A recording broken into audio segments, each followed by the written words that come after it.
Hey, hey, hey, hey.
All right, waiting on Kevin down there to get everybody organized. Go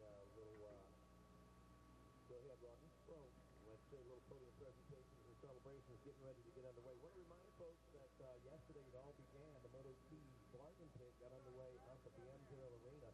Going on right now and all day today. Be sure to stop and check out the past event t-shirts from all the major MX and amateur events.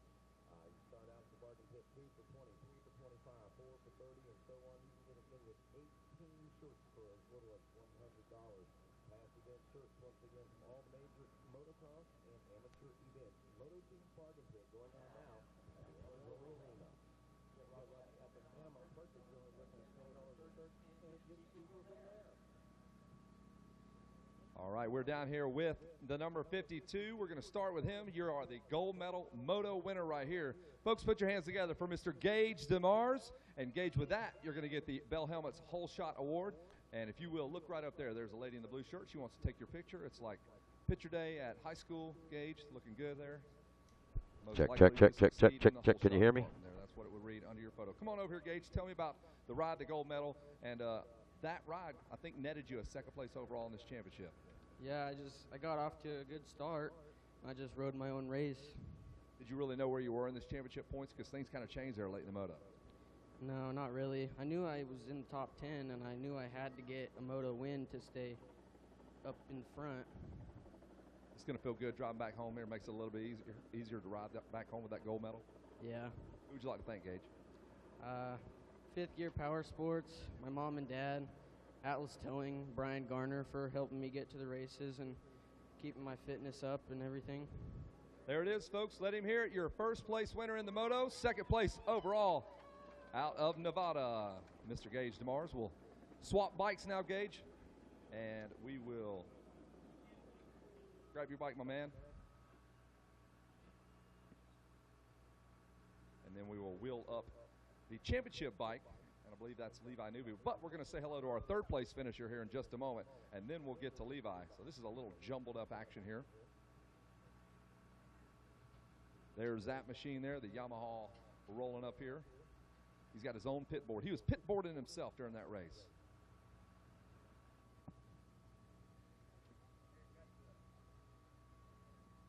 You know what, while we got him up here, we'll just go ahead and do this thing. What do you say there, Kip Bigelow from the AMA? We will say hello right now to the number 28. I believe, what'd you get? Second place overall in this moto, right? And then you take the championship with that. So I'm going to give you this. And then there's Kip Bigelow from the AMA here to hand you the hardware. That is what you race for right there. The sacrifices all summer long. And holding that number 1 plate, that shield. Folks, let him hear the number 28 of Levi Newby. Sure, the family's doing some math during that moto because Richard Taylor for a moment there had it, and then you put yourself in a position, you kept it up on 2 wheels, and with that, you got the championship. Tell me what it means to you. It's the best feeling in the world. Well, did you know, at what point did you know you got this thing locked down? When you rolled up here? Yeah, when I rolled up here. So you didn't know you're racing that whole last lap, you're not really sure where you're at, and then they have to tell you, and you start yelling, screaming over here? Yeah, pretty much. All right, man. Who do you want to thank, Levi? My mom and dad and my whole family for coming up and supporting me this whole weekend. And Shannon Nide, Bright Corner Homes, Langless, Troy Lee Designs, Bliss Motorsports, H&H Earthworks, Alzer Logging, BCE, and Thunder Funding, and everybody else out there. Thank you. Turn around and smile. Let them hear you one more time. Finishes up second in the moto, but that's good enough for the championship, Mr. Levi Newby. He's got the shield, he's got the number 1 plate, and then I believe he's going to get some champagne. You know how to pop that stuff open, son. Let's do some spraying of the champagne. Go after those folks. Put that stuff down. There you go, Levi. See what you got. Let's check your champagne popping skills here. Just keep that junk off me. It's like the beer tin up here. And then we will say hello to our third place finisher in the moto as well. We'll give him his love and his medal. Look at that. Paw Paw Kip helping you out with the champagne. That's awesome. Here we go. Shake it up. Squirt it out. And that $400 cell phone is ruined. You guys, man, y'all took it right on the chin. Good for you guys. Hey, you'll get better with time, bro. Just like that wine. That was Levi Newby. Hey, you know what? Before we do that, I want to say hello to our third place finisher, and then we will get Michael Quinn. Come on up here, Michael Quinn. We're going to let you get your third place award here. How about that? Put that around your neck, and then, folks, put your hands together for Michael Quinn. He's going to finish up third out of California. Michael, third place finish. Nothing to sneeze at here. Super competitive class. Yes, it is. How was that moto for you from the drop of the gate? How'd it go for you? I had a good start, and then I was pushing, and then I just let Levi go, and I fell behind because I got a little tired. You know what to do now? This Loretta Lynn's will definitely give you a check of where you really are. So you're going to go back home, start training, get ready for next year? Yeah. Who do you want to thank, Michael? I'd like to thank my grandpa, my dad, Temecula Motorsports, Bell, 100%, Seven, Troy Lee, Alpine Star, and whoever I forgot. Thank you.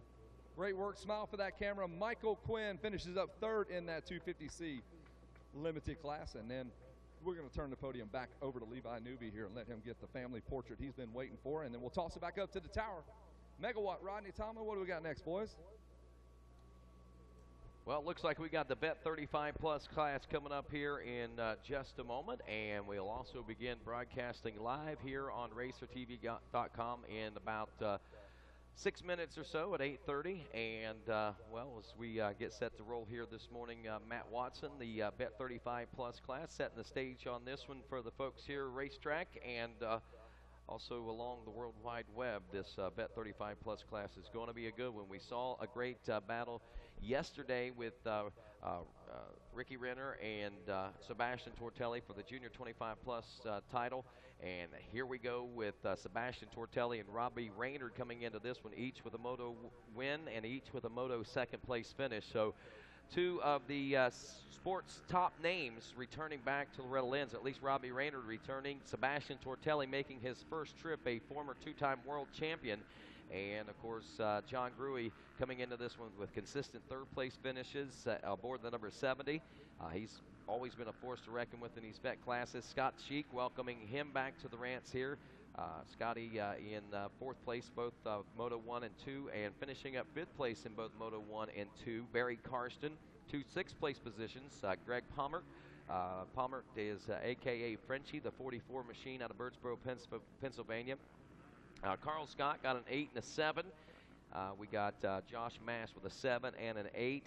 And look at this, Doug Boyson and Ben Graves, 10, 9, 9, 10. We got a lot of consistency, Matt Watson, going through this Bet 35 Plus class top 10, and actually all the way basically through the top 15 or so. A lot of consistencies going on there.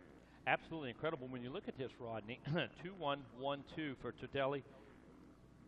Tortelli and Raynard, and when we look all the way down through it, 3-3, 4-4, 5-5, 6-6, all the way down to Carl Scott, as you had mentioned. So you talk about consistency. These guys have got their speed, they've got their level where they ride, and they've got a comfort level. Not really going to take any chances in this class for sure, not really going to cross the line, but each and every one of these guys do have a bit of ego, they do have a bit of pride, they want that win. So I'm actually looking for a little shakeup here out of Tortelli and Raynard. John Gruey, man, the most unassuming guy you've ever met, the nicest guy you've ever met, always up there in front getting it done on that Kawasaki. So Gruey obviously has an opportunity for a moto win here, as well as Scott Sheik. So I think we're going to break the consistency streak in Moto 3 here. All righty. Hold on, folks. Buckle up tight. We're getting ready to go worldwide.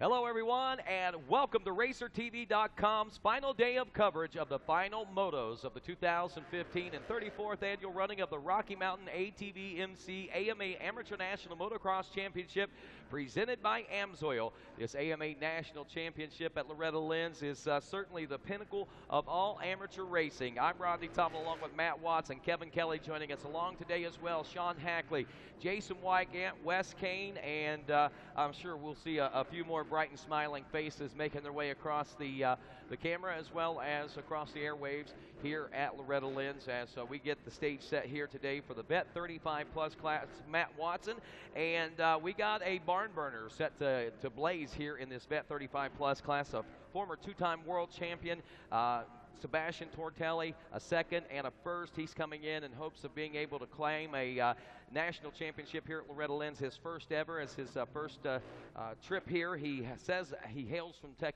Temecula, California, but we know that he is a Frenchman. And, of course, we also have Wellston, Oklahoma's Robbie Raynard, who is no stranger to the ranch, no stranger to American motocross by no stretch of the imagination. And he also comes into this one with a moto win and a second-place position. that one's up for grabs. You know, we were talking just moments ago before we began the broadcast about the consistency of this class. John Gruey coming into this one with 2/3. Scotty Sheik with 2/4. In 5th place with 2 5th places, Barry Karsten. 6th places to Gregory Palmer. Carl Scott, 8-7. He's got looking at 7th right now, while John Mast is looking at a 7-8. And then you got Doug Boyson and Ben Graves going 10-9 and 9-10 there. So there's the consistency we were talking about, and it goes all the way up to about 15th place with that kind of consistency. So you mentioned just a few moments ago also, Matt, before we began the broadcast, that kind of might expect a little bit of a shake-up here, and there is the stage set for that. You know, these third and final motos, you know, we oftentimes get complacent about what's going on, and if anyone has gotten complacent looking at these scores saying, well, I know I'm going to do this, so I'm not going to go out and try any harder, or you got one guy that says, I know I can do better than this, and he could shake things up for the whole thing. And this is going to be interesting. Will Sebastian Tortelli be able to claim a amateur national championship here in America? And believe it or not, this is something that he is really, really aching to win. He came up just a little short in the junior class, in the 25-plus class with Renner there yesterday. And in talking with him, he said he was going back to train, and he was coming back with a lot more vigor in 2016. You know, he's certainly capable, Rodney. There's no doubt about that. But once again, so are all these guys in the top 10. And here we go. Let's see how that shake-up's going to happen, because I believe the start's going to be extremely key here in this one, Rodney. Gate down, riders through the first turn. Looks like, I believe that may be Tortelli grabbing that early lead. Let's see who grabbed the bell holder. Yep. It was the Yamaha rider Sebastian Tortelli grabbing the early lead in this one, and that is going to make things interesting, as does this. Barry Karsten getting off to a good start, challenging Tortelli, but he has to go wide coming out of the first short shoot there. And now we see another rider rising to, no, that's Karsten back from the outside. Karsten. He regained composure, back challenging Tortelli through the 10 Commandments. Looks like it's probably Gruey in third, but here we go, Rodney. There's the spoiler. There's Barry Karsten up there in the mix right now. Now, job one, task one, handled by Tortelli. Get the whole shot, get the early lead. Put a small gap out there, but already here we have Barry Karsten. Let me see, where was Barry at? Fifth place in the first two motos. Guy up there running second place right now. Going to be a roadblock man, definitely. If anybody's coming through, Barry Karsten knows how to ride a wide bike and knows how to pick good lines. And let me tell you, that guy's had everybody from Jeff Stanton to Rick Johnson all the way up to Ricky Carmichael rubbing his leg before. It's crazy, man. He is, you're right, rubbed plastic with the best of them, no doubt That's about right. that. You're not going to shake that guy up. And probably even metal at one time. It's the truth. But my point being is, Barry Karsten has bang bars, rubbed elbows, and rubbed tires with the best of them. So as a matter of getting in Barry Karsten's head, not going to happen here this morning. No, and I think that Barry may have a point to prove to himself here, if the no one else, as we know Karsten's got a lot of speed and a lot of determination, but things just not working out so well for him the way that he would like here for 2015. Not that anything's been bad at all, but not where Barry Karsten would like to be, I can promise you that. Tortelli wrapping up that first lap and already establishing quite a bit of a comfort zone, as Raynard has moved into that number 2 spot. The comfort zone may not be as big as what we originally thought, with 2.3 seconds separating Tortelli and Raynard now. Gruey 2.7 seconds back in third. Karsten in fourth. Carl Scott, the 47, down the number 5 spot. Sam Yanatelli running 6th. Doug Flinner in 7th.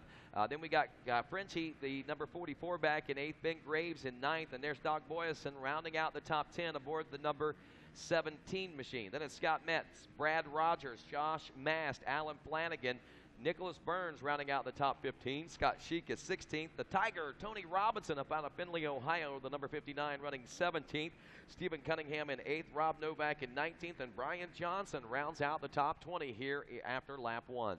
Rodney, when I take a look at this, you look at Yanatelli went 13-13. Finner went 14-14. There's that consistency again. But look at these two guys that are behind each other in the overall, 13 and 14.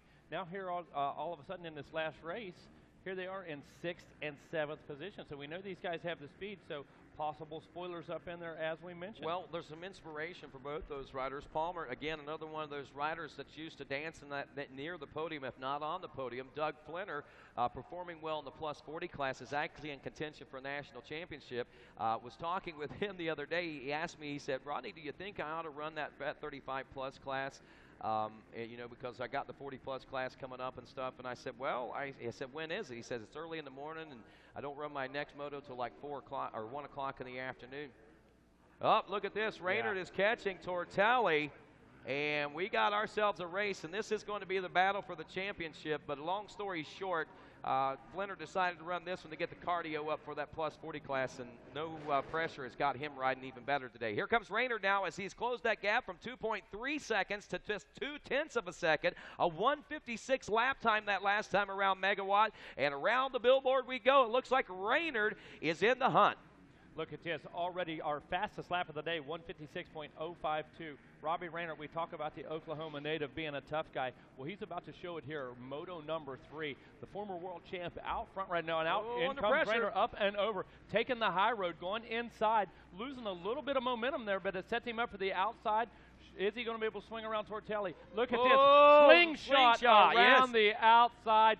Classic move. Tortelli wants to enter. Oh, Tortelli sticks the front end just a bit. Raynard sideways, cross-rutting through the 10 Commandments and pulling out about an 8 bike length lead. Through the option line, Raynard going wide, going low, while Tortelli gets high, gets up over top of the line, but you know what? Not able to close the distance. Now look at this. The Oklahoma kid out and rolling. You know, I got to say, this has really got to be firing Tortelli up right now, coming to the ranch in hopes of securing one, if not 2 national championships here at Loretta Lynn's, and then all of a sudden finds himself in all kinds of contention and all kinds of fun as he is right back into the thick of the competition out here. But Robbie Raynard has gained the lead, and looks like he may be trying to set sail for a championship here at the ranch. Rodney, in a matter of 4 turns, Raynard closed the gap, made the pass, and created a new gap as our leaders work their way back into the midsection of the track. They'll be working their way up over top of the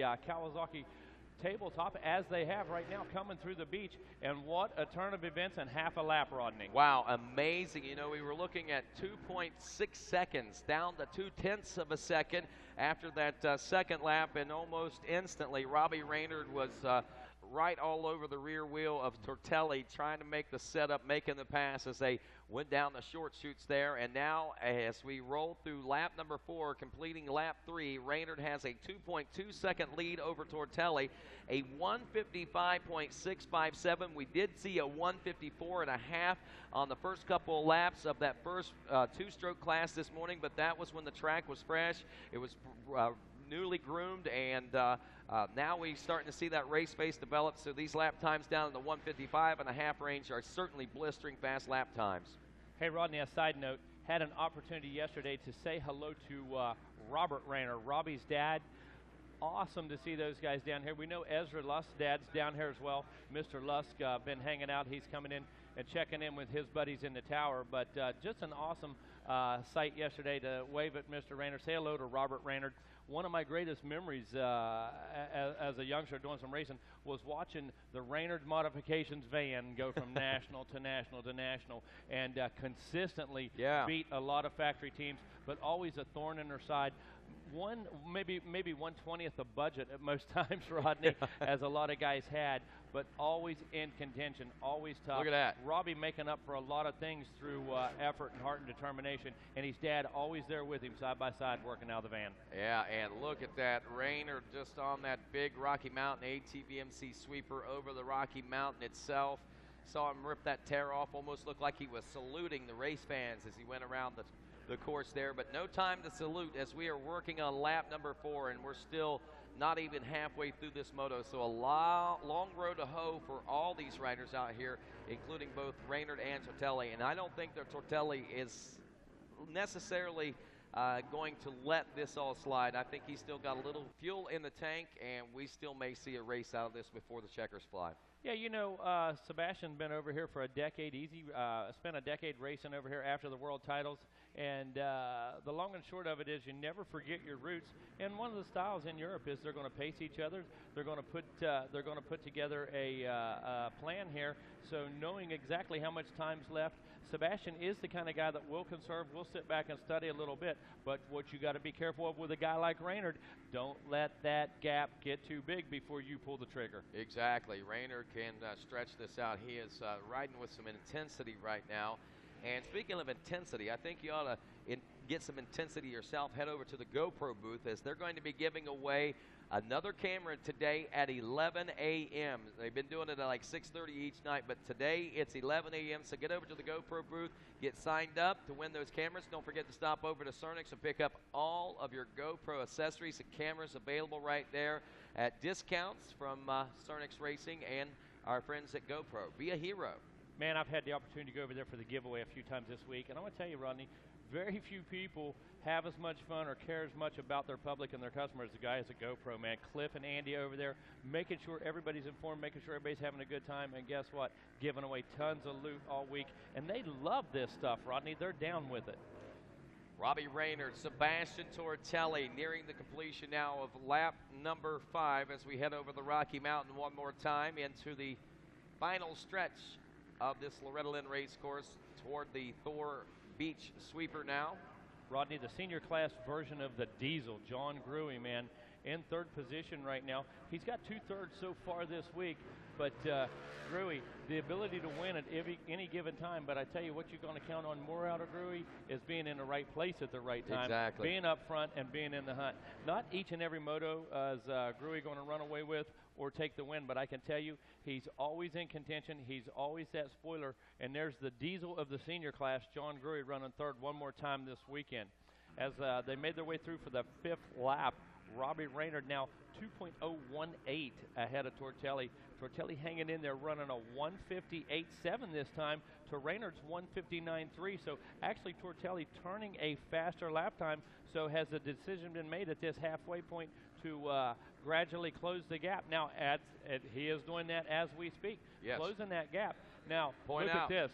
Point out the fact that Raynard has hit some lap traffic. He slowed his pace down a couple of seconds, and that has allowed Tortelli to start reeling back in. And now that Raynard is working his way through the lap traffic, it's opening the door for Tortelli, who is right back there. Look at this, pulling up side by side as we head into Storyland. It's a battle for the national championship title, and here comes the world champ.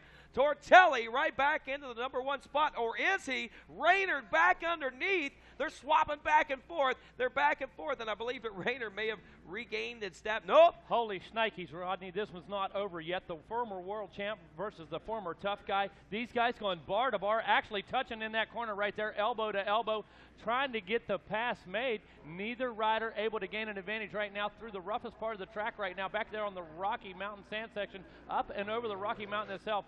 The inside line's been working all day, but you know what? These guys drifting to the outside, cutting that right-hander up over the tabletop.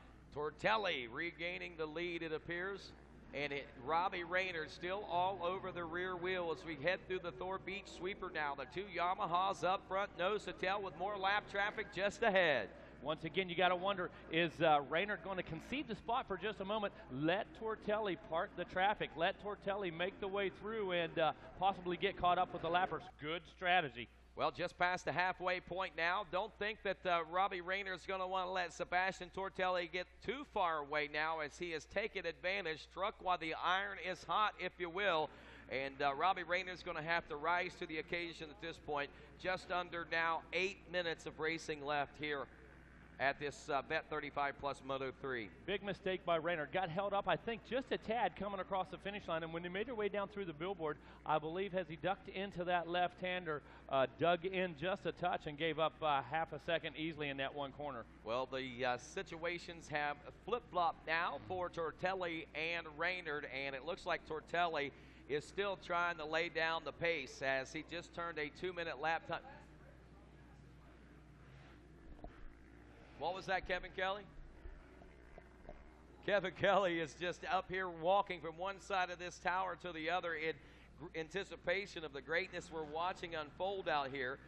1.4 seconds was the deficit when these riders came around last time, but it looks like Tortelli has sliced his way through this lap traffic like a hot knife through butter, and he may have opened that up just a little bit more now over the 67 of Raynard.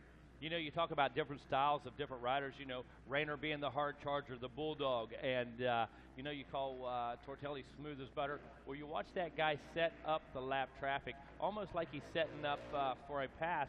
The guy reads the situation way better than a lot of riders out there. He's already had his plan when he entered the other end of the straightaway. Watch this guy smoothly work his way through and set himself up and put those lappers between himself and Raynard. Well, there you go, folks. He is utilizing this race course to its fullest advantage at every obstacle that he can to try to keep the distance between himself and second place as he is rolling now towards his championship title. Now just over or under 6.5 minutes left to go in this moto. So 13, working on 14 minutes now for the Vet 35 Plus class. Championship moto here at Loretta Lynn's. Hey, folks, got some folks we need to stop over at the Rocky Mountain ATVMC Depot to pick up packages. If you know the whereabouts of these folks, let them know they need to go. Paul Brown, Krista Lord, also Jacob Grzebinski. We got Josiah Hempen, Elizabeth Lyle, Allison Maywald, Bobby Curtis Lorez, Jim Webb, John Rookie White, Federico Palacio, 2 laps. Lane Allison, Connie Linhart, Ryan Miller, FCC Motorsports, Bob Weber, Robbie Conklin, and in the office, Robert Snyder, Christopher Burkeen, Cody Harfield, Walker Gendron, Elijah Howard, C.P. Carrillo, Robbie Ford, also Thor, Bobby Weber, Robbie Conklin, Mike Diaz, Pete Davis, SOBMX, Andrea Lieb, and Jim McIlvain and Hunter Yoder. Y'all have packages over here. Come and pick those up. I recognize some of those from next week's ATV Dirt Days, which RacerTV.com will be covering next Saturday from the finale of the Mountain Dew ATV Motocross National Championship. Be sure and tune in for that one as well. Local time will get underway at 2:30 p.m. Right now we are watching the 34th running of the Rocky Mountain ATVMC Amateur National Motocross Championship and AMA National Championship presented by Amsoil here at Loretta Lynn's, and Sebastian Tortelli, a former 2-time world champion, now in amateur status, is here at Loretta Lynn's trying to complete the full motocross racing experience, and that is making the trip here to Loretta Lynn's in hopes of claiming a title even after all the illustrious titles he has claimed in previous years. You know, Rayner put on a charge that was long and strong here, lasted about 3 laps, these guys, within a second and a half, 2 seconds of each other. But at this point right now, we're looking at just about 15.9, about 16 seconds as these guys enter lap number 8 back to Robbie Rayner. John Gruey back about 16 seconds behind him. Carson still riding in the 4th spot with Scott Sheik in 5th.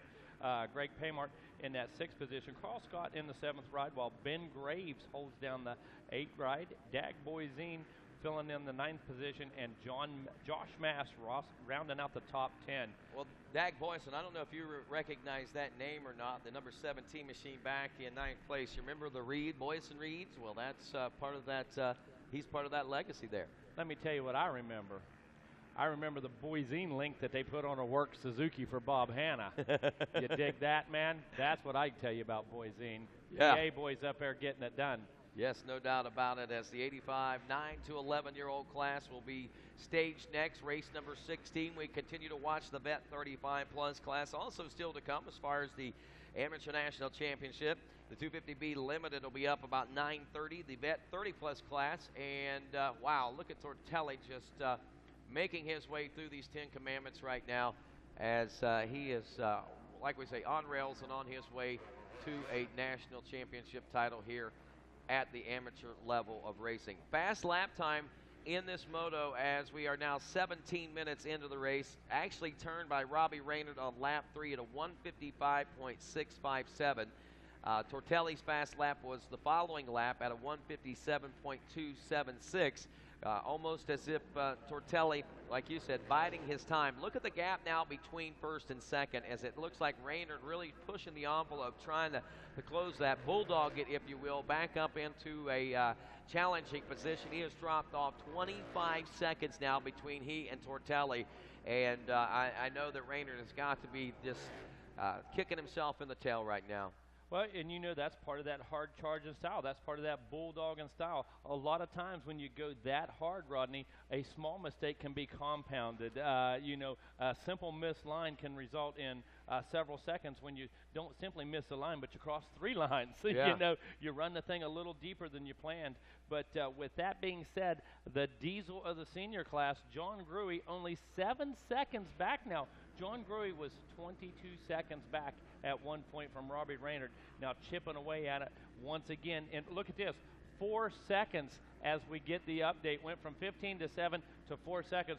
John Gruey riding back there, biding his time, setting his sights on Robbie Raynard. I think we may, I know we're in the Race Tech last lap right now, watching Sebastian Tortelli make his way around this race course and carving his name into the history books of Loretta Lynn's, and yet another illustrious title captured by the number 13 of Tortelli. World Championships, and now he can put the bookend on it with a Loretta Lynn's title here in the U.S. Rodney, I couldn't be more pumped. I'm not going to make any friends with this next statement out there, but the bottom line is there's a little bit of, dissension about, the former pros and the former champions and stuff eligible in these classes.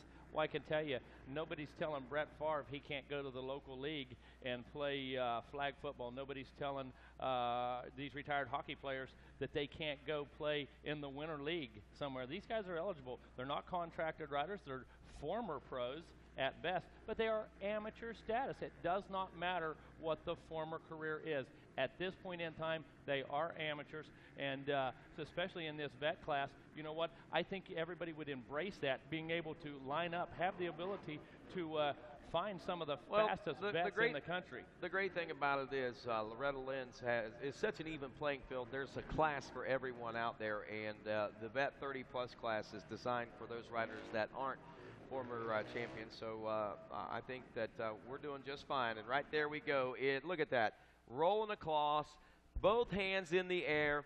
Right there it is. It is Sebastian Tortelli capturing his first ever Loretta Lynn's title. He is a Rocky Mountain ATV MC AMA Amateur National Motocross Champion now, Sebastian Tortelli. The weight lifted off his shoulders, and if you don't think there was a weight on his shoulders, you should have seen the look in his eyes on the podium whenever we were talking to him in the Junior 25-plus class. Well, I can tell you that weight for this week, that weight was about 220 pounds, and it had a number 67 on it. Robbie Raynard, man, was the weight on his shoulders this weekend, Tortelli. And props out to him, John Gruey, Barry Carson, Scott Sheik, all these guys making the commitment to get down here, spending a whole week, Rodney. A lot of these guys riding multiple classes. And if you don't think that wasn't some of the most exciting racing of the week, 3 laps worth of passes right there, I don't know where you've been all week. And if you don't think that meant anything, I think when we return to the podium presentations, you're going to see exactly how much it meant to Sebastian Tortelli. Racer TV's live coverage of Loretta Lynn's will continue right after this.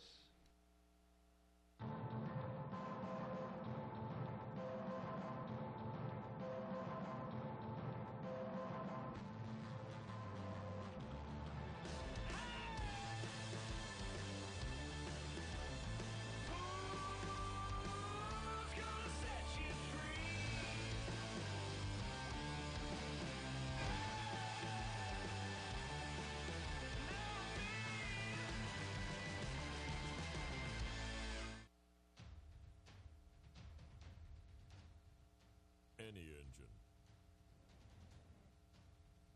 any season. At home,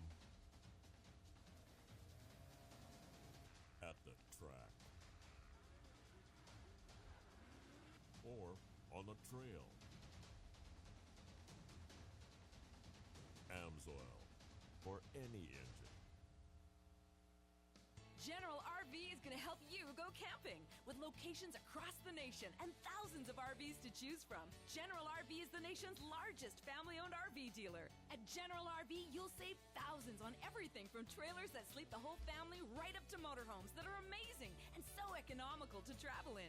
General RV is the only dealer who can show you this much and save you this much. With a great deal from General RV, you'll discover how much fun camping can be. Do you want factory-level, championship-proven suspension? Racetech Gold Valves improve flow, providing a plush feel with drastically improved bottoming resistance. Join the family of RT Rippers at racetech.com and expect to be impressed. This RacerTV.com live broadcast is brought to you by RockyMountainATVMC.com. Get ready. AMSOIL, the first in synthetics. And welcome back to the Dude Ranch as we head down to congratulate our top 3 in the Bet 35 Plus class.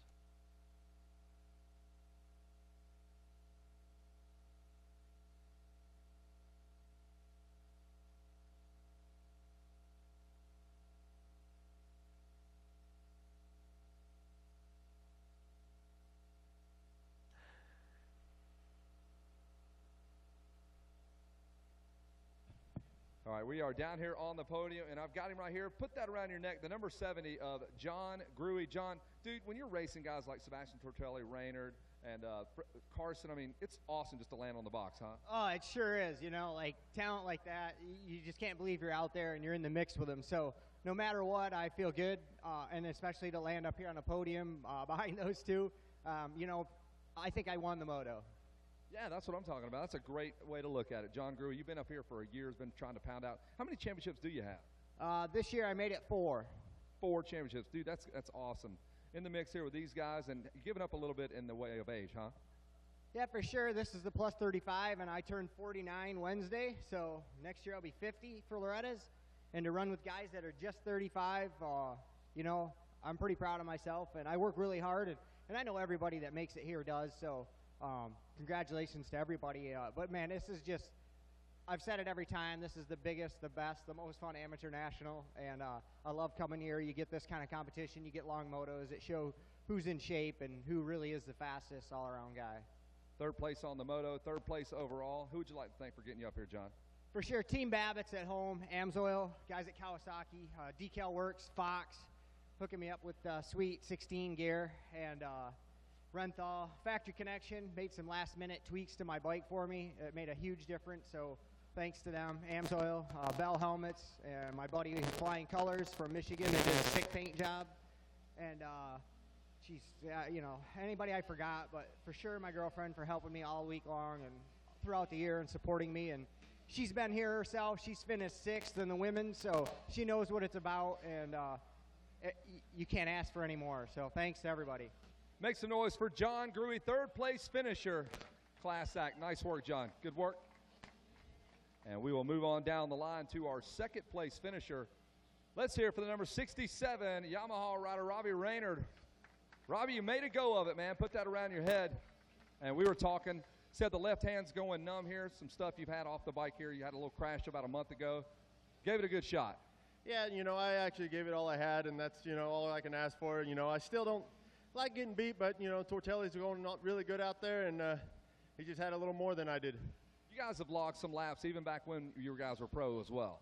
Yeah, we've raced together quite a bit, and, you know, he's always been a great racer, and, you know, it's good to be able to go out there and, you know, have a great time and race and feel confident with the guy that you're riding with, not going to do something dumb and hurt the two of you. So it's kind of nice to go out and have fun and race each other. How's the track treating you out there? It's pretty good, you know. It's really soft, and so when the arms went, you know, it's really hard to hang on because you got to really hang on to the bike, and I just didn't have much. Once I dabbed my foot, I was really done. It took all the wind out of me. Who do you want to thank, Robbie? My dad, Ashley, Yamaha, GYTR, Yamalube, Fox, 100%, Dunlop, Pro Circuit. You know, I just, all the kids, you know, that I work with, they've done really great this week, and I'm really proud of them. And, you know, hopefully we can just keep on working and have some more good years. We'll see you back at the ranch next year. Put your hands together for this man right here, number 67, Robbie Raynard. He has been at it for a long, long time. And now we will bring up our Bell Helmets Whole Shot Award winner, the Moto winner, the champ. Let's hear it for number 13, Sebastian Tortelli. There's a lot of ladies up here for some reason, Sebastian. I don't know what it is, man. Even if you don't win, they just want to see you. I've been hearing them. They just want to see you take your shirt off. It's just a weird issue here. Grab that right there, the Bell Helmets Whole Shot Award. Take that picture. Look up there. That lady wants to take your picture right there, Sebastian Tortelli. And then we will chat about this moto. He got the moto win. And we'll put that down, and we're going to swap that for that right there. The number 1 plate, Kip Bigelow from the AMA would like to present you with that. The champ. And you can take that back to Champ Factory and show your little guys. There it is. You get the shield. You need more hands, bud. Kip's got some more things for you.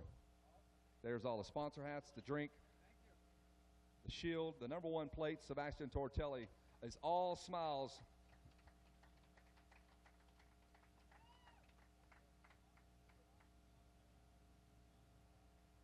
Sebastian, let's talk about that moto. You had to deal with Robbie.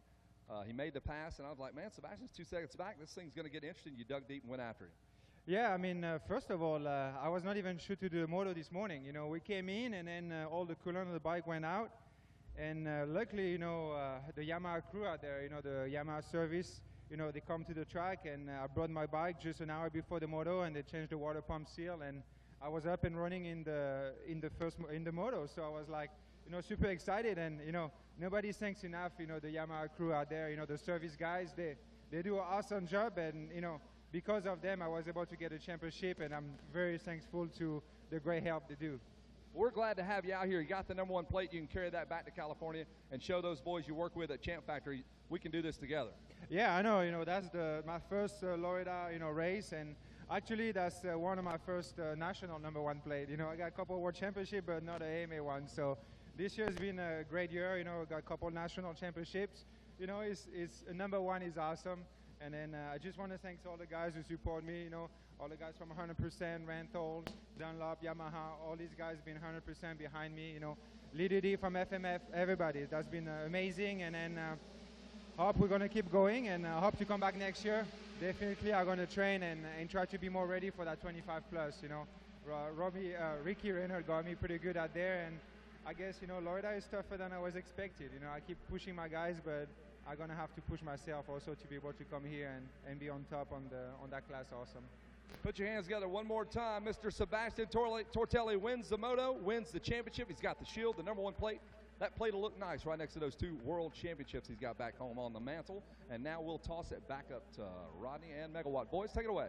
All right, thanks a lot, Kevin Kelly, as we are in the midst of our 85 9-11 class, where Gage DeBerg, the #12 KTM rider out of Fort Dodge, Iowa, has grabbed the Bell Helmets Whole Shot Award here, and we are checking in with our leaders out front, Matt Watson, as they are working hard on this first lap of racing here now. Gage DeBerg with that whole shot, as you mentioned. So far this weekend, Gage with a 15-6, so 21 points for Gage. Going to get out front right now, take advantage of good track position, and see if we can get a... Yeah, it's 79, and Jet Reynolds, so quickly holy cow, took already over made the lead. that pass, sure. Yeah. I'm sitting here looking through numbers, and it didn't take the J-E-double-T long to get out there, did it? Yeah. So there we go. We have the 79, Jet Reynolds, already establishing a pretty comfortable lead. It looks like we are going for championship #2 here this year on the 85cc machines. If you were joining us earlier in the week, Jason Wygant talking about 2 titles on a 50 in 1 year, 2 titles on the 60, and now backing that up 3 years in a row with 2 titles quite possibly in the 85cc class. And the amazing thing is he's done it so far without missing a beat, winning every single moto and etching his name into the history books, we believe, and have not been able to find anybody that has done this before. So he will be the first rider in history to be able to achieve and accomplish that if he does that.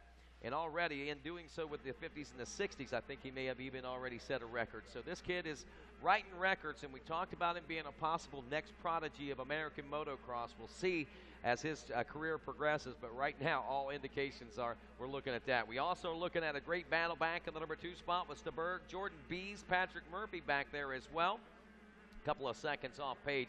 Jordan Bees trying to get around your early leader there of DeBerg, who wrapped up lap #1 in the #2 spot, about 5.1 seconds behind Jet Reynolds. Here we go, 3-way race. DeBerg, Bees, and Murphy.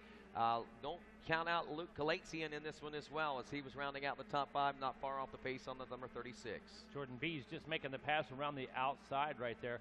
Guys coming down through the roller section as they come through the 10 Commandments and take that option line, able to keep that Husqvarna out ahead of that KTM right now. So Bees looking to make hay while the sun shines, able to get that bike out there, get a couple bike links room right now. So want to get some clearance, want to pull away, and want to get just as much a gap as possible, while Jet Reynolds sets sail.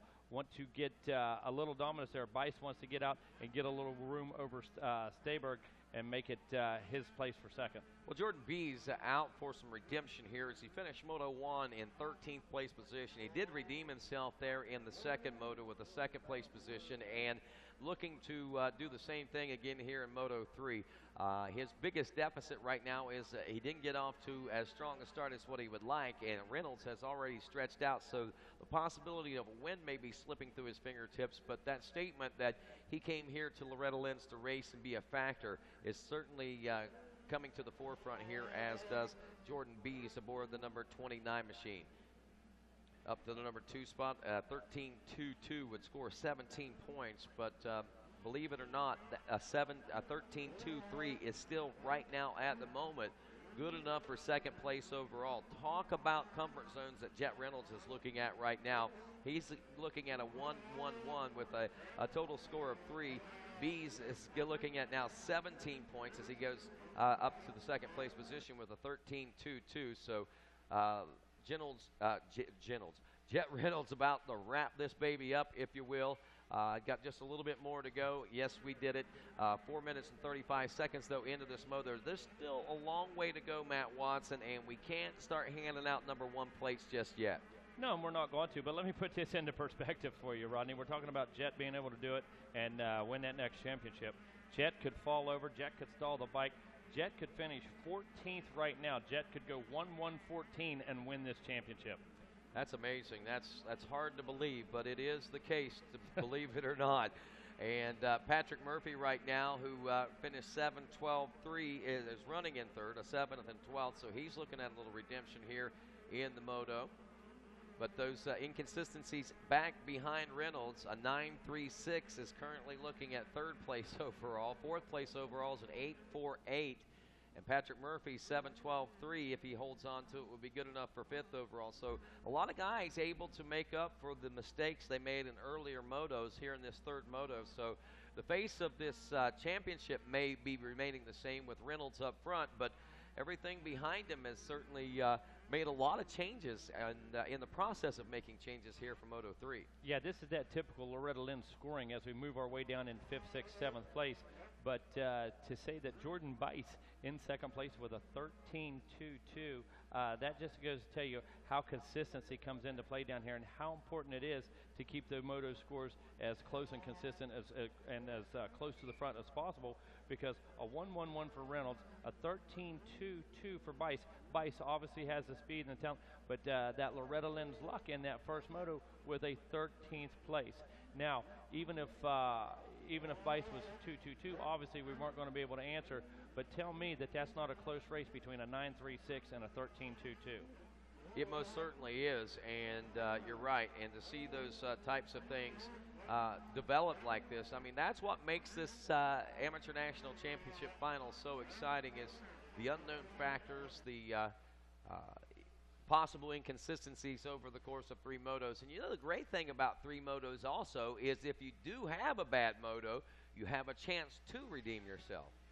Yeah, but you know, the backside to that is everybody else has that extra moto as well. So, right. You know, exactly. Even playing field. Right.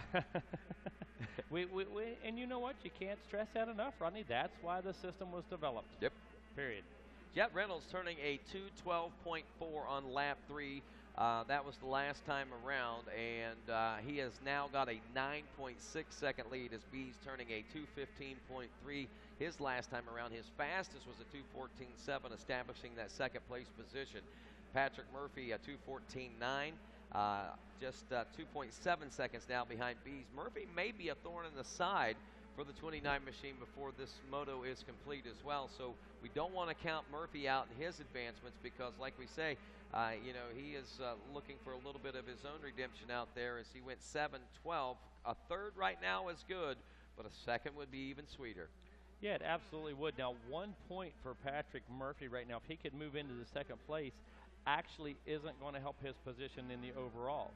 He would still have 21 points with Lane Allison. If they finish in the current order, would have 20 points. But once again, Murphy wanting to get ahead of Bees for the personal satisfaction and the justification. There's a bragging right. There's a confidence zone that you're looking for out there, and there's just that little question you want to answer in the back of your mind there for yourself. It's validation, man. Yeah, exactly. And as we look at this again, Lane Allison, the 53 machine, going 5-5, back in 10th place right now. We'll keep an eye on this rider, as I don't think that he is done just yet. Another rider that's got me a little bit surprised, we saw a great first moto out of the 77 of Caden Braswell, making Moto bronze there in Moto 1 with a third-place position finish. Don't know what happened in Moto 2, but ended up finishing a 10th-place position. Here in Moto 3, we're just now seeing him break into and close in on a top 10 position as he's been working his way through the top 20 over the course of the last couple of laps. At the end of 4 laps now, 12.9, call it 13 seconds, Jet Reynolds over Jordan Bees. Patrick Murphy now 3.2 seconds back as he's turning only a half second off pace of Bees for second, so he's keeping him honest right now. Luke Kalatsian, another rider that has had some glimpses of success, actually had some success. We talked to him on the podium in one class in Moto 1, I recall. He is running in the 4th place position right now. The 71 of Hunter Cross, he rounds out your top 5 right at this particular time in the 85 9-11. That is 4 laps in, nearing the halfway point as we are looking at 9 minutes 45 seconds. I believe we'll see the cross flags possibly. Maybe this one might be a little bit shorter, so we might be just past the halfway point. You know, Rodney, as you run down through the list right there, I'm looking at Braswell, as you mentioned, at 3rd in that first moto, then 10, currently runs in 11th. My deduction right there, some poor starts in Motos 2 and 3. Exactly, and I'm sure the probably the weight of that was still weighing on him as he loaded the gate this morning heading into the 3rd and final moto. But now that the pressure is all off, basically, the gate's down, the race is on, getting not off to as good a start as he had hoped. He has certainly gone to work, and he is laying chase and working up to 11th place right now. 1/10 of a second behind Lane Allison. He should be breaking in and should be into a top 10 spot now back there in the pack. But 13 seconds ahead of the rest of the field, including 2nd place Jordan Bees, is Jet Reynolds. As the young fighter pilot works his way past the finish line now for lap 5 complete, hit his comfort zone now to a 2:15.130 lap time. Again, his fastest lap, a 2:12, pushing it early on there just to establish that lead. And now that he has it, I believe that we will see Reynolds just settle into this pace and try to maintain to the Sunoco checker flag. Hey, Rodney, I got to tell you, once again, you hosted the Loretta Lynn's talent show last night, and the entire Loretta Lynn's Racing Nation family just loaded with talent out there, man. All kinds of different acts that we had. Naturally, we had several singers, we had some dancers, we had some musicians, and just a great show. Tells us about all the talents out there in the Loretta Lynn's family, but I have to tell you, I've known your daughter now for a couple years, have never heard her sing a note, and just an amazing performance last night by Destiny. And I hope she's listening out there right now, because I want to know how proud I was of her, and I was just blown away by her talents, her abilities last night. Well, I can tell you her rhythm and her beautiful voice doesn't come from me, but she has sung since she could talk, so she really loves singing, and I'm sure she really appreciates that. As we had a lot of great talent. That's the great thing about Loretta Lynn's is here at Loretta Lynn's is the talent is not just on the racetrack. The talent is throughout the entire field. One guy who finished 2nd place last night, he comes with his dad who races in some vet classes and stuff, and he also gets to come and perform. So it's really neat to see all the other folks out there, and really neat to see these riders to come and round their experiences out here with these 3rd and final motos. And Jet Reynolds on his way home to history again, a 1:11, sweeping 2 classes in the 85cc. This, if he holds on to it, will be will be his 6th national championship final. He has gone 2 titles a year each time, on the 50s, on the 60s, and now looking at the 80cc's, the 85s here at Loretta's. We once again have got to point to the fact that this could be our next prodigy child as far as amateur motocross is concerned. You know, Rodney, not one name has stood out this year. No. Okay, there's there's all kinds of potential greats, potential future champions out there, and but not one name has really stood out. We've seen great rides from Marchbanks, Jet Reynolds, You know, of course, Ryder DeFrancesco a little younger coming through, but there hasn't been that standout name that was head and shoulders above everybody else. So that tells me this is probably one of the deepest years of Loretta Lynn's in quite some time. But it also tells me that it's wide open who wants to be our next superstar. Yeah, you're absolutely right about that. The talent is definitely deep here at Loretta Lynn's, and just totally amazed with each and every time that the gate drops out here, because oftentimes you see what you expect, but oftentimes you get to see that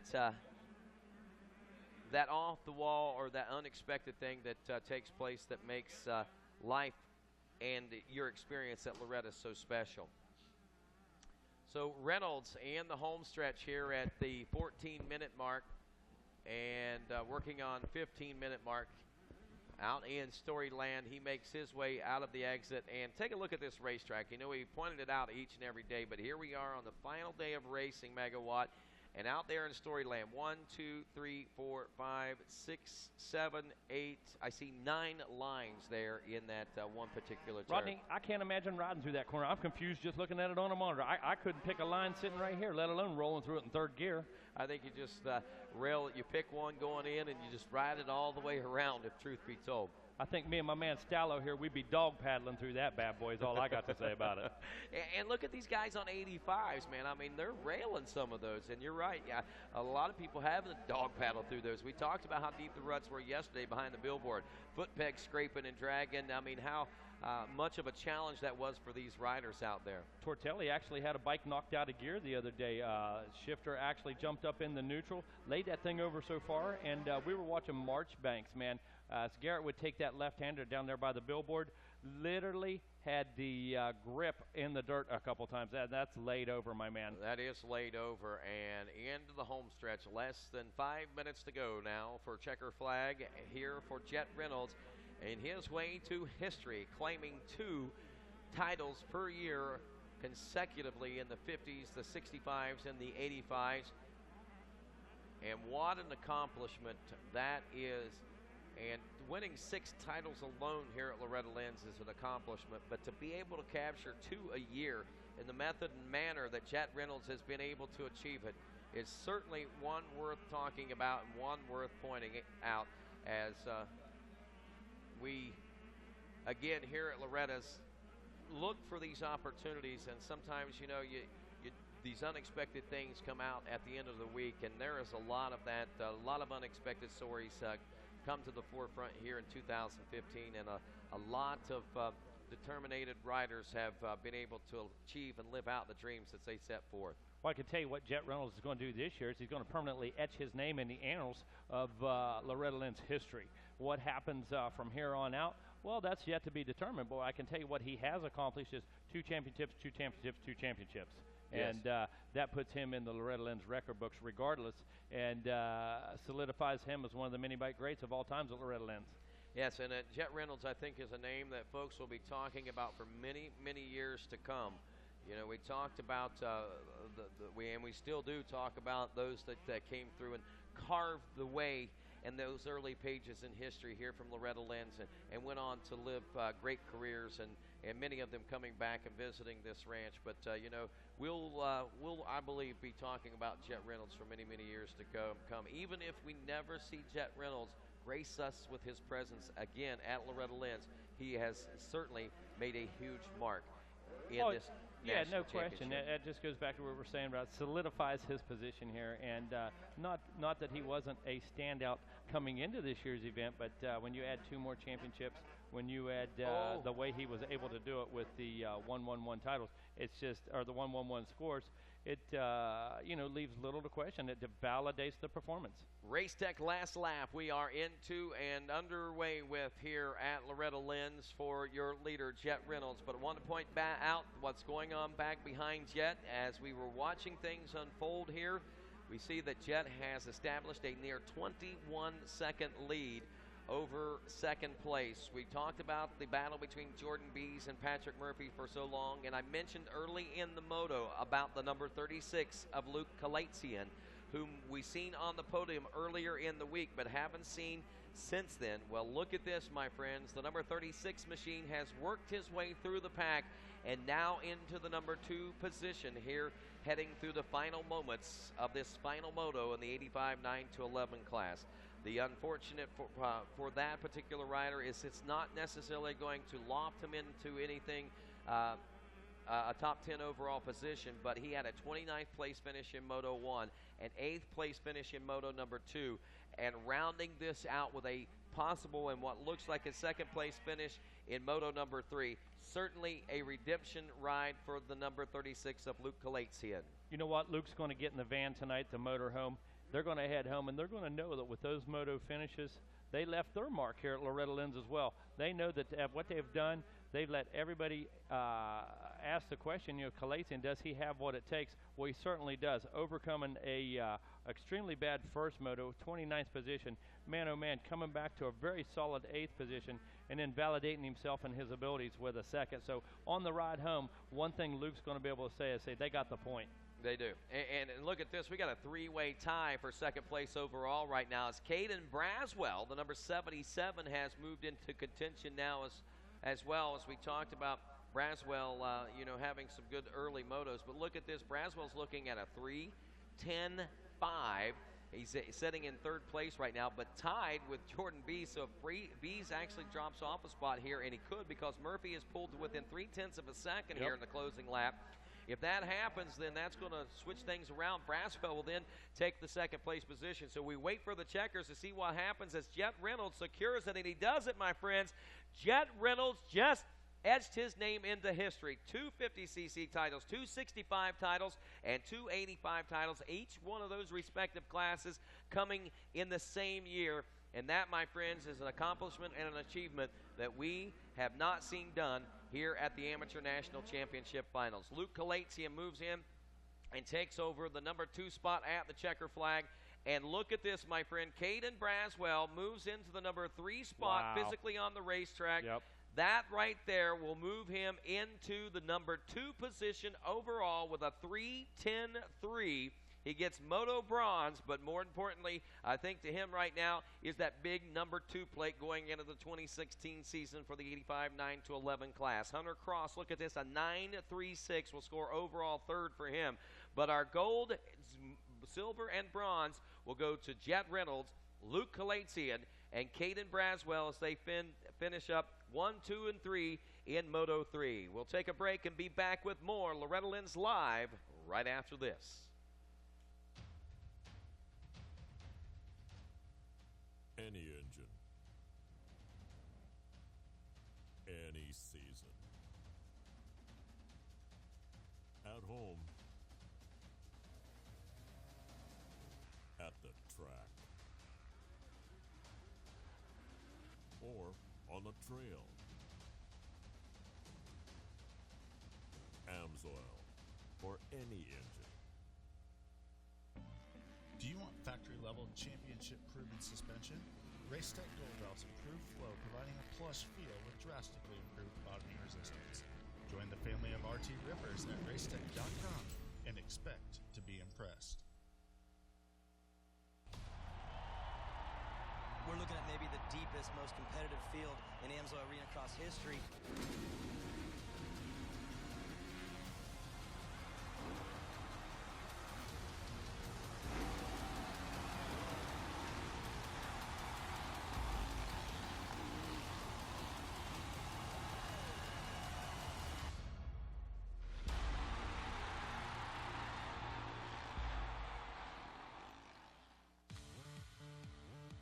They're the best off-road riders in the world, and they're coming your way every day on RacerTV.com.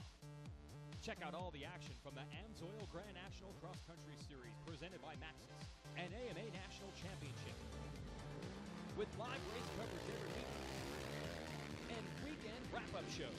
Racer TV has everything you need to know about the fastest riders in the woods. It's all on Racer TV. All racing, all the time.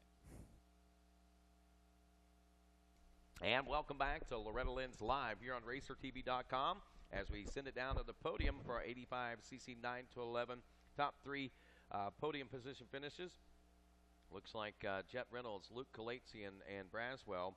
The official overall results will be Reynolds, Braswell, and Cross, but your moto scores going bronze to Braswell, Kalatsian taking silver, and again Reynolds with gold as we head down with Kevin Kelly to the podium.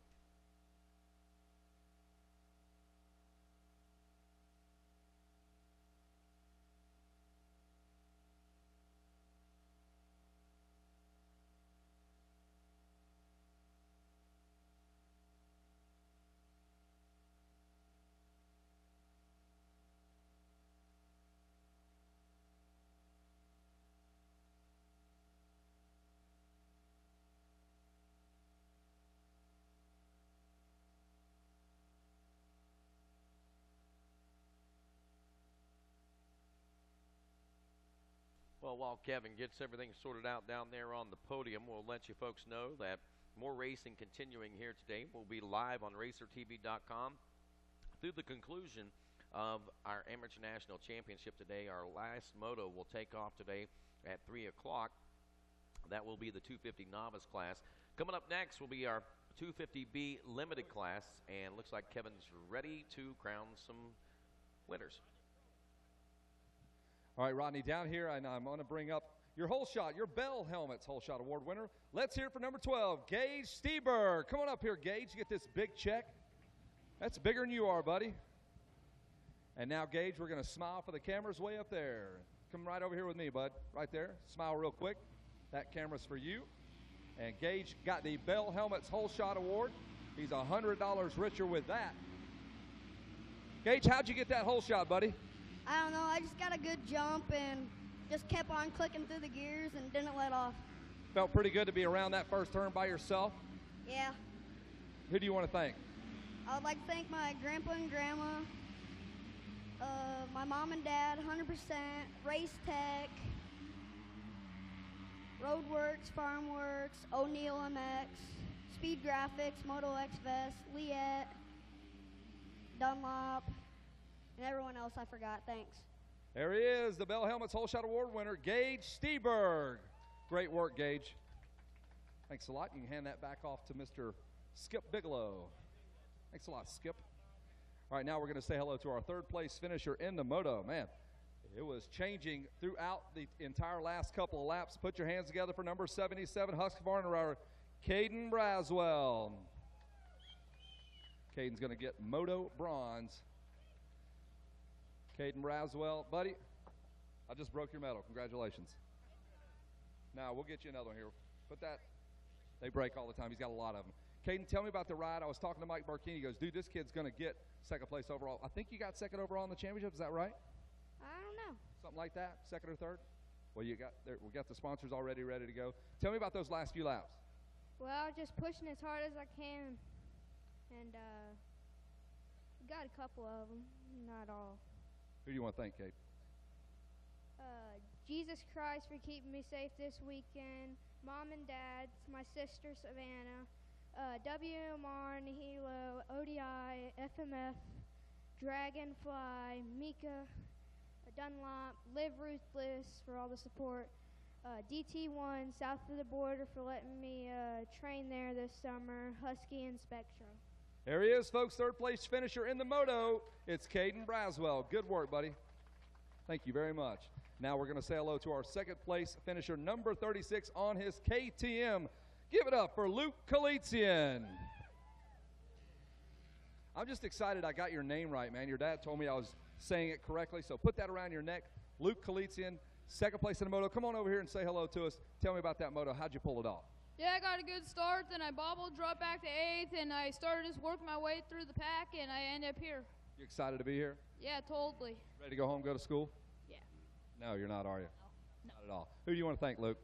I would like to thank my mom and dad, my Uncle Ron, Mike at Thousand Oaks Power Sports, Rich at X Brand, O'Neill, Forma Boots, Nihilo, Dunlop, FMF, Boyson, Twin Air, and anybody else. Thanks. Give it up for Luke Kalatsian. He finishes up in the number 2 spot in the moto, and he gets moto silver. And now we're going to bring up the man of the hour. Ladies and gentlemen, put your hands together for the number 79 out of Bakersfield, California, Jet Reynolds. Come on up, Jet. Jet Reynolds, you get this, another Moto medal, man. A perfect week. And turn around to your right. Kip Bigelow would like to present you with a high five and a #1 plate and a shield. You got your Moto shield there, so you got a target on your back now, buddy. Here's some interesting stats for you. This kid in 3 years is 16 for 18 in Moto wins, guys. He's had 2 perfect years, I believe, is what Ryan Holiday told me. You're perfect again. Your 6th championship so far, Jet. What does it mean to you? It means a lot. I've been training so hard all year. Well, tell me about this moto. You didn't get quite the whole shot, but it didn't take you long to get out front. No, I got a really good start, hopped out into the lead, and rode my own race and pulled away. So when are you turning pro? As soon as we leave the ranch? Hopefully 16. All right, so we got a little bit more before you go pro. Still got some work to do on the 85 and then the 250F. Who do you want to thank for getting you up here, Jet? Kawasaki Team Greenfly Racing, Here Swim Aid, Oakley Goggles, Renthal, Pro Circuit, Mom and Dad, AmeriCross MX, SOB, Nilio, Ride Dunlop Tires, Never Boast, I forgot, thanks. Let him hear it one more time. Out of California, the champ is here. Jet Reynolds takes the win, and that is his 6th title. And I believe you got some champagne you're going to bust open here in just a minute, Jet. There's your champagne. See if you can make it pop and bubble all over the place.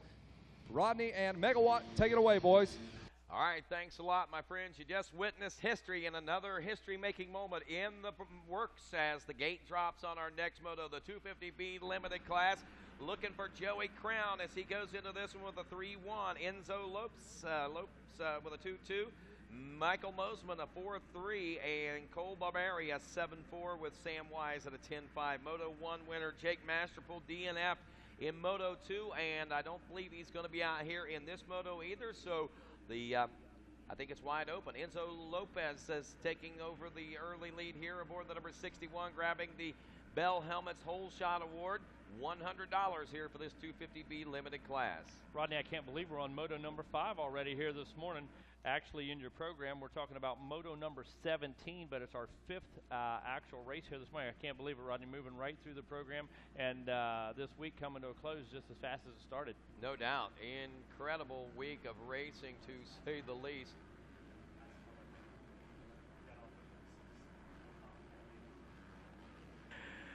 Lopes still trying to maintain the lead, but man, he's got all kinds of company, about 40 bikes that are trying to knock him off that pedestal at the moment. Joey Crown being one of those aboard the number 35 Kawasaki, as we'll be keeping an eye out for that ride, as well as Moseman's number 42 KTM. Rolling through the heart and into the heart of this race course, we should say now, as we head over the Kawasaki Camelback tabletop there into the Thor Beach Sweeper.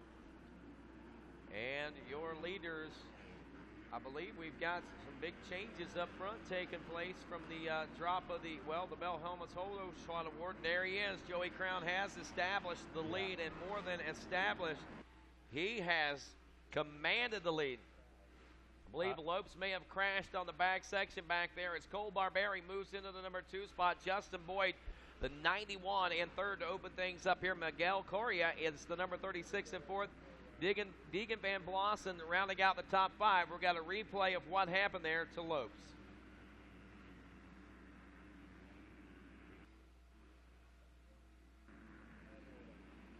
Well, maybe we don't have that replay. We'll try to get that one for you. But, man, what a tough break there, grabbing a whole shot like that and actually in contention for the championship at a 2-2 coming into this moto. All right, looks like we've got a little bit of that footage right there.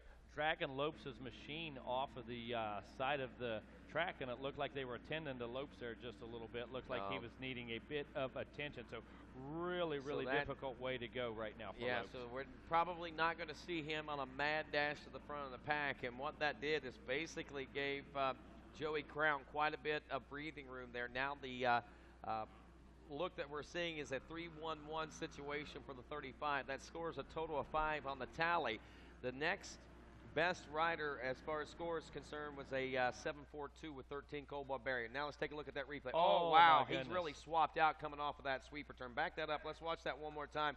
Coming off the Rocky Mountain ATVMC.com sweeper turn. We had him in the lead. As you can see, things are going well here, and then all of a sudden just crossed up a little bit. Yeah, what he was going to do, Rodney, he was going to make that move to the inside, and as he grabbed that front brake, the rear end kicked, which made him lock up the front brake, and man, all of a sudden he's in a cross-rut situation. Over the bars he went. Wow, that's got to be a hurtful situation physically and for that championship, as Joey Crown now looking to wrap up lap number 2 here in this 250B limited class. Moto 3 again, and there it is. Crown now followed by 4 seconds. Cole Barberi in second, a 158.078 for Crown.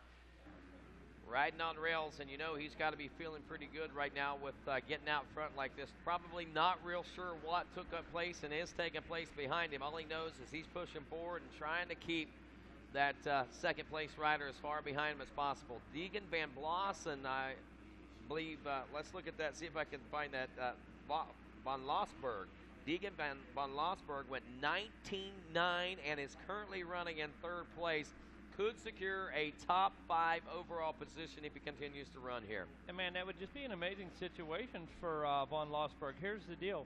You come out, you work your butt off, man. You got that 19th, then you cut that in half to about a 9th in Moto 2, and you know, you're feeling the flow. You're up there in third place in Moto 3, and that can result in, like you said, a top 5 overall in the class, man. Wow, I am just blown away at the numbers we're looking at right here. Joey Crown looking at win the national title with a 3.11. That's not so shocking, but what happens behind him is a little more shocking. Cole Barberi at 7.42 would be second place overall. Dylan Walsh, the number 53, who is currently 8th place position. He finished 8th in Moto 1. He finished 8th in Moto 2, and looking at a consecutive 8th place position finish, is looking at third place overall right now. Hasn't been able to see the podium with a pair of binoculars, and he's going to finish overall, dude. Okay, in third place. That's crazy. Michael, 8, and this guy, and if we were to finish in the current running order, man, this guy's got an overall podium of Loretta Lynn's with 3/8. That's amazing. A 4.319. That sounds more like a card game in Vegas than motos at Loretta's. It does.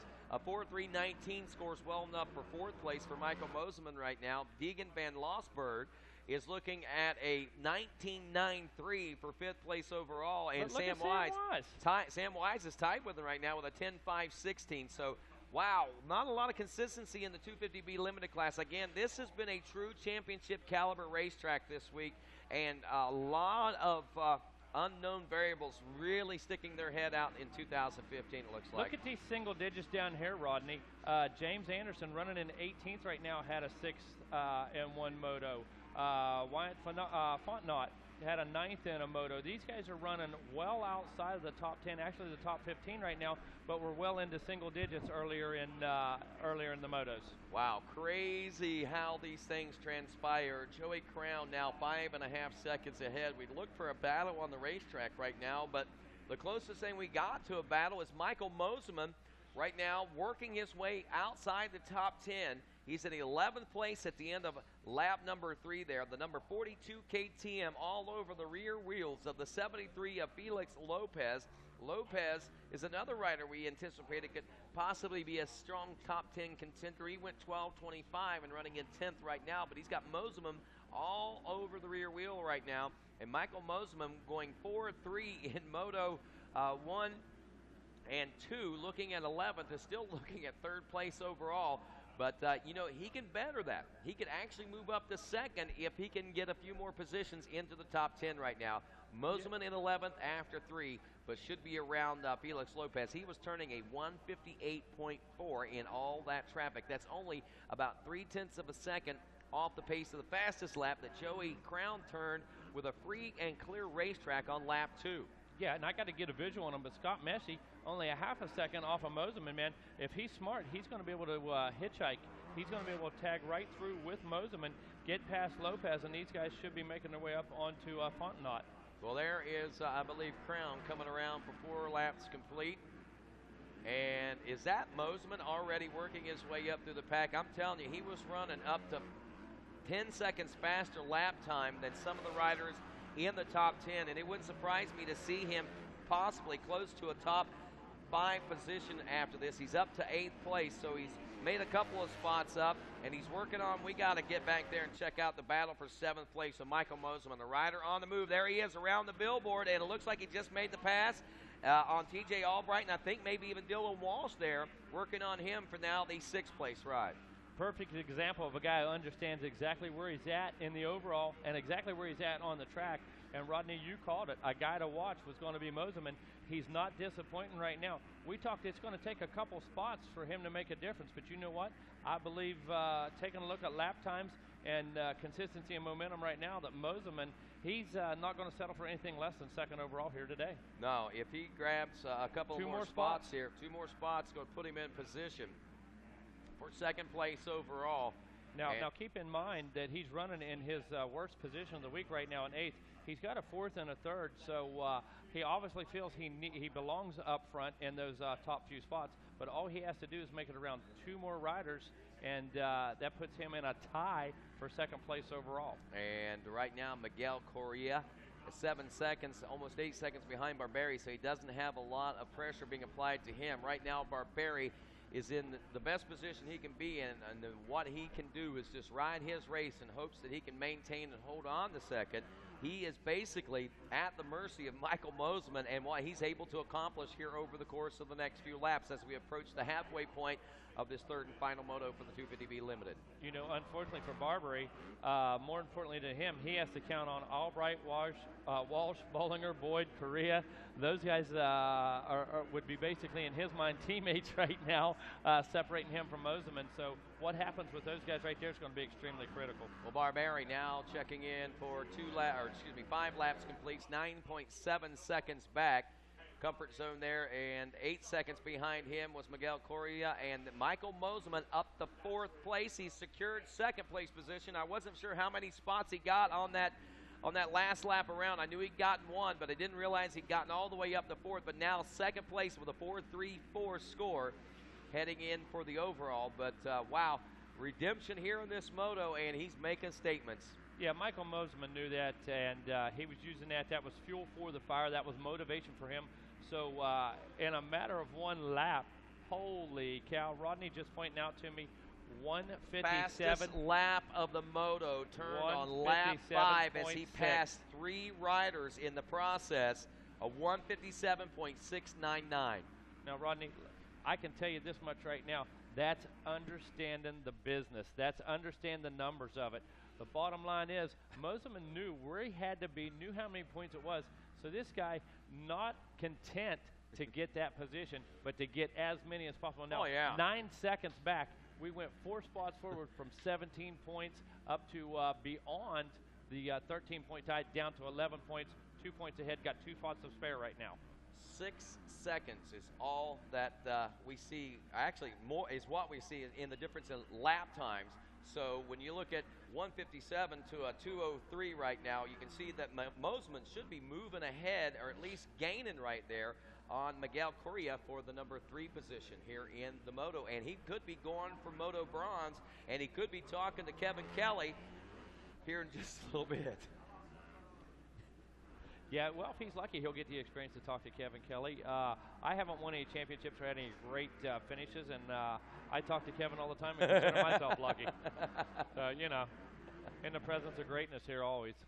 I never thought about that. You know? He's actually interviewed me before. Exactly.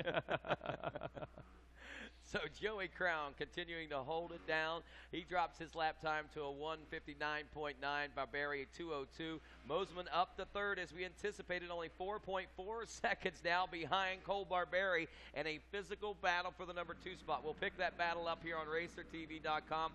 12 minutes, 30 seconds into this moto. He's still got plenty of time to work with, and we got lots of time to watch him and have a little bit of fun in the process of watching Poetry in Motion with Michael Moseman. Heading through the 10 Commandments goes to number 42 now, as you can see that rider just ahead of him. I thought we were doing a commercial right there. I don't know why. Getting a little off rhythm right here now, Rodney. You know, I thought we were going to a commercial, you know. I must be hearing voices through my headset here. I don't know. Maybe I'm not hearing voices in my headset. Maybe I didn't hear your voice, but regardless of what I heard, what we heard, what we are witnessing. No denying what's happening on the track. No denying. No doubts about that. No question there. Man, I am just surely impressed by Michael Mosiman. You know, they call him Magic Mike. I think he's the one we were calling Magic Mike there yesterday. That's good. That's good. You know me. I like a good nickname, and that's a classic. Magic Mike. There we go. He was throwing it down on the podium there yesterday afternoon, and man, I tell you, 157.308 on lap 6. That was after. Wow. That again was his fastest lap. So he just set a fast lap on lap 5, and then set another fast lap on lap 6. He this races is insane. that. Absolutely. Insanity. Right before our very eyes right now. Can Michael Mosiman keep this pace up as he's reeled in that second-place ride of Cole Barberi, I believe, as we head in front of the billboard now with the battle is on. Magic Mike trying to get up in the middle of that podium and make it rain, man. There you go. He is. The dollar bills are going to certainly rain, I think, on the podium for Magic Mike. As I know a lot of folks are going to be they're going to be looking for him to do great things. And there he goes through the Bell Helmet Forest, and he makes the pass as they come out of the Thor back door. Unbelievable. You made the call early in this race, Rodney, and to be honest with you, it wasn't really on my radar. I took a look at the numbers, but you yourself said Mosiman was going to be the man to watch, and once again, your infinite wisdom coming to fruition here, dude. Wow, what a great ride for Mosiman. 157.577 on lap number 7, though. It's look at that. I mean, he was within 0.2 of a second of his fastest lap, his 3 fastest laps coming on 5, 6, and lap 7 right now. Now, though 157.577 is not the fastest, it's right there in contention with his fastest lap. So talk about good, consistent rides. Talk about a rider that hit these third motos with one thing in mind, and that was to make the point that he meant to make earlier in the week. Oh, yeah, you know, redemption, justification, validation. We've used all those terms, but I'm not sure what fits Michael Mosiman best right now. I'm telling you, I'm not sure what term to use. That guy just on fire.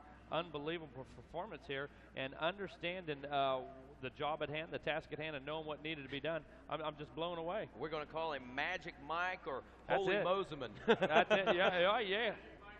I like that too, but I got to agree with Wes. We're going to stick with Magic Mike, but Holy Mosiman, boy, that's a good one too. You know me, I like a good nickname, dude. That's catchy.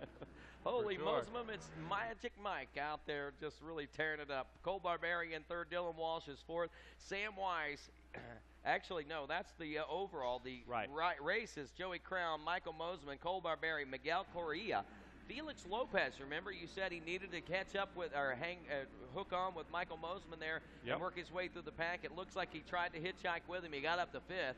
Dylan Bollinger running in 6th, Dylan Walsh in 7th, TJ Albright is 8th, Sam Wise in 9th, and Justin Boyd rounds out your top 10 here in the closing moments. We got less than 4 minutes to go now in this particular race, so we'll probably see a white flag coming out here pretty soon. You know, I got to think that Lopez got a little info from the pits there, because if you notice, with Lopez now in the 5th spot, that puts him in 10th overall, so probably a goal or marker that they were hoping to achieve right there after a 12:25. You know, you're out of contention for the overall. You're probably not going to get a top 5, but Felix Lopez is going to be able to put together a 12:25. If he can finish 5th or better, he's going to secure a top 10 finish with scores of 12 and 25. And that's pretty. That's some good bragging rights, no doubt about it. Good bragging rights there for him as we continue to watch here.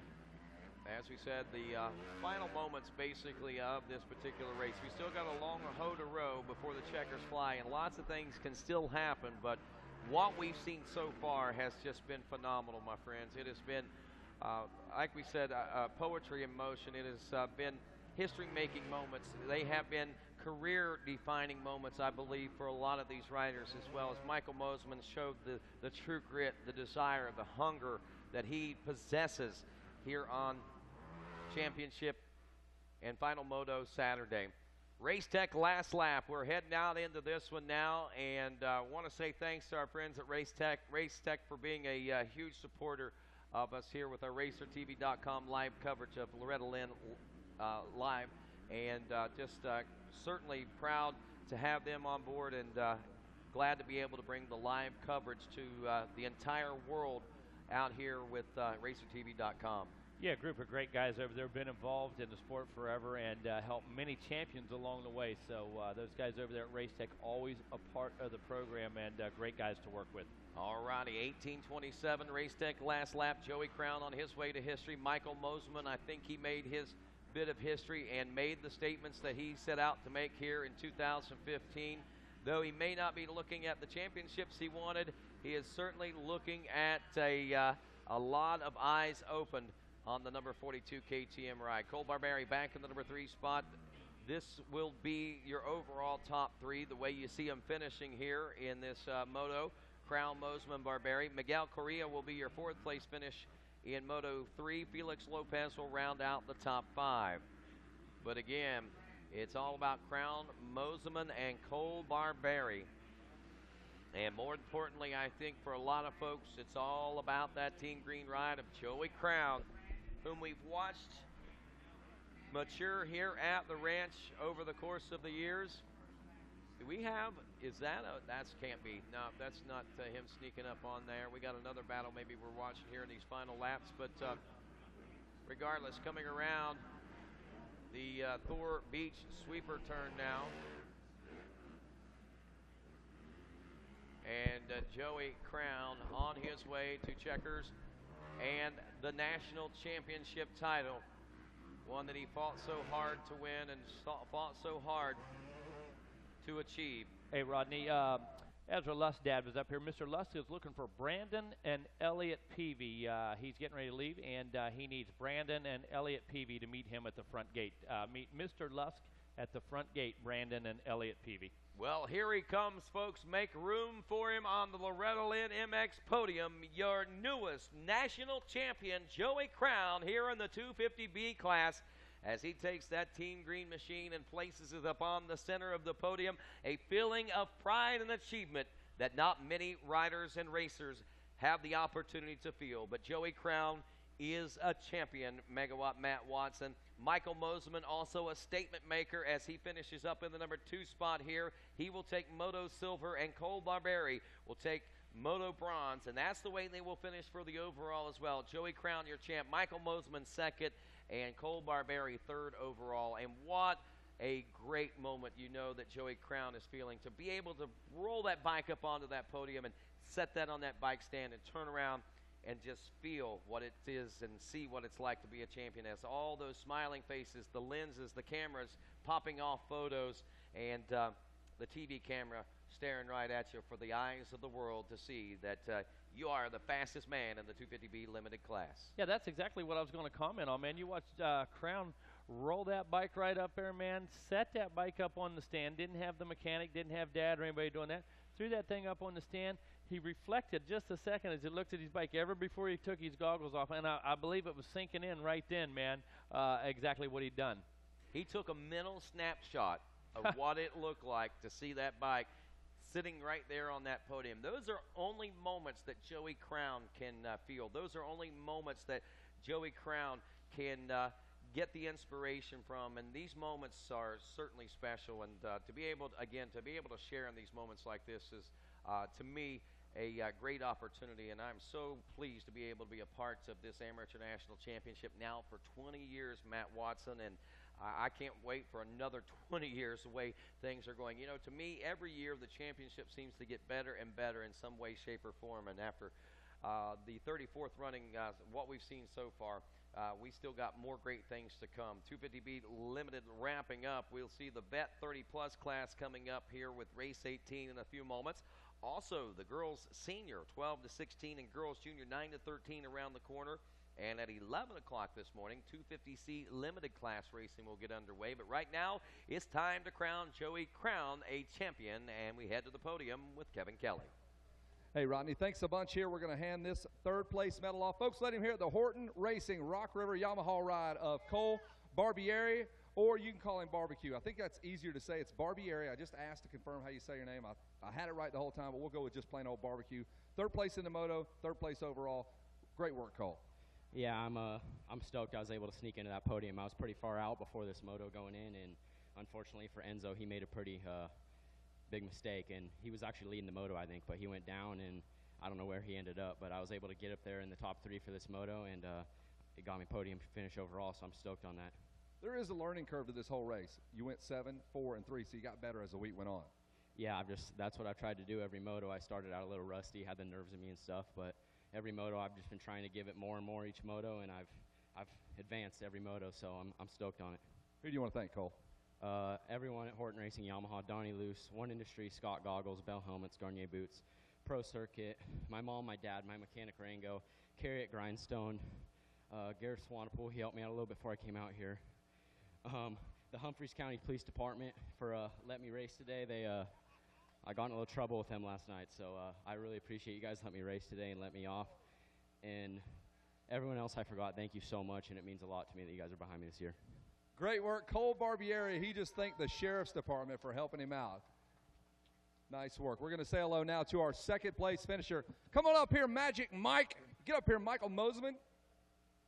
Hey, Mike, you want to come up here? Mike's just chest bumping, high-fiving. Hey, somebody at KTM want to grab that guy right there. Nate, we need your guy. Michael Moseman, get up here. Here he is, ladies. You've been waiting for Magic Mike to show up. There he is. Nice glasses. Magic Mike, the gunslinger. Sweet. We're going to let these motorcycles go here, then we'll check in with you.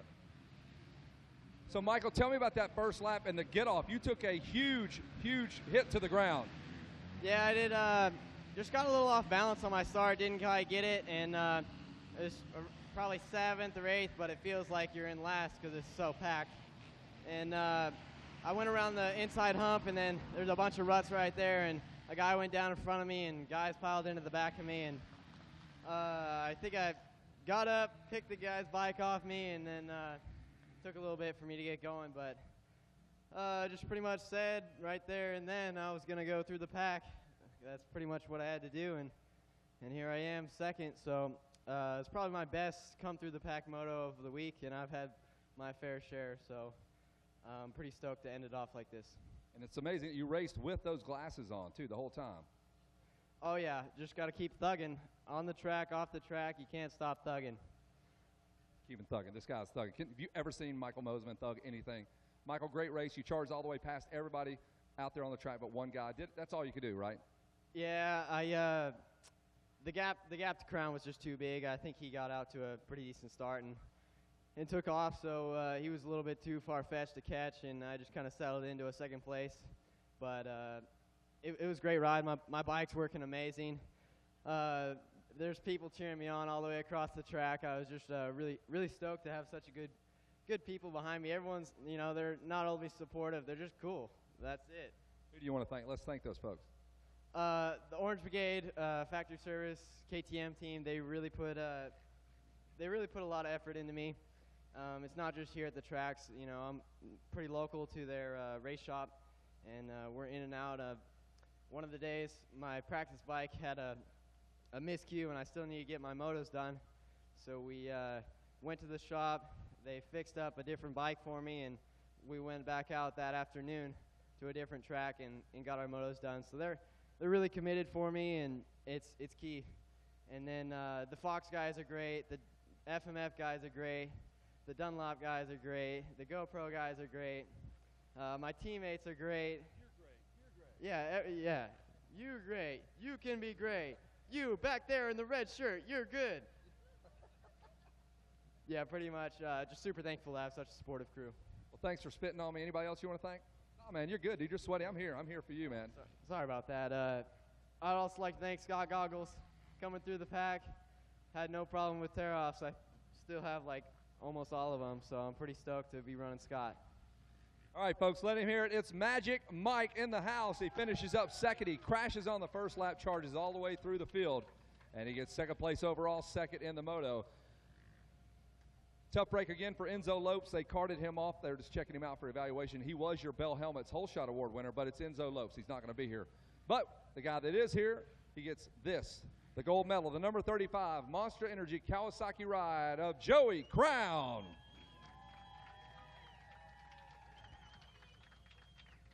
Joey Crown making good on his efforts here with Team Green.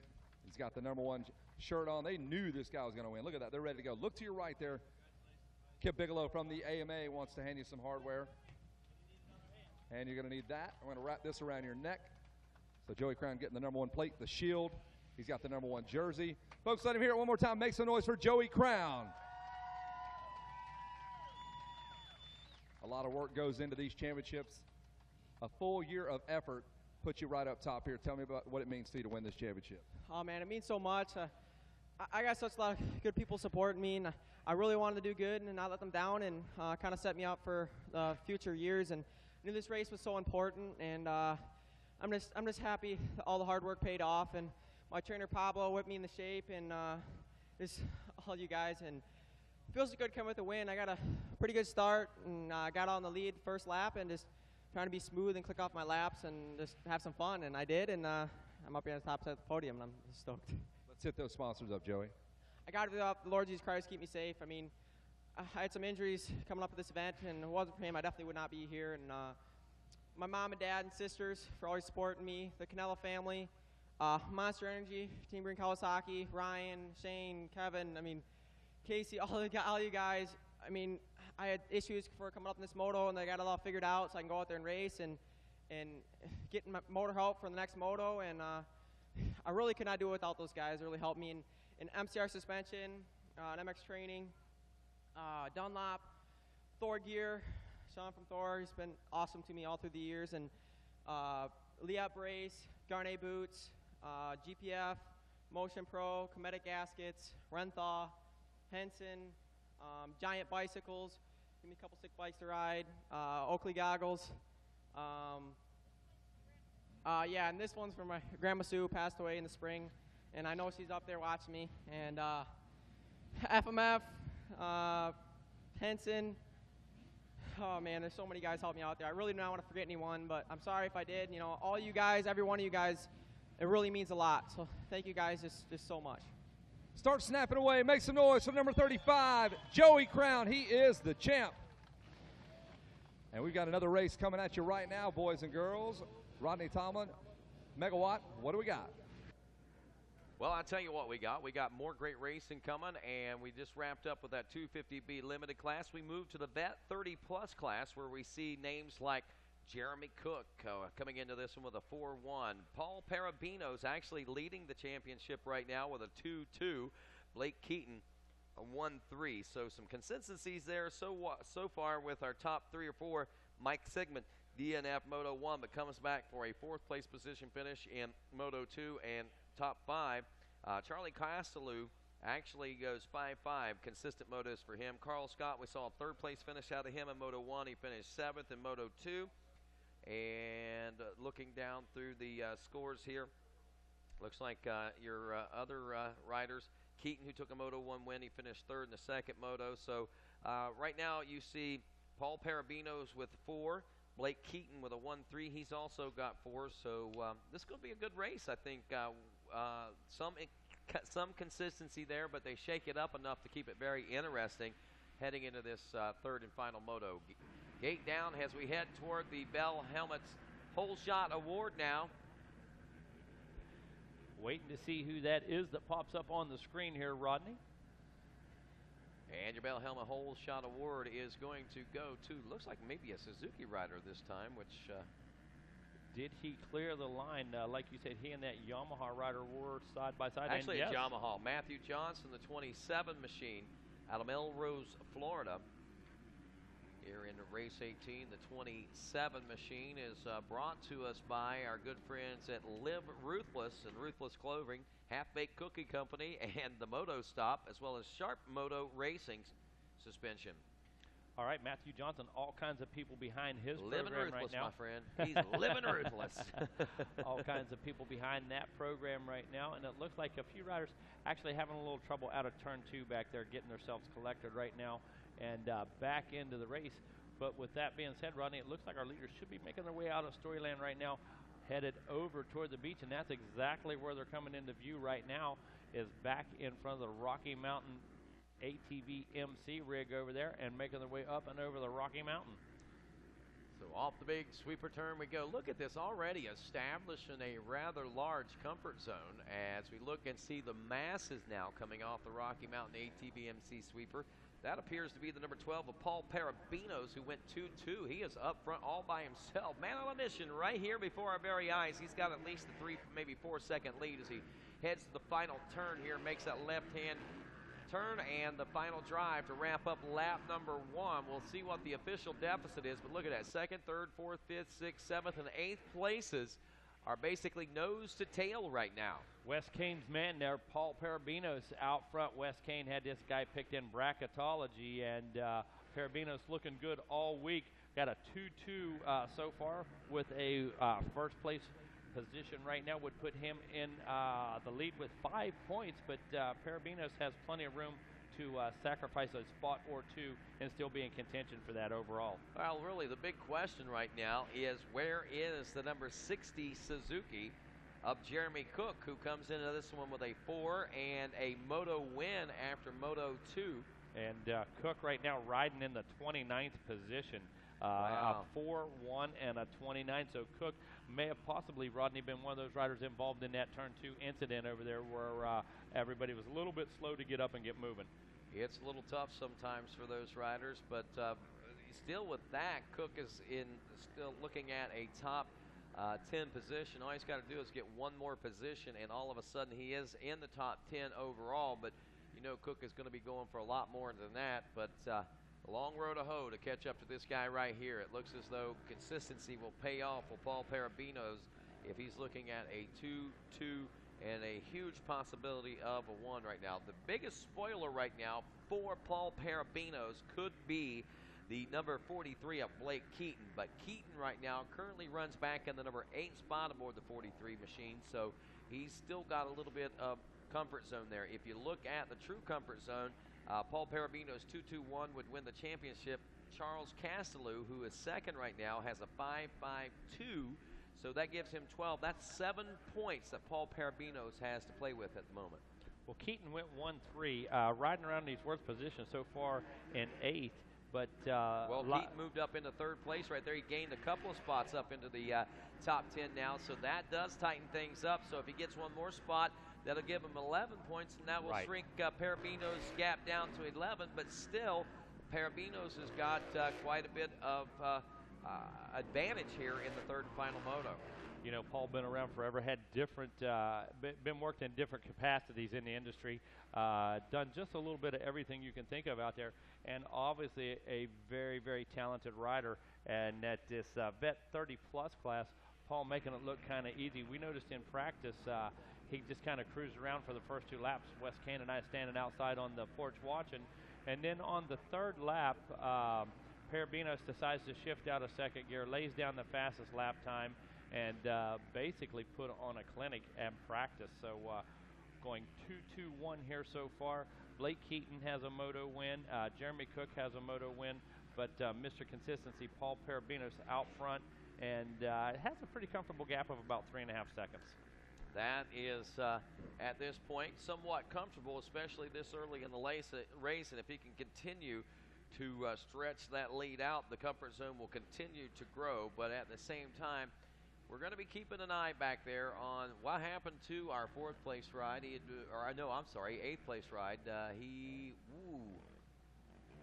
60. What happened to what we were looking out there for Blake Keaton, 43? He's dropped back to 9th place now, so he does drop back a little bit. He was up to 8th, so he's still right there in the hunt and within striking distance of one of those top 3 positions. Actually, sitting in 3rd overall. Sitting in the 3rd spot right now. So he has to gain 2 more spots up to 7th to get 2nd overall. But Paul Parabinos, again, just in the driver's seat as far as this championship is concerned at the moment for the Vet 30-plus class. And Keaton more than capable, though. Keaton having a moto win, you know, very early in this one, and being able to make that adjustment, get some track position, and pick up another position or 2, definitely puts him at 11 points and puts him at 2nd place overall behind Double P Paul Parabinos.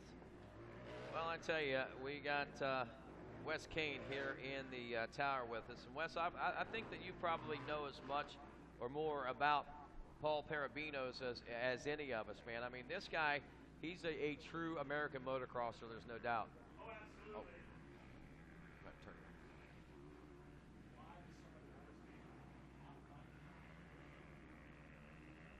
Oh yeah, absolutely. Paul grew up in South Florida and been racing since he was on a 50 with training wheels. And I talked to his dad. We used to share stories and stuff. And even his dad goes back before he came to America over in Europe. He said, you know, I was so little. On my first motorcycle, I was in the bedroom and I tried to kickstart it and it knocked me through the roof of the house. I mean, there's the stories that Paul Parabino, Tony Parabinos would tell me. We would just laugh. But he's a great kid. He's done just about anything you want to do. He spent 11 years here, coming here every year as an amateur. He went to college. He got his degree. He got a job with Butler Brothers and Pro Circuit. The guy won an outdoor championship as a mechanic for Dean Wilson. And I believe this is something that's just going to sit back and satisfy him. He's got his wife. He's got his children. And I think this is something that Paul really wanted so bad as a youth. But it just didn't happen for him. I've seen him pull a hole shot here. Probably the only time the race ever got red flagged. This kid on an 85, 14, 15, he pulled a hole shot and it lightning and they red flagged his race. Oh. And it didn't work out after that. So the kid's a good kid. He deserves it. He's worked here. He is a true American motocross rider, a motorcyclist. It starts with his family, June, Tony. You guys, I know you're listening back home. I've rode this trip with you guys since day one, and I'm getting goosebumps now. I can't wait to go down there. I don't want to, jinx anybody to give that kid his gold medal and hand him a #1 plate. Man, I know Tony, June, you guys did this, and it's going to be an awesome thing to go down to the podium and solidify this thing finally for Paul. A great honor for Wes Kane to be able to share in that no moment. Question. That Absolutely. And I've had those moments myself. It is really rewarding, I think, as a person in our position, to follow the careers of certain folks, maybe from back home or all the way through the system, whatever the case may be, and to see them achieve these types of things, the things that they dreamed of for many, many years. It is a very heartwarming moment, I think, not only for the riders themselves, but myself personally. Oftentimes, I find myself getting a little bit wrapped up in it, and I can tell that this is something special for Wes Kane also. I'm glad they get to share this moment together. Oh, for sure. Now, you talk about Paul going to school, Paul having a career, Paul working for Butler Brothers. Hey, Rodney. Yeah. Hey, another thing, Elliott Cook, the number 75 machine, Willie Manning ride, they actually built that motorcycle in the garage of the house I live in. I share with, Willie gives me a little haven, a little bat cave I live in. So I seen that bike hand-built by Willie Manning. Those guys brought it here. I rode with them. So now I still have a little bit of a touch with this class here, because that's the guy I got to ride home with, and he's looking like a 4th overall in the championship, possibly a 3rd place on the podium. There so I you just go. can't get away from the winning ways of all these people here at Loretta Lynn's. It's so awesome. It's a great family, and I'm just happy to be a part of it. And I can't thank the Coombs family enough for giving me the position to be here with this and all these championships here on the grounds. Well, you're right. Jeremy Cook is in contention for a top 3 overall. He's got to get a couple more positions in order to make that happen. But our Moto medals going to be going to Parabinos, Castellou, and Michael Sigmund. Sigmund, at the moment anyway, is looking at a 3rd place position. As we said, the bronze medal. He's 2.9 seconds behind Charles Castellou. Castellou 8 seconds behind Parabinos, but I think each one of these riders have their comfort zone, as Sigmund actually enjoying about a 10-second lead over the 4th place position of Sean Miller. So here in the, what I would think is, we're looking about the halfway point of this moto right now, the Vet 30-plus class. These riders still got a little way to go, but they seem to have found that, wait a minute, Michael Sigmund has picked up the pace. Looks like Castellou dropped off a couple of seconds from a 2:08 now down to a 2:10.6, and that gap is a half second. So the number 90 all over the 24 of Charles Castellou for the number 2 spot. So we still got room for change, it looks like, Megawatt. Yes, Sigmund, always the KG veteran out there. For some reason, ended up 37th in that first moto.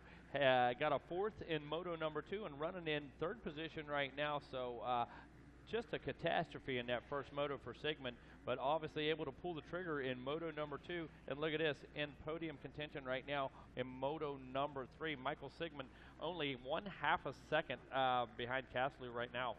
Wow. And aside from the 37th place finish in moto number 1, he could be looking at a solid top 5 overall finish. So a good day of redemption for him, and just making a statement, and if nothing else, having fun. The pressure is off. It's all about the fun at this point, and you can tell that that's exactly what he is in the market for, because he is just out here letting it all hang loose now. Michael Sigmund, the number 90. Charles Castelou, again, the number 24. Wow, I hate to be in his position because Sigmund's coming on a mission. Yeah, he's came got with a mission at this point, I believe. I think he may have gotten around. Let's double check this now as our leaders making their way off the Rocky Mountain sweeper turn now. And I believe that is the battle we're talking about right there, Castelou and Sigmund. Yeah, all three Kawasaki's up front there. Parabinos, Castelou, and Sigmund. But the man who's making waves right now is Sigmund, the man who's on the move, making some changes in those positions. On fire right now, trying to redeem himself after that 37th place. I mean, he was able to do that immediately with a 4th, but the guy's not happy right now in 3rd position, wants to pursue the lead. So Castelou last time, I think, had a half-second gap between himself and Sigmund. That has opened up a little bit. Now he's looking at 10 seconds between himself and Parabinos, but he's not worried about Parabinos at this moment. He's worried about hanging on to 2nd for Moto Silver here. Sigmund drops back off now to 1 second, so he loses a half-second or so in that battles, but Charles Castelou somehow or another rising to the occasion there on lap 6. As we roll through lap 7, will he be able to maintain his cool as Sigmund now knocking on the door here in the Bell Helmets Forest, heading toward the Thor door, and that is the battle for 2nd place. Castelou and Michael Sigmund down now the short chutes. Hard left-hand turn as we head toward the Cometic corner. And wow, somehow or another, Castelou finding a little bit of extra power coming out of that turn to the inside now. He owns that line. Oh. Will Sigmund be able to use the 10 Commandments to his advantage? Nothing gained, nothing really lost, I don't think, through the section. But at the end of the section, it looks like maybe Mike Sigmund might have held up on the braking and outbraked him there and closed that gap back up to set him up for a possible turn here in the next couple, or pass in the next couple of turns. That's exactly what it would look like. Going into the 10 Commandments, Castelou seemed to have checked up just a bit. Sigmund not able to capitalize. Once again, at the end of the 10 Commandments, Castelou checked up a bit again, and now here we are just a couple bike lengths apart one more time. Heading to that Rocky Mountain ATVMC sweeper now, and the hammer is down in our Vet 30-plus class. The battle for 2nd place we watch here on Racer TV as it's nose to tail. Charles Castelou, Michael Sigmund, 2nd and 3rd now. It is Castelou with the red gear, I believe, on board the number 24 machine, and it is Michael Sigmund in the darker gear on board the number 90. Rodney, I'm not sure where we stand. Not sure what the time is. I don't see the timer on the screen right there, but I'm going to say we're getting close to that 2-lap board, and things winding down a bit right here, and I think Sigmund going to take full advantage of that, sitting in the catbird seat back here watching the lines and actually being in a better position, in my opinion. So lap number 7 now in the history books. 1/2 a second, 0.699 between Sigmund and Castelou. Wow. So it tightens back up. The lap time, 2:12.4, 2:12.0. Actually, it was 0:03, but Michael Sigmund is right where he wants to be, and he's putting that pressure on, and at this point in the moto, obviously the 12-plus seconds up to Parabinos is going to be a near impossible task to overcome. So Sigmund's looking at Castelou for the 2nd place position, and if nothing else, it may not put him in contention for a championship or even a top 10 overall, but what it does is it gives him those bragging rights when he goes back home and goes bench racing in Pennsylvania. Let me tell you, a bobble, a crash, a little bit of a mechanical, whatever came into play, but look at this, back at it again. They worked their way back through the banner. You know, Sigmund just sitting there looking. doesn't necessarily have to take any chances to make a move, but the moment that door opens, he's sitting right there to take advantage of it. They've got a 15-second gap back to the 4th place position of Carl Scott, the 47 machine. 5th place, Sean Miller. 6th place, the 43, Blake Keaton. 7th place, William Bryant. 8th place, Tony Joyner. 9th place, Jared Letchenberg. And rounding out the 10, John Paul Powell. Now, Blake Keaton, remember, he was back in 8th, and we said if he can get a couple more positions, he will establish himself as 2nd place overall. And as we check out the situation, a 1-3-6 right now for Blake Keaton gives him a total of 10 points in the tally. So that would be 2nd overall for him, dropping Charles Castelou to a 3rd place overall with a 5.52, which would score 12 if they were to finish up like that. So Paul Parabinos looking at 2-2-1 for the national title. He'll get Moto Gold. Moto Silver will go to Charles Castelou, who will get 3rd overall. Michael Sigmund will get the Moto Bronze medal and a little bit of bragging rights, if nothing else, because he's not going to finish, doesn't look like any higher than 13th place position, even if he does gain another spot. Yeah, if he gains another spot, he's still going to be stuck back there, unfortunately, in 13th overall. But I tell you what you take home with you, man. Anytime you get a 4th and a 3rd in the motos at Loretta's, you've done something. Oh, and, yeah. You know, a little bit of personal satisfaction there for him. And all his friends and family know exactly what it takes to get a 4th and a 3rd and can appreciate the effort put out by Sigmund, no matter what happened in that first moto. Race Tech last lap now, and this one is almost in the history books. And, you know, the great thing for Michael Sigmund, he's always got that what-if factor. Yeah. What if I had been able to have finished in a top 3 in Moto 1? What if I had not had those problems? Yeah. And that's going to be the fuel, I think, to see him make his way back next year. What if could turn into a championship next year if he applies himself in the next 12 months. And that fuels the fire with so many of these guys. Having so many close calls as you would, just barely outside of a top 5, barely outside of a top 10, or as Sigmund's case, having a 4th and 3rd, and then my goodness, clear back to a 37th. That is motivation, Rodney. That is enough right there to make you go home Monday, start training again, and come back and prove a point next year. Well, I tell you, Paul Parabinos proved his point in search of a national championship title as a kid. He finally makes it happen here in the Vet 30-plus class as he rolls through this final lap into his page in history. The number 12, Paul Parabinos, with a 13-second lead, rolling through the Race Tech last lap, and now heading into the Thor Beach sweeper turn for the final time. Paul Parabinos on his way to the national championship. One final turn for the number 12 Kawasaki. Low-key double P right there, Paul Parabinos. What's amazing to me is a lot of people knew that Paul was training and going at it, and it was something he really wanted to do. But in general, the public didn't know. Most of the spectators and field didn't know exactly what Paul's program was about. But those who knew and those close to him called it and predicted and said, hey, Paul really wants to come here and get this done, and that's what happened.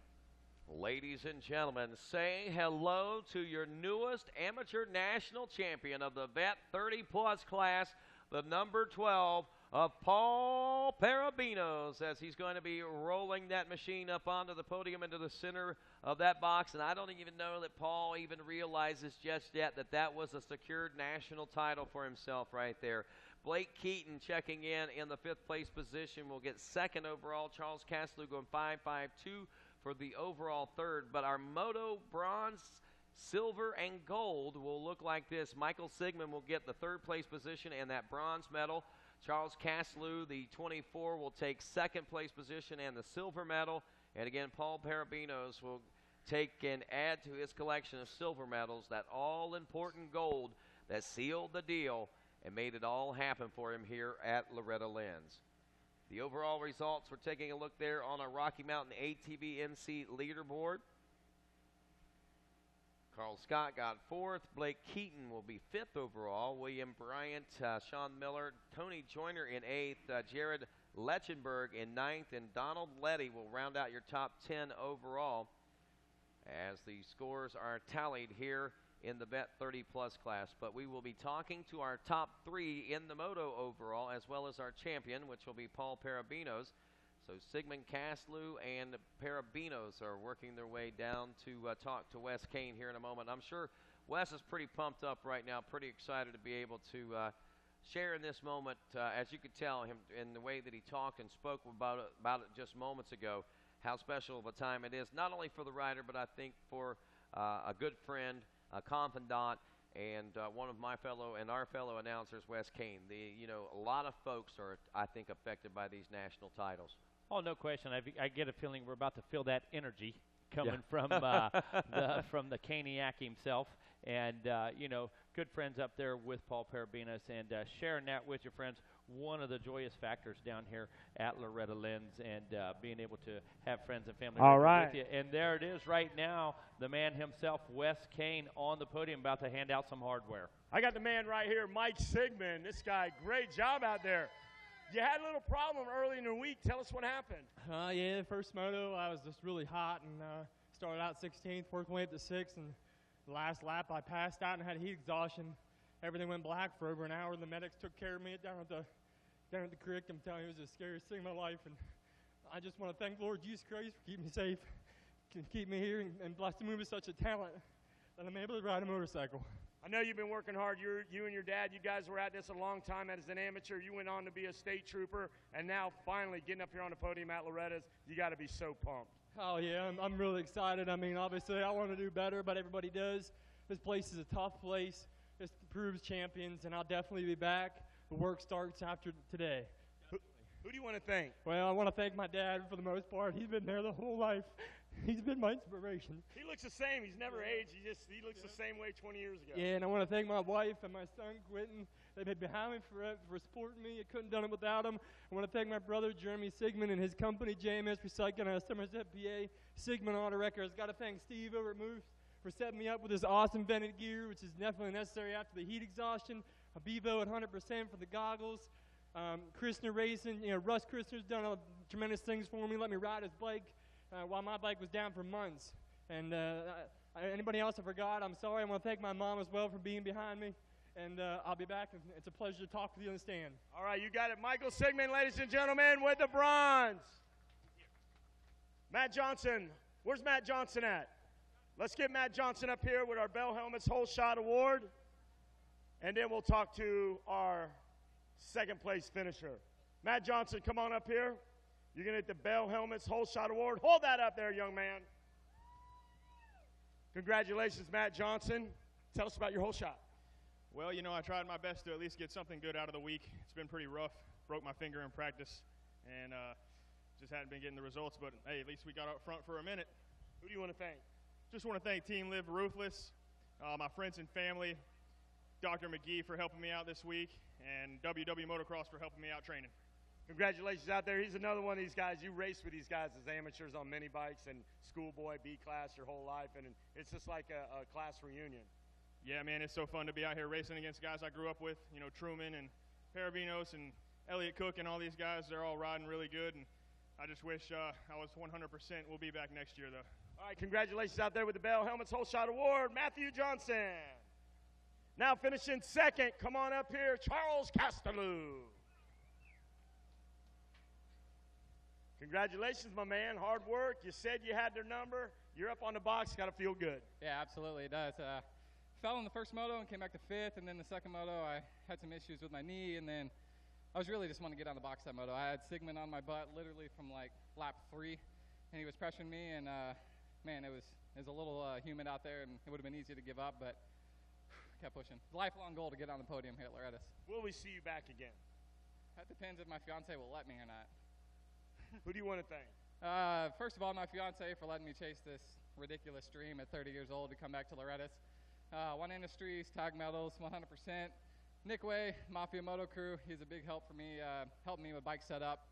As we know, 2.7 is pretty particular about his bike setup, so had a lot of hand-me-down parts from him. Dunlop, my parents, they helped me obviously all the way through my career, and my whole family. My little brother rebuilt my bike before the race. I really like to thank him, and congratulations to Paul. He deserved it, for sure.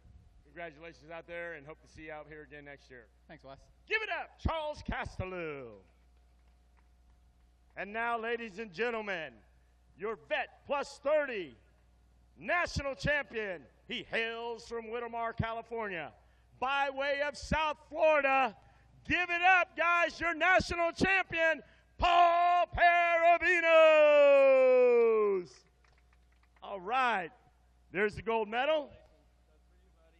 Here's the shield. Hold that shield up. All right, guys, give it up for Paul Parabino.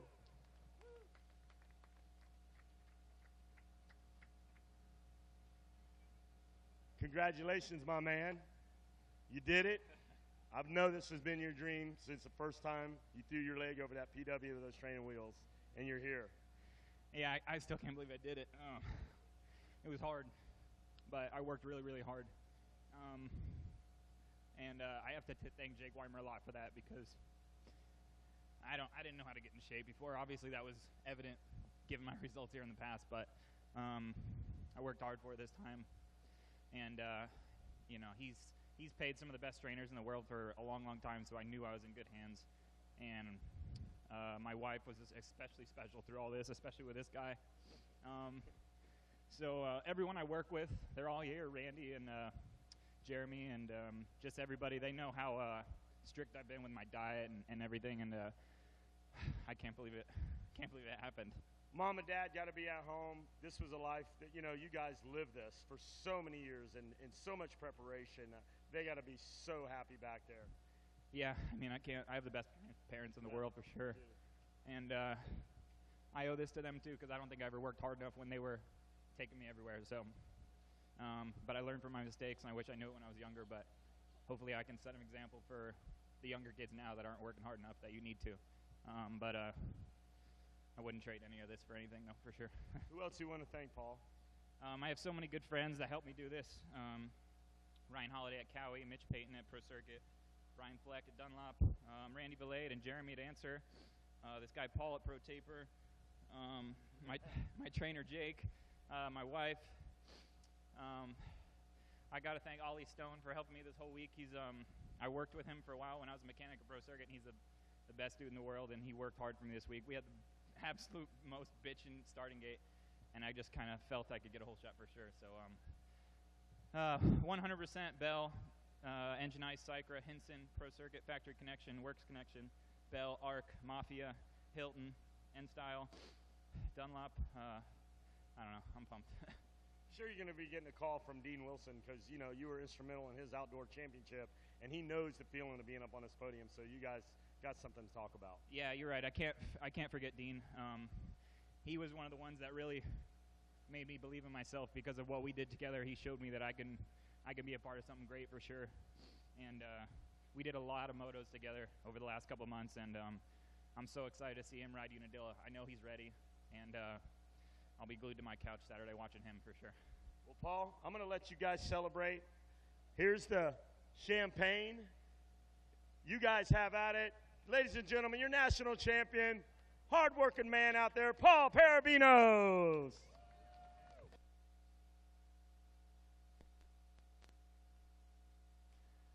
Here's the moments that I always enjoy as these closing moments on the podium, man, when it all becomes reality for these riders. And though it actually may not really be reality, but you can tell how much it meant in all these guys that talked on the podium, what this Vet 30-plus class podium and/or championship may have meant to them. So, again, champions being crowned, memories being made as we roll through the 34th Annual Rocky Mountain ATVMC AMA Amateur National Motocross Championship. We'll be back with more from Loretta Lynn's Live in just a moment.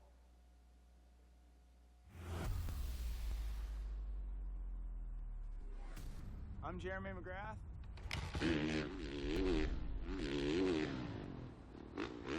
And I choose Moto 9 Flex. Wiseco Performance Products is your one-stop solution for racing. They've got the products to keep you at the front of the pack. From their well-known high-performance pistons to industry-leading clutch baskets with a lifetime guarantee, they've got you covered. For performance you can count on, remember Wiseco. One name, one solution. Do you want factory-level championship-proven suspension? Racetech Gold Valve's improved flow, providing a plush feel with drastically improved bottoming resistance. Join the family of RT Rippers at racetech.com and expect to be impressed.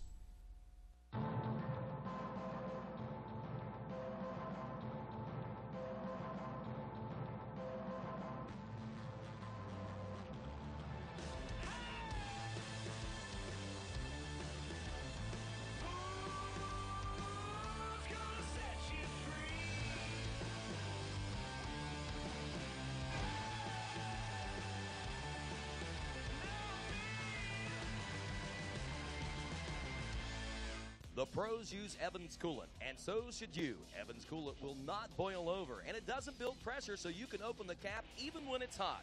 Evans Coolant is a lifetime coolant, so there's no need to ever change it. Evans Cooling. Find a dealer near you at evanschooling.com. I'm a sore loser. I'm a sore loser. Losing is not an option for me. Be the best. The best? The best. You have to have the best equipment under the hood. That's why I only use Cometic products in my engines. Cometic gasket. Cometic gasket. Cometic gasket. Cometic gasket, a superior quality gasket For those of us who demand the highest level of performance. And welcome back to Loretta Lynn's for Loretta Lynn's Live here on RacerTV.com. Rodney Tomlin along with Sean Hackley and the man Wes Kane also here with us for the moment. Jason Wygant, Kevin Kelly going to be joining us here shortly as well. And, of course, another moto of racing getting ready to get underway here in just a moment. Sean Hackley, Wes Kane, great moments there shared with the Vet 30-plus class, man. Those, I got to tell you, very emotional for, I think, all three of those guys that were finishing on that podium. Being in that spot, Wes Kane, meant so much to each and every one of those guys on different levels. I mean, you got to know, and some of these racers out here know the feeling. Even though it's 15 years later, those first-time parents out here, they've got that bug. Your child has that bug. They know how important it is to make it to Loretta Lynn's. And to come here and put 10, 12 years and not even get that close, it's something I know that burns inside of you. Yeah. I want that podium. I want that microphone. I want a gold medal. I want to be close to the award ceremony. Yeah. And I know it's just something with Paul and Charles Casselou and Mike Sigmund. It's gonna rest easy with them that they finally got here. They got a piece of that holy grail that so many have come through here to get. Yeah. And it's in you. It's in Sean. It's embedded. It's just the motorcycles. It's what it is. And it's our life, man. And it's our livelihood. It's our lifestyle, and that's it. We're here, and we're going to be here. We can't get away from it. I saw Ronnie Luss down there. He's done it all with Shane, with Ezra. They've done it. And I asked Ronnie, I said, Ronnie, well, you got students, you got kids here. He goes, yeah. He goes, Wes, I just can't get out of it. and it's the truth. And Pop Ferry's back there with his grandson Evan, and Just it can't is get what out it of is. No, you can't. It's No, if you cut our arm open, it's going to say dirt bike racing or motorcycles in some kind of shape, way, or form.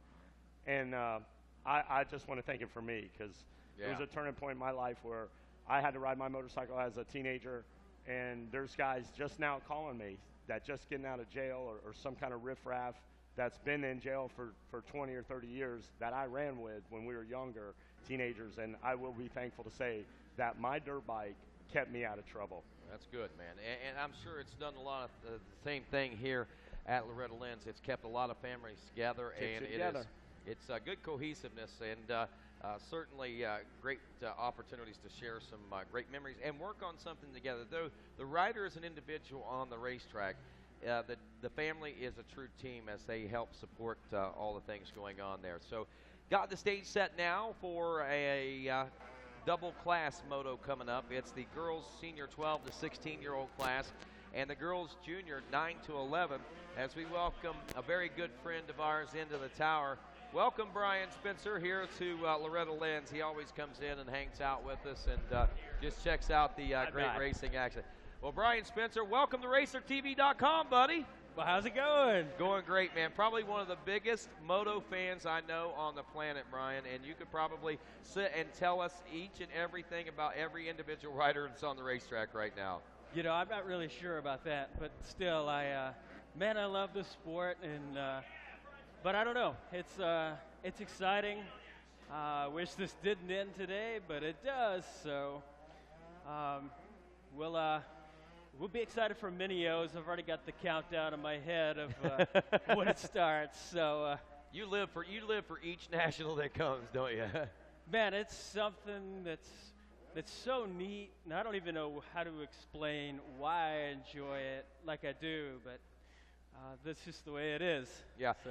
and for those of you that don't know Brian, he's got a little bit of disadvantage about spectating and viewing racing. Yeah. So, most times, motocrossers, you think about maybe what you can see out there, and well, being completely blind, I can't see, so I have to rely on sound.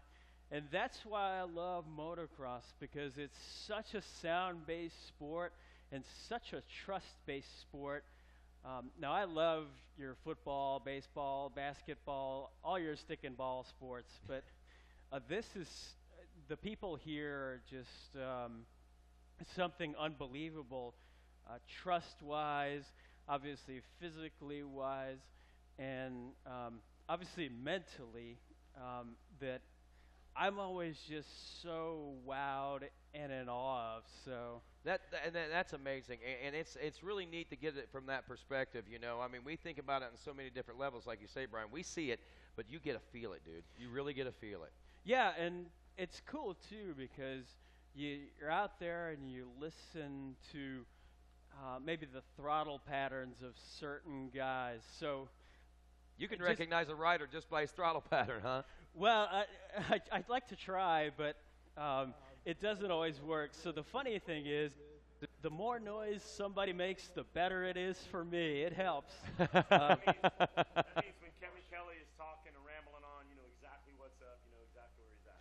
Well, man, that's why I love all you dudes, because, I mean, here's the funny part is, I guess if this weren't for TV, you guys could be saying the wrong people are in the wrong positions, and I'd have absolutely no idea. So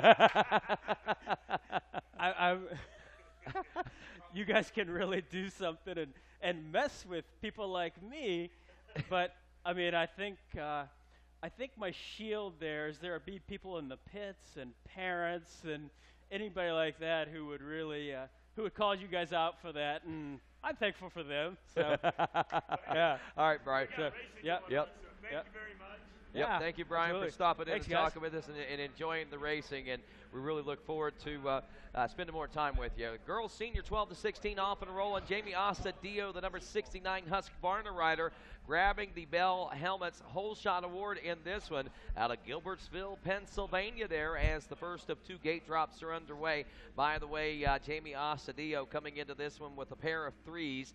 And Jordan Jarvis actually finishing 2 seconds aboard the number 30. The one to beat in this one, the 17 of Hannah Hodges. She comes in with a pair of pocket aces, as Wes Kane always likes to say. And as we watch the early part of this race unfold, it looks like the cream is rising to the top here. Yes, that looks like Jordan Jarvis is able to get into the lead right now, followed closely by Hannah Hodges. But as we have that battle going, we have the next gate drop in right now, the girls junior 9 to 13 class. Let's see who walks away with the Bell Helmets Whole Shot Award. See what happens here as Jasmine Campfield coming into this one with herself with a couple of pocket aces. Moto wins there. And the Bell Helmets Whole Shot Award here in the girls junior class is going to go to the 28 machine of Katie Benson out of Del Mar, Delaware right now. So Katie Benson on rails through the first few turns, and we pick the action back up here in a moment. Right now, though, we're watching that girls junior 9 to 13 class, but two classes. You know, the unfortunate thing about having these two girls classes on the racetrack is the fact that we have two good races going on at the same time, and it's hard to keep up with both of them. But Sean Hackley, we will do our best. Wes Kane took that piece of paper. There's a reason you can't find it. Yes, I'm familiar with Katie Benson. She's around from the same era I am, you know, Accurate Pest Control and the Mama guys out there. So that's a great ride for her starting. But looks like Hannah Hodges is able to take over the lead right now. Hodges coming into this one with a 1-1, as we'd pointed out, the consistency there. Jordan Jarvis running in the number 2 spot. She's got a 2-2 coming into this one. And I believe, if I'm not mistaken, Wes Kane, if you'll let me see that piece of paper, I believe Jamie Astadio is 3-3. Gina Galati is looking at a fourth place position right now. She went a 4-5, and I take that back. She went 5-6 and now 4, so she's actually bettered herself a little bit. Valentina Galaz, who is running back in the number 5 spot right now, is looking at a 4.55 in the overall championship race for herself. But Hannah Hodges looking for podium sweep here. Jordan Jarvis looking at 3 consecutive seconds, and Jamie Ostadillo 3 consecutive thirds. Now, as a rider, Sean, you got to often wonder, does that translate into, do you feel satisfied if you're very consistent when, say, you get 3 bronze medals or 3 silver medals, or are you really disappointed because you haven't achieved that 3 golds or at least 1 gold?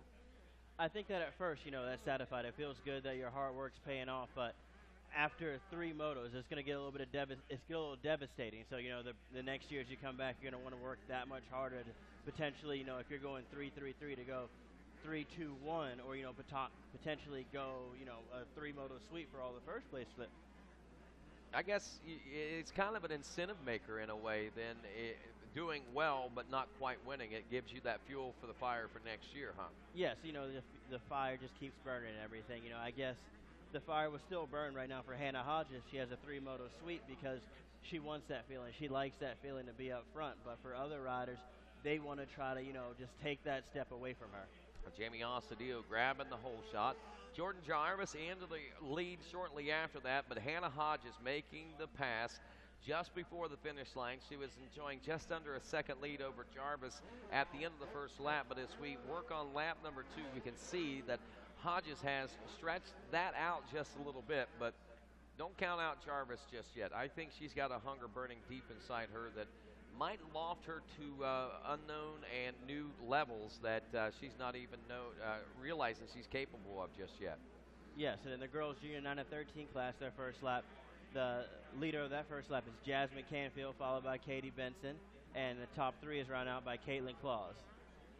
Yeah, and looking at that right now, we see that Jasmine Canfield is also looking for a podium sweep here. She takes a moto win with 3 consecutive moto wins, but back in second, Katie Benson looking at second place overall with a 2.42. Carly Morgan looking at third overall with a 4.26. And Carly Morgan is, like we said, back in, maybe even further back than 6th place. No, she's in 6th. I looked at the wrong screen there. But she is working on a top 5 position right now, away from Alyssa Cole and Maggie Garrett. She's not far off the pace from them now.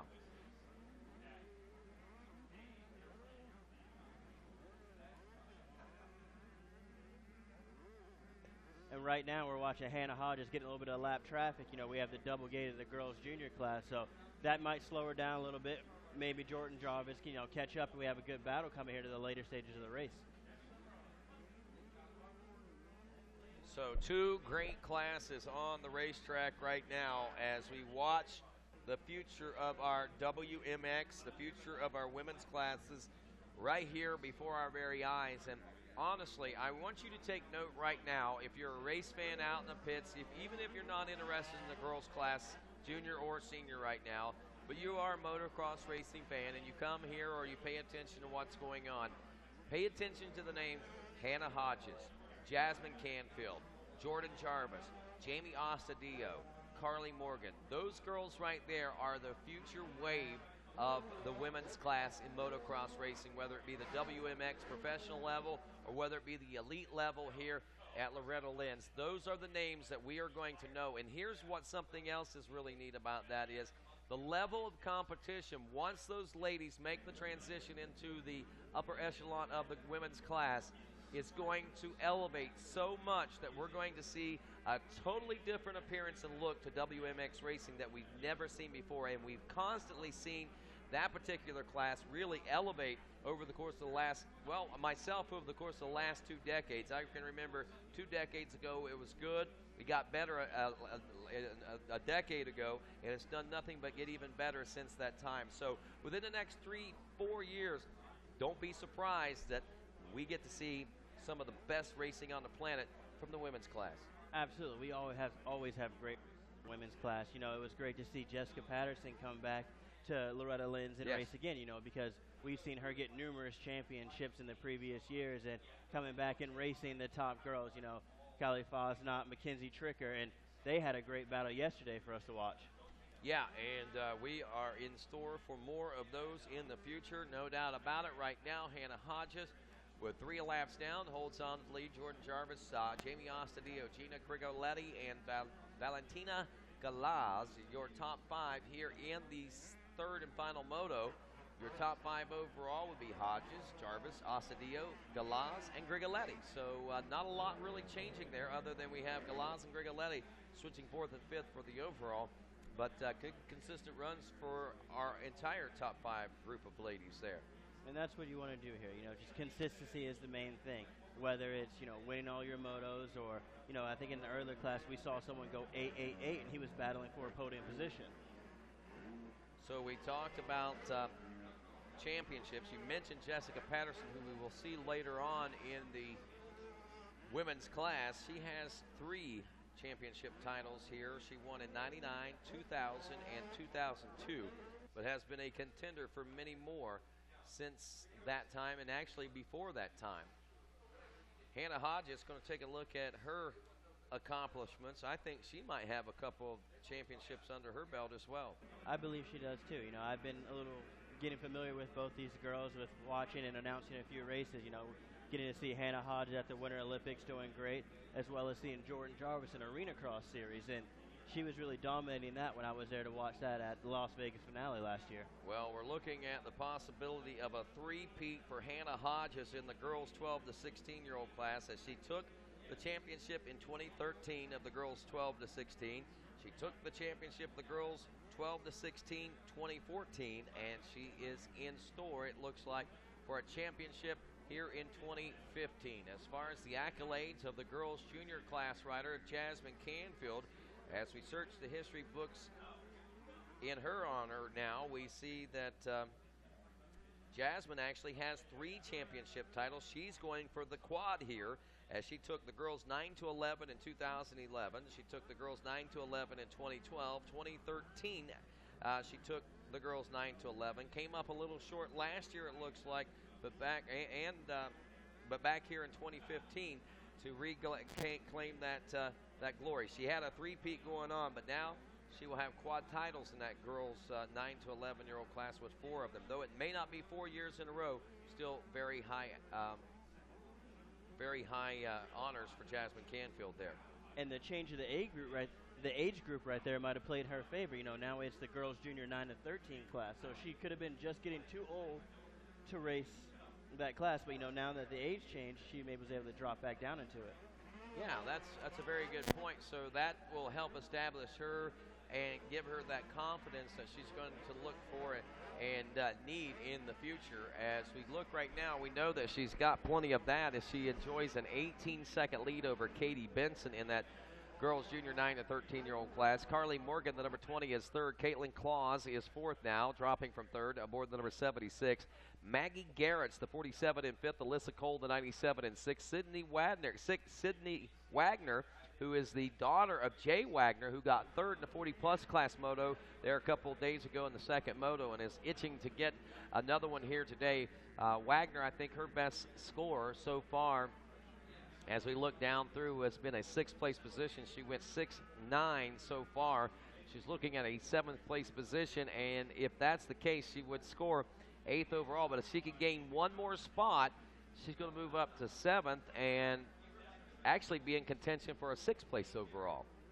That's awesome to see all the second-generation racers coming back here. You know, it's just, yeah. I was there with my father. Me and him raced in 2001, the year that I won. I think that was a little bit of a extra motivation because he was like, hey, look, you've been here a couple years, and I'm the winner title before you. But I'm like, no, I'm going to get the first one in the Hackley family. That's awesome.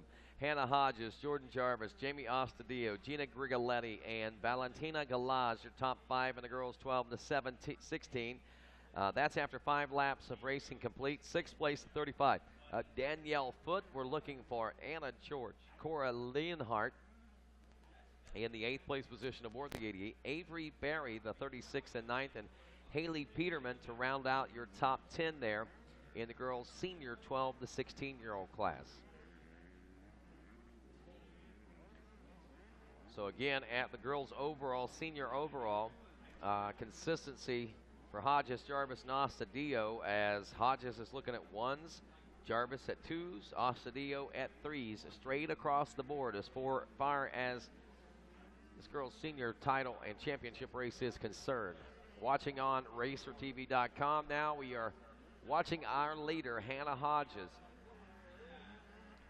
As I do not see any real battle starting to shape up unless we want to take a look at the second place position battle in the girls' junior class. Katie Benson actually just got passed by Carly Morgan, and I'm sure she's going to try to rise to the occasion to try to challenge back. Yes, we're coming into the Race Tech last lap, so, you know, they're pretty close. We saw the gap between the last lap of their round, so she needs to stay tight, stay close, and potentially make that pass back. But I do not think, so that is going to affect the overall. Yeah, it is. It brings Carly Morgan. Morgan goes 4-2-2 now, so that brings her into a second place overall position, which will drop Katie Benson to a 2-4-3 and third place overall, but still some pretty good bragging rights as far as being a top 3 overall in this girls junior class. Moto bragging rights will go to, though, at the moment, just like what we're looking at.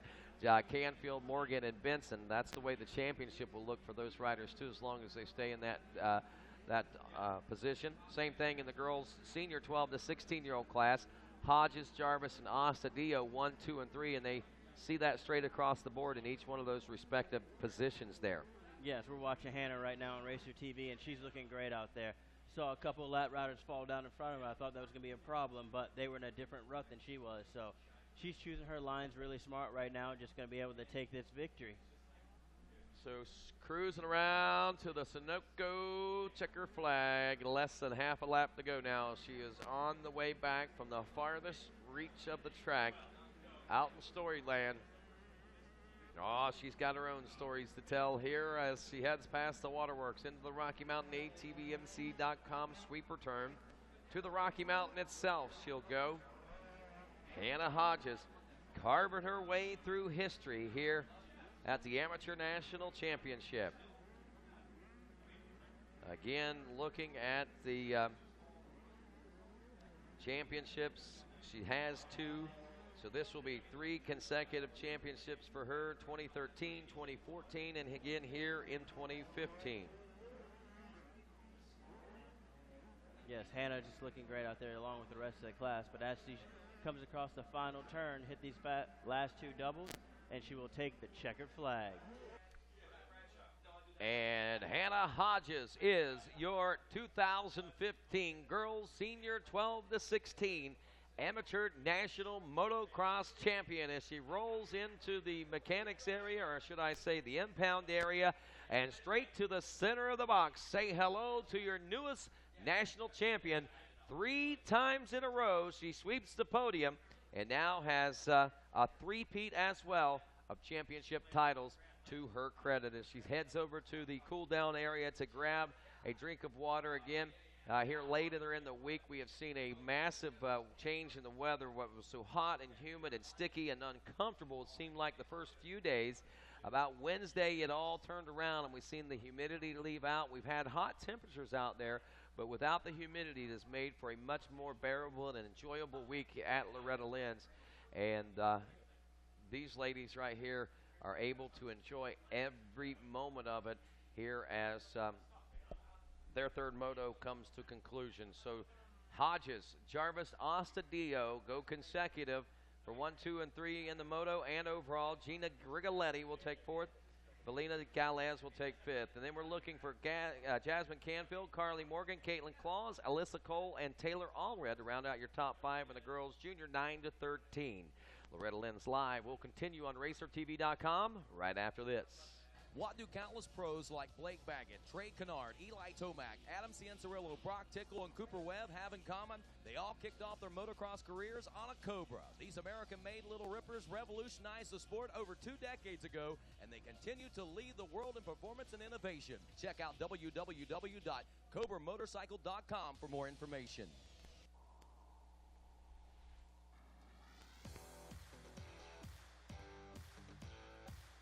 Heat is harsh. Be cool with Cool Vest. Check out the all-new Cool Vest at coolvest.com. Cooler than you.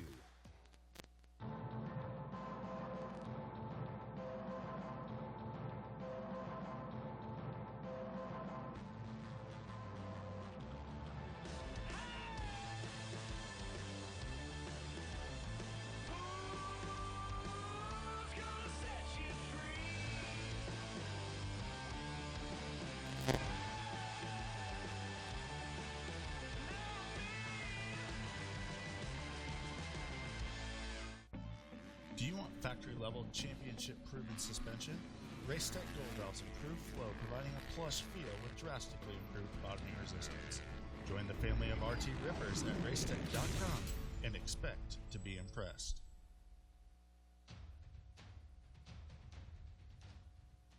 Any engine, any season, at home, at the track, or on the trail. AMSOIL for any engine. And welcome back to Loretta Lynn's Live here on RacerTV.com as we get set to crown more champions, our girls senior and girls junior classes. We head down to the podium with Wes Kane. All right, down here on the podium, our Bell Helmets Whole Shot Award winner. Come up here, Jamie Occidello, and a bronze medal, Chad Watts Performance.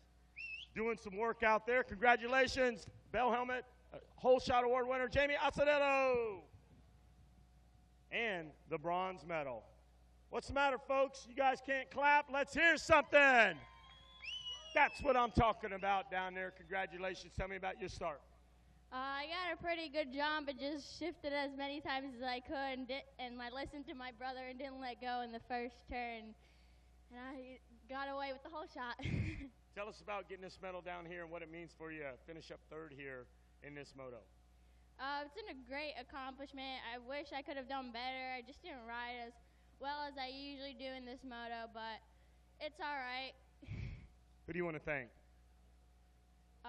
All the trainers at South of the Border, SOBMX, Olings, MGX Graphics, ICW Radiators, Watch Perfections for the great motor they gave me, Accurate, MXTire.com, Von Zipper, Real Inc., RadMX, Bud Racing, Bell Helmets, MBR, and FMF. Thank you. Congratulations, a Bell Helmets Whole Shot Award recipient and third place with a bronze medal, Jamie Occidello. Congratulations out there. Now finishing second in this race. Come on up here with the silver, Jordan Jarvis.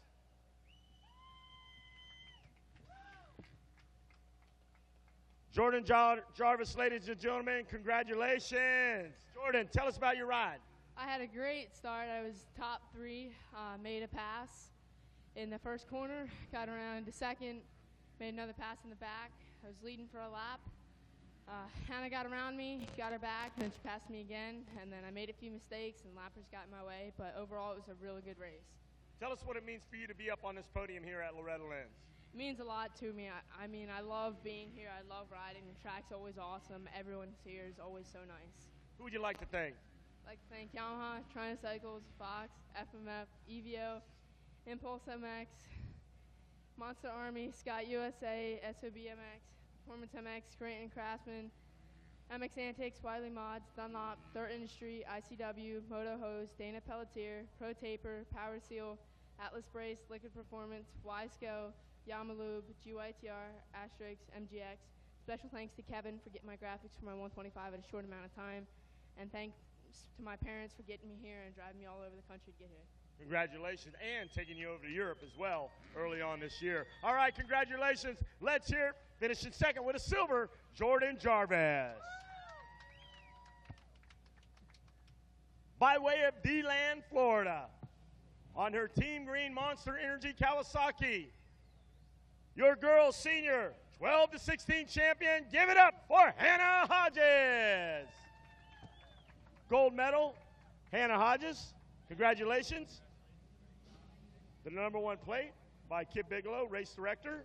And guys, give it up, your national champion, Hannah Hodges.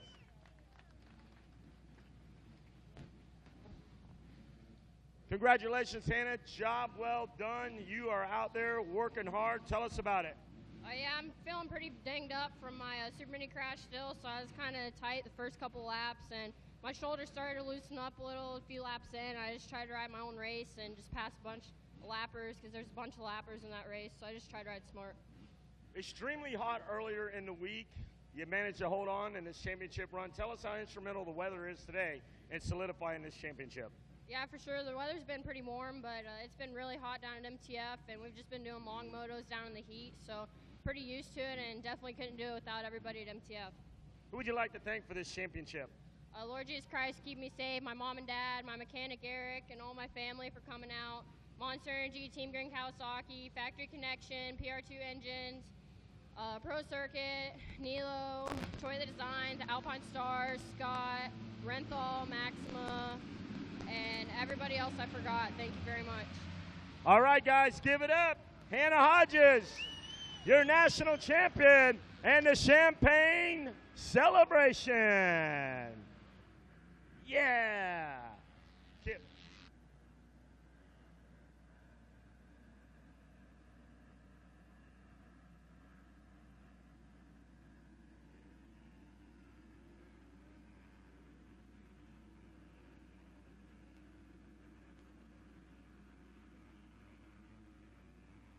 And we'll wait on West Canton. We know we got the double gate podiums down there of the girls class. Rodney Tomlin up here in the tower with Sean Hackley. This is actually Jason Wygant jumping in for Rodney Tomlin. Shift change has begun, and we're underway in the 250C limited class. Kane Dotson grabbing your Bell Helmets Whole Shot Award. Wes, jump in there if you need to at any moment once we get that championship deal going. I worked the women's podium yesterday with double classes and double champions. It's a lot of work down there. Sam Franklin, quite frankly, as we were saying earlier in the week, he's dominating. He has a 1-1 coming into this.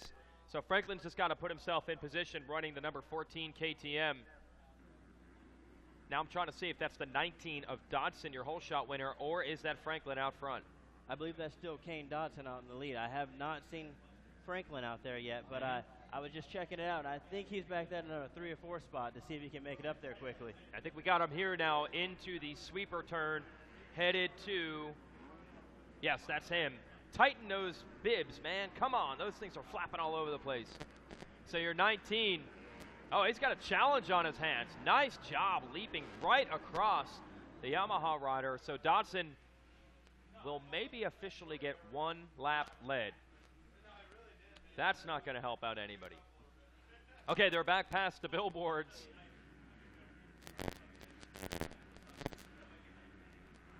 I think that might be Reese Campbell right now taking over the lead. Has pretty solid finishes earlier in the week with a 6 in Moto 1 and a 3rd after that. Go ahead, Wes. Take it away. All right, guys, I'm looking for Katie Benson. Katie Benson with our Bell Helmets Whole Shot Award. Katie Benson, want to come up here on the podium. Katie Benson with the whole shot and the contingency from Bell Helmets. Congratulations, Katie Benson. Great job out there. Tell us about your start. It was great. I just got out of the gate good and held it wide. Who would you like to thank? I'd like to thank my mom, my dad, my grandparents, Accurate Pest Control, Bump Sticks, Burr Cycles, FMF, Motorcycle Superstore, and everybody else. Thank you. Congratulations. Hold it up high. They want to take some pictures up there. Congratulations with the Bell Helmets Whole Shot Award. It's Katie Benson. Now with the bronze medal finishing 3rd, Caitlin Kloss. Caitlin Kloss, come on up here. Ladies and gentlemen, put your hands together. A bronze medal. 3rd in Moto number 3, Caitlin Kloss. Congratulations. Job well done. Tell the good folks, Caitlin, at home on Racer TV, how your race was. Race was really good. I was just trying to keep up. Once Katie Benson fell, I was like, oh my gosh, I'm in 3rd. So I was just trying to keep it in 3rd and just get on the podium. Getting this bronze medal down here has got to make you really happy. Tell the good people at home just how important it is to you. This is really important to me. I trained so hard for this, and I'm so happy how I finished. Who would you like to thank? I'd like to thank God for keeping me safe, Rock Construction, PR2 Suspension, Pro Taper, 100% Goggles, Century Equipment, Cycle Gear, FMF, Fly Racing, Guitars and Cadillacs, my mom and dad, my grandpa, just everyone, thank you so much. Congratulations out there with the bronze medal, Caitlin Kloss, ladies and gentlemen. Now finishing 2nd with the silver, come on up here, Carly Morgan. Congratulations, job well done, Carly. You got to be happy up here. Tell me about it. I'm really happy. I got the jump on the start, but then I hit neutral, so I had to work my way back through everyone, but I still did it. Tell us about the track a little bit out there. It was really nice, actually. I loved it a lot. It wasn't too rough, but it was, like, perfect. Who would you like to thank for this silver medal? My mom and dad, Brewer Cycles, Stumpy's Yamaha, MGX Graphics, Sun Cycle, Chicks MX, the Milana family, Tiffany, Defiance Clothing, 100% Goggles, Yamaha, and anyone else I forgot. Thanks so much. Congratulations. I think did you say Sephora? No, I'm like, hey, she's in there with them products. All right, congratulations. Great job out there. Thank you. All right. Carly Morgan out there sealing the deal with a silver. And now, your champion, your national champion, the girls junior 9-13 from Deltona, Florida, the number 46 of Jasmine Canfield. Jasmine's going to get the gold medal. She's going to over here to the bike. Kip Bigelow with the congratulations and the number 1 plate. And you get the shield of armor. There's your champion.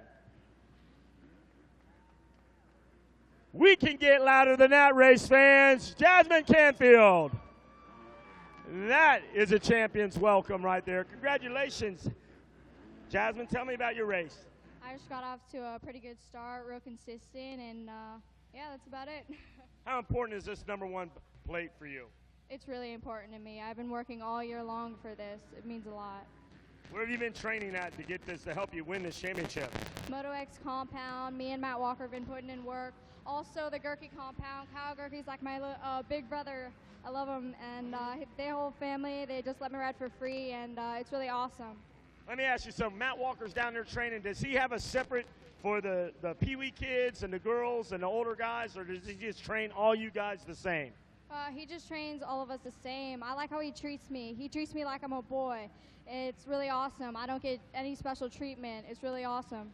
Who would you like to thank? I'd like to thank God for keeping me safe, Triangle Cycles, Moto X Compound, Yamaha, MGX Graphics, FMF, Pro Taper, Alpine Star, Scott Goggles, John Mitchell, Apache, Dunlop, Lucas Oil, Gerke MX, TV Parts, Motorcycle Superstore, Bell Helmets, DT1 Filters, and that's just everyone. Thank you so much. Congratulations, Jasmine Canfield. Kip Bigelow's got the bottle ready. Come on up there. Let's do the champagne celebration. Guys, get ready. The Blue Crew's in the house. Matt Walker, get over here for the champagne. It's Jasmine Canfield. Back to you guys up in the skybox. Whew. Good job, Wes Kane, and congrats out to Jazzy, right? Yes. Jazzy? Hey, we're back to C-Class 250C Limited. Levi Newby was the Yamaha rider that sliced across Dodson and got the lead at the beginning of lap 2, and he is off to the races with a 2-second lead. But the rider to watch, Sam Franklin on the number 14 KTM, has a 1-1 coming in. He's in second, but a lap ago, Sean, it was in a little bit of jeopardy. Yes, absolutely. Before the mechanics area, I think he might have hit neutral or something like that. It seemed like he fell over, picked his bike back up, but he was able to get back in and only lose 1 position, which he already regained at the end of this lap. But lost a little bit of time to Levi Newby right now, so he is 8.5 seconds down coming into lap 5. All right, good job, Levi Newby, and bailed out a bit with the electric start. Pumped that bike back up and almost lost second place momentarily. Trevor Pavlik is back there on the number 38 KTM, but Franklin able to secure the position again. So Sam Franklin looking at a 1-1-2 to win the title. Levi Newby in the lead, second in Moto 1, but trouble in Moto 2, finished 7th, and that's why Franklin has such a commanding lead. Not sure what happened to Newby in the second moto with that 7th place, but that has made all the difference.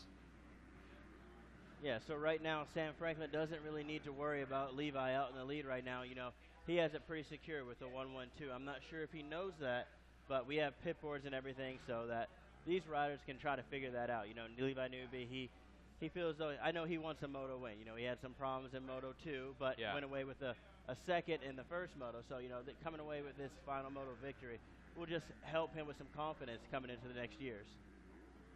So into the back section of the course, now over a big double. Franklin trying to control this. Yeah, I think sometimes the math gets too complicated for a pit board. I can't even remember. We had like 2 classes yesterday that were just out of hand where, if a guy went from 5th to 4th, it would change it, but if another guy went from 2nd to 1st. But here, Franklin, man, he had like an 8-point lead coming in, a 7-point lead. Reese Campbell had a 6-3 coming into this moto for 9 points, as did Trevor Palak. They had 9 points. Levi Newby had 9 points. Franklin had 2 points. So a 7-point lead coming in. There had to have been a strategy session down there, and he must know second place is going to be good enough. Sam Franklin trying to bring it home to the Golden State of California, which has a massive win streak going on the state trophy, and they all count the same. 250C, 250A, 250B, they're all titles. So this could be another one for California, which has been unbeatable in the state championship race last couple of years. I'd like to see that where the state championship is right now, to see how close just that points chase is between, say the top 3 states. Yeah. Because California's, pretty sure California's winning, but who's in second? How about Missouri? They got 2 titles. They got Faulkner got 1. Taft?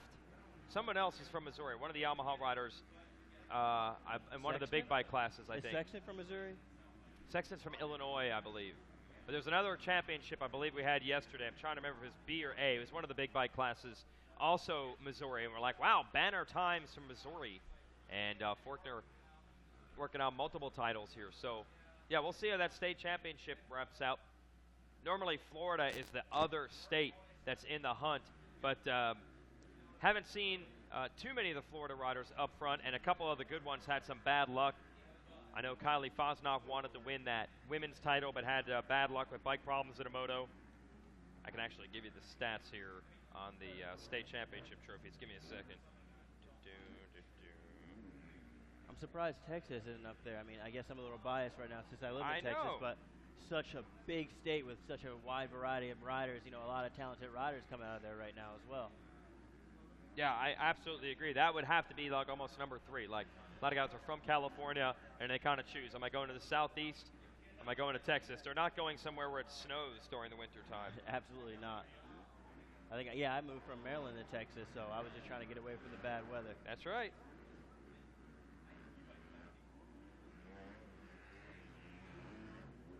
We're just a little bit past half right now in the 250C limited class. The top 3 has not changed yet. Levi Newby still in first place, followed by Sam Franklin and Trevor Pavlik. Round out your top 3.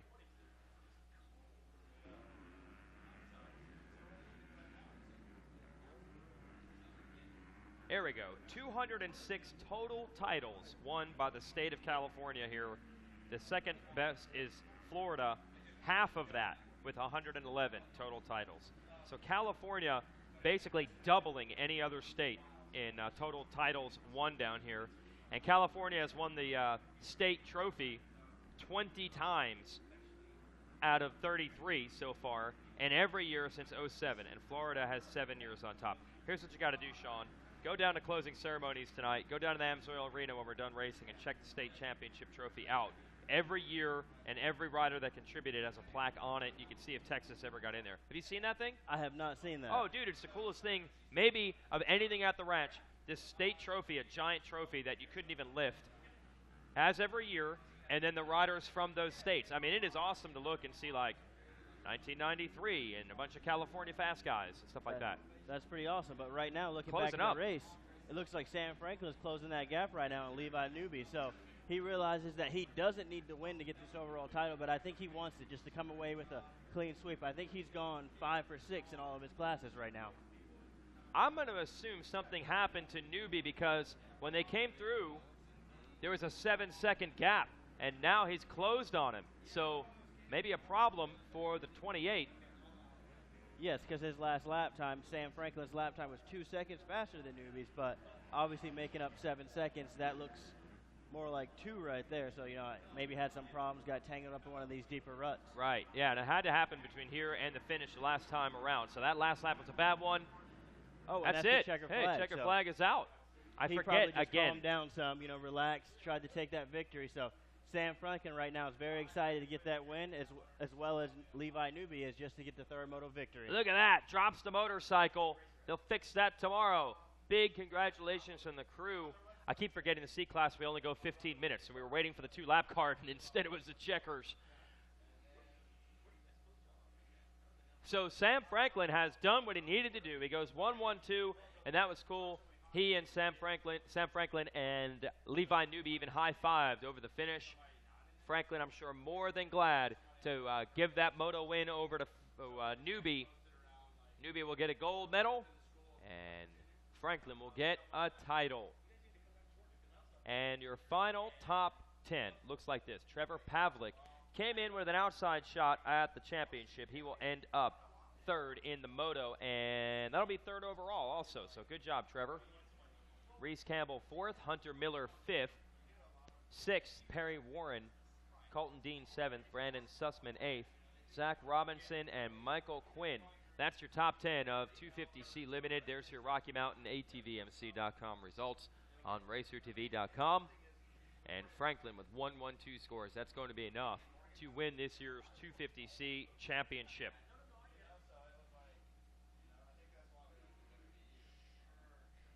So running through this, here's some more state trivia for you. California also with the most riders who have ever competed in this race, 3,272. Florida a close second with 3,168.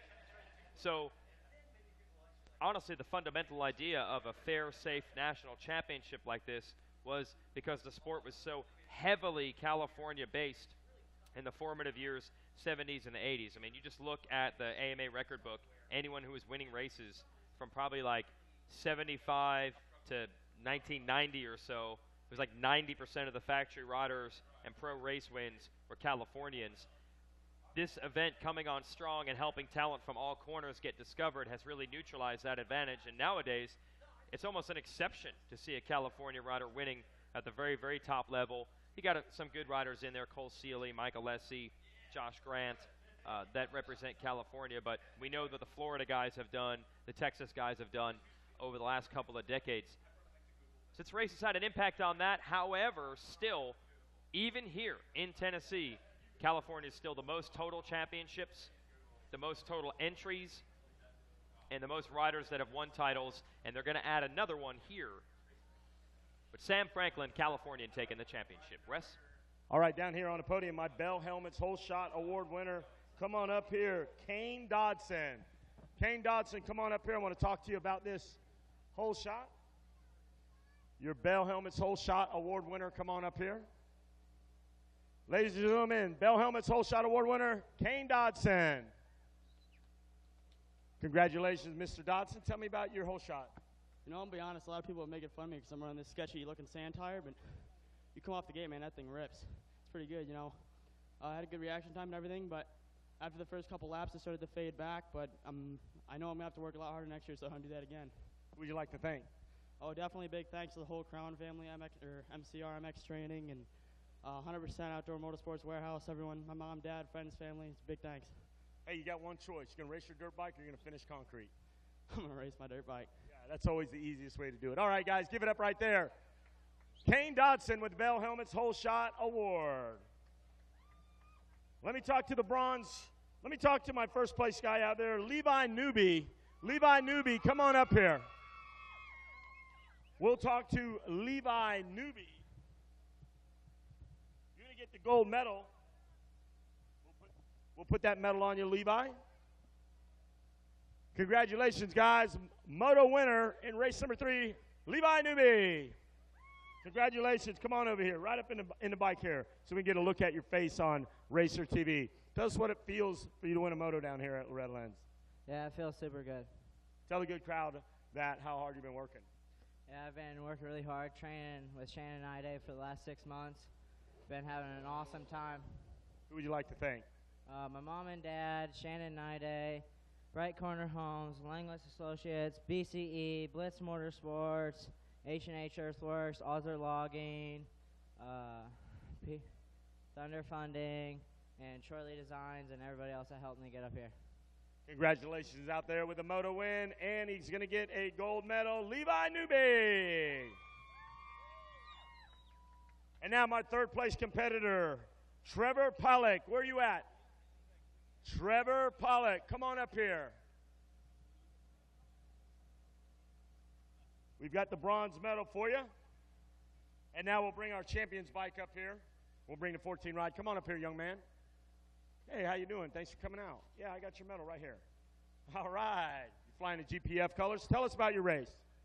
I got off to a fairly decent start, not the best jump, and just kind of picked off guys through the pack and held off third most of the race. What's it mean for you to get this medal down here? Oh, it means a lot. I've been through a couple injuries and had not too much time on the bike for this event, so I'm pretty stoked. Who would you like to thank? I'd like to thank my whole family behind me, my mom, dad, stepmom, sister, my trainer Matt, everybody behind me back at home, Magic Racing, 45 Designs, and GPF, the whole Woods family. Congratulations out there. He is going to get a bronze medal, Trevor Pollock. And now, your Loretta Lynn's national champion. Come on up here. 250C, let's hear it. He's going to get a silver, Sam Benjamin Franklin.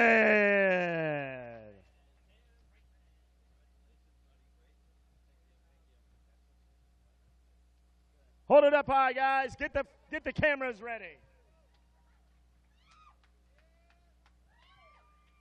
Sam Franklin coming all the way in, bringing along the 2X promotion guys. You were wild and woolly in the beginning of the week in that pit bike race. Most guys wouldn't have went that hard if they thought they had a chance to win a championship. They would have just chilled back. I don't want to get banged up. You're wide open 24/7. Tell us about it. You know, I came here worried about not how I was going to finish, but if I was going to have fun and be able to last the whole week, and I did exactly that. Tell us what it means for you to win this championship here. It's undescribable. Who would you like to thank? I'd like to thank my mom, my dad, my sister, Myra and Nicole at 2X Promotions, all the girls, everyone that works for them, both my grandmas, my grandpa. I got to give this one to my grandpa who passed away. This wasn't possible without him. He brought motocross into the family. I can't thank him enough for that. I can't thank Dunlop, FMF, Spy, Thousand Oaks, Paso Polaris, Mother Gasoil, Panic Rev, Mericor, ODI, Troy Lee Designs. I can't thank Troy enough. He's helped me for so long. I think I look the best out there. His gear's awesome. Anyone I forgot, I can't thank you guys enough. It wouldn't be possible without you. It's undescribable. And Myron Short told me, he said, if Sam wins this, it's a 7-day, all-expense-paid round-trip ticket to Hawaii. Man, you got to feel so special for that. Myron's sending you over there on vacation. And it's for two. Yeah. I don't know. Well, I guess that sounds awesome. I can't wait. All right, there you go. You just got to get it out of Myron now. Congratulations. That's how the celebrations go down here at Loretta Lynn's. It's fun, it's business, and it's just a great vacation. Back to you up in the skybox with those guys.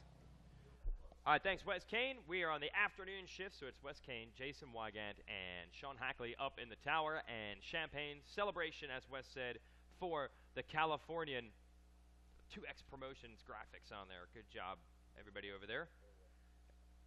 Oh, I'm very excited. Yeah, I'm very excited. This is going to be shown on the show. We're playing music. Can they hear this on the show?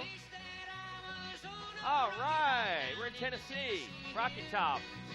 Big Red in there. You did your homework. You did your research, Jason Wygant. Tim Cotter is happy. Rocky Top, Tennessee. Wow. Yes, we were accosted by our boss, Tim Cotter, last night. Play some Rocky Top.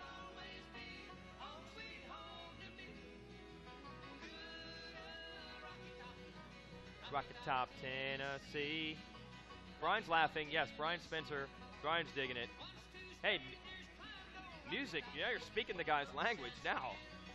Yes, we're playing Rocky Top, Tennessee. Can I ask this? Who's the artist? Can I ask that? Is that the Osborne brothers? Zach, he never gives his brother credit. I'm probably going to get escorted out of the state for not knowing who sang this song. All right, we'll let you experience the soothing sounds of Rocky Top, and we'll be right back with Mini Senior 1. Crank it up. Crank it up, as Bobby Regan would say. Rocky Top, Tennessee.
Yeehaw! Yes, Rocky Top, Tennessee.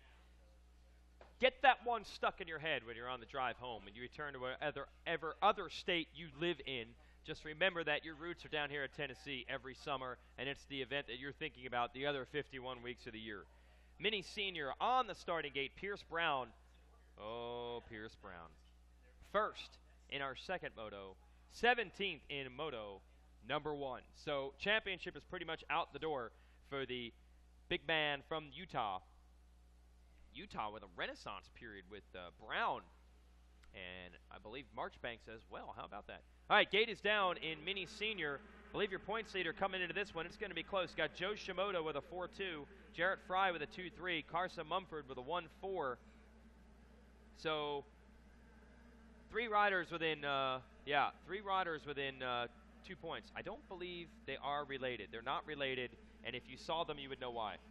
Yes, no, they are not related, but they're both from Maryland. Yeah, yes, it'd be like exactly, exactly what you're seeing right now. You know, they're both from Maryland. Jarrett Fry's a little bit closer. Actually, lives in the same town as Budds Creek, and Alex is a little bit further out, probably 30 minutes away or so. But same last name, but not related. Yeah, they're both from Maryland. Yes. That is so bizarre to me. Both from Maryland. How many times have people just looked at results and said 2 fast kids with the same last name from the same state? Oh, gotta be. Actually, I saw it, and I was like, wow. I called them. I'm like, you guys have another kid? I'm like, I know you have a daughter. He has a... I guess we all look the same with helmets on. That's right. Yeah, if you're just watching this moto, you won't know the difference. Okay, so right now, Carson Mumford has grabbed the whole shot on the Kawasaki Team Green Ride 22. He is under some serious fire, though. Ryder goes down. That section is deep. I'm going to swing around to the front here so I can see some numbers. It looks like a Yamaha rider. We're trying to figure out the number for you guys right now, but actually I think I see the hair flying out the back, so I'm going to have to say that's Ty Masterpool. The Masterpools have been growing their hair out, so it's a pretty easy way to determine who it is.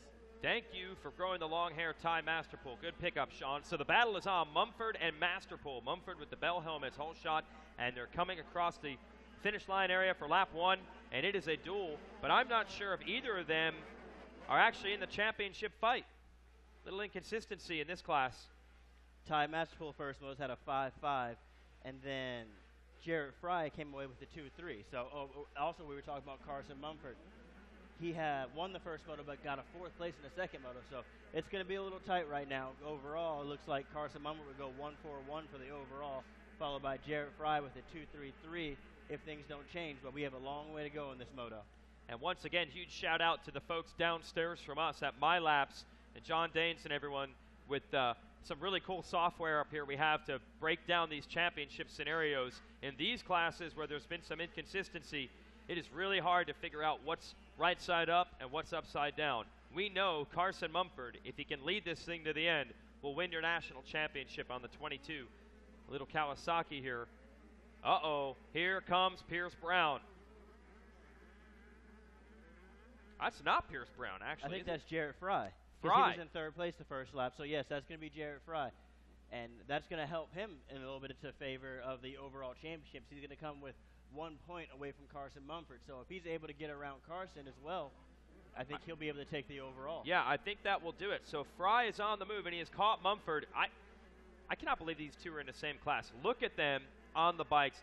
Fry is probably, I'm going to throw it out there, 20 pounds, 30 pounds heavier. He's a big kid, and Mumford is a small one. And motocross doesn't matter, man. They can match up wheel to wheel. So Mumford in the lead, Fry in second. If Fry makes the pass, the title is his. So this is the scenario you want to see. They're going to duke it out.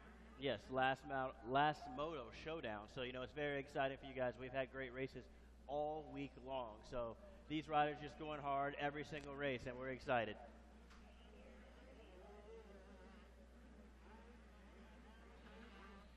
Hey, folks, we have a blue Monte Carlo with Tennessee plates. Hit that, Wes. A blue Monte Carlo, Chevy Monte Carlo with Tennessee plates, and you're blocking in some of the RVs. So if you have a blue Monte Carlo, a bunch of people are trying to move back home, and they can't because your vehicle's in the way. So move it. Thinking of moving, Carson Mumford has moved back out with the lead.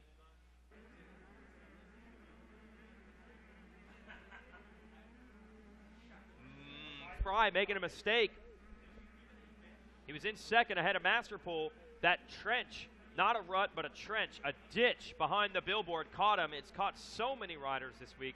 And Fry got stuck, lost a bunch of ground. Now he's under pressure from Masterpool, and that is allowing Mumford to check out. Man, I thought for sure 1 lap ago that it was only a matter of time that we were going to see Fry and Mumford wheel to wheel for the lead. Mumford stretching it back out. Yes, and just behind them right now, you know, we also have Ty Masterpool. I don't think he got off to great starts early this week, but he's trying to show these guys what he can do in the next upcoming year. Yeah, and that's really the key in these 85cc classes, for example, as mini riders. It's nice to win the titles, obviously, but you just show potential, you show speed, the consistency they can work on. Actually, to the largest degree of all, Mitch Payton told us at a little roundtable discussion we had on Tuesday night, he said, you know what, I'd rather see you lead, show speed, and fade. We'll work on training and diet when you're an adult, when you're a professional. I just want to see speed and potential. So in this class, that's what it's all about. You win one moto, you mix it up with the guys, you don't win the title, people are still going to notice. And that's a good thing right there. You know, I know a lot of these kids don't want that to happen. That's just a bummer to be leading early in the race and fade back. But at the same time, to know that there's still a chance, still potential right there for you to pick up a big factory ride someday. Just working on the smaller details as you get older. Yeah, because Mitch was saying he'd rather have you spend time on the motorcycle than on the bicycle when you're a kid. So if you're training, you're not riding, you're not getting faster, you're just getting fitter, you can work on fitness when you're 20. Got a battle on our hands right now. Wes going to weigh in on this one. Well, Tim Ferry, growing up, his dad used to call it TOB, and it's just plain out time on bike. Time on bike. Time on bike. Time TOB. on bike, yep. And that was basically what they did almost 6 days a week besides race. TOB, time on bike. So Masterpool and Fry still battling second and third, and then a good battle for fourth. Styles Robertson on the 25, and Joe Schmoda on the 47, who has a shot at this title as well. If things were to break a little better for him in this moto, they're the ones we're watching on Racer TV behind the billboard. Schmoda wide open on that thing. Man, he had that right elbow in a full lock, full tuck. Trying to get everything they can out of these 85s down the long straightaway. Schmoda has caught Masterpool now. Yes, they have a good battle going into the turn. We're coming out of the forest, and both of these, look at these ruts, how deep they are right now on TV. But these guys, that gives them great options for passing, you know. Multiple line choices, great in and outs, you know, rollers on the inside and out, some bigger, some smaller, but the distance at the end is very equal. And Schmoda trying to make some moves here. This is a good week for him, putting himself on the radar. Solid performance, that second place in the second moto.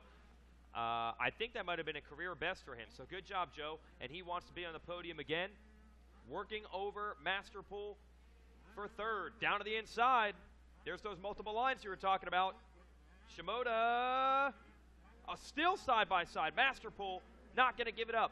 the 95, the 47, wheel to wheel as we head to the Rocky Mountain section, and finally Shimoda makes the pass. That was awesome racing. That really was. Shimoda chose to take the bigger, deeper line, but it happened to be faster. The outside line didn't have really a determined line or anything like that. Just Masterpool had to go out to the berm, but Shimoda hit the big rut, was able to nail it and make the pass. West Kane got a little cinnamon roll pit stop. Rides Unlimited hooked you up with that. Do you know that? That's where that came from. Yeah, your guys. Yeah. That was special delivery.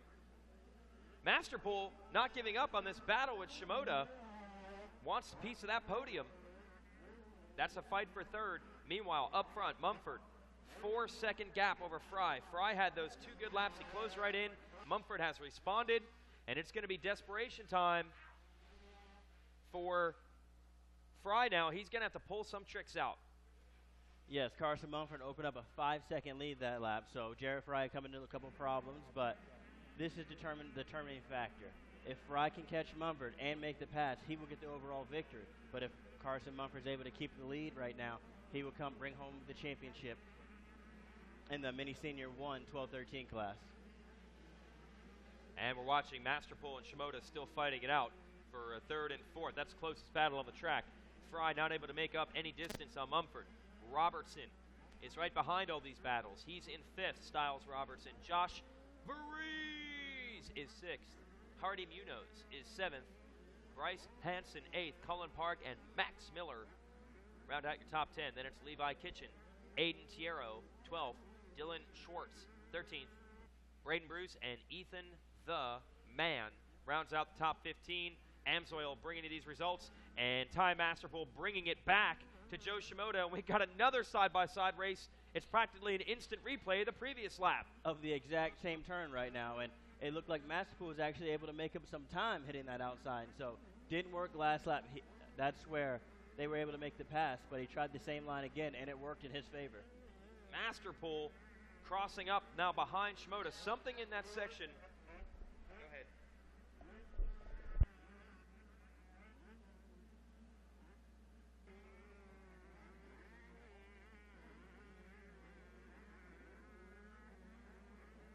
Hey, Tyler Neely, we have a package for you at the MX Sports office. Please go pick it up, Tyler Neely.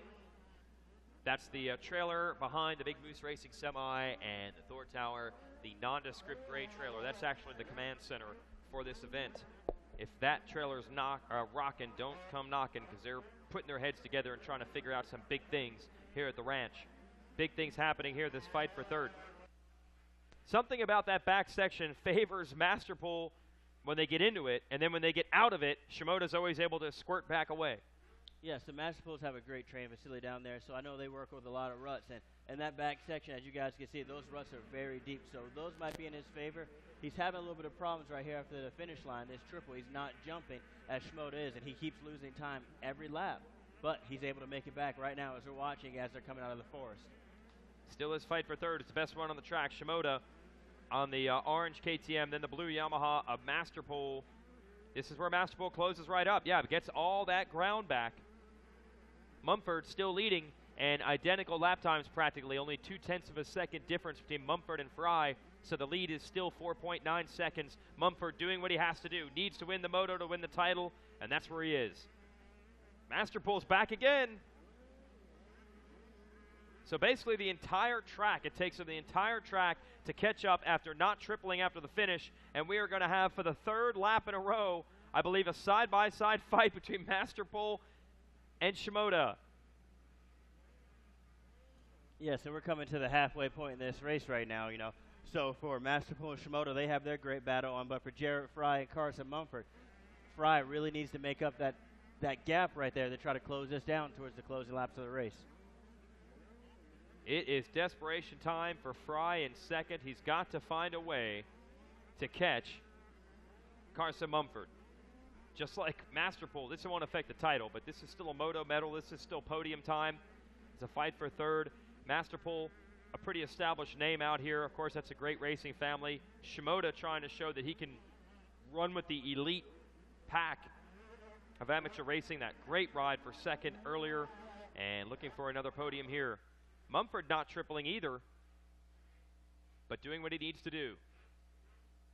Yes, it's a challenging new obstacle that we have this year. You know, the downside's really rough and rutted, so a lot of these smaller bikes aren't really able to make it through, but some are, and that's able to make up a little bit of time in other areas where they could be lacking a little bit. Oh, so it's actually the downside that makes that difficult, the part you don't see. Yes, the part you don't see. You're jumping into ruts. You know, it's really rough down there, you know, and later in the day, the ruts in the face also get challenged. So you're actually jumping out of ruts, landing into ruts in these later motos. I don't even know how that's possible. It's certainly not the only track and the only jump with that situation, but that just seems nuts to me. Spot the landing, and you can't see the landing, by the way, when you take off. Mumford certainly got the 10 Commandments down, though. That was impressive, leaping through there. Mumford headed to the back section of the course. 1 second here. Where's our sheets for this one? Ask Wes. Oh, Wes Kane. Come on, bro. Wes Kane has taken our sheets. Well, luckily we have the folks at My Laps helping us out. Just trying to guess. I think Mumford is a California pilot. That's all I wanted to know. I sure believe he is. so. Yeah. So I'm just trying to see if we have yet another California championship in the works here, because he has Fry. He's got him covered, at least right now. Fry made a good run. 3 laps in. Got side by side with Mumford. I thought we were going to see a battle. Mumford able to stretch it back out. And 5 seconds now, the distance between your leader and second place, Joe Shimoda. Stabilized it a little bit over Masterpool. Masterpool back there in 4th, and Styles Robertson 5th. Josh Faries, who won some titles here last year, is back right behind them in 6th place. And looking for Mumford. Sean's going to tell us what the lap situation is. 2 laps to go for Carson Mumford.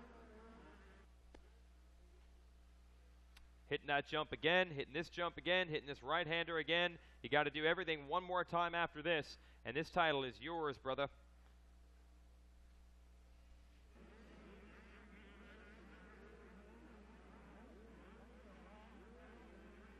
Looks like he has a few lappers coming up right now, you know, but he has a big enough gap over Jared Fry where he really doesn't need to worry about that. Just take some smart lines, make sure you stay out of your traffic, and just keep going the good, smooth lines that you have been hitting and take this overall victory. Oh, and the battle for Shimoda and Masterpool continues. So this is like the 4th or 5th lap that they have this going on. But finally, Masterpool's made the pass. He got him back. Great racing. Here comes Shimoda, going to try to get him back. How badly did these guys want to talk to Wes Kane on the podium? Oh, and Masterpool goes down. Man, worked so hard. 4 laps, like you said, to finally get Shimoda back, and now he dumps it. He's back on the motorcycle trying to restart it. What do you think happened there? I'm not sure. I think he just kind of hit some of those brake bumps, lost his balance, and tipped over, you know. Huge bummer right there, like we were saying. These ruts are very deep and very choppy, so he was taking a couple outside lines earlier that were working for him, but he had to switch it up some, and it looks like he made a mistake. So Masterpool podium opportunity is gone, and it looks like Joe Shimoda is going to take it.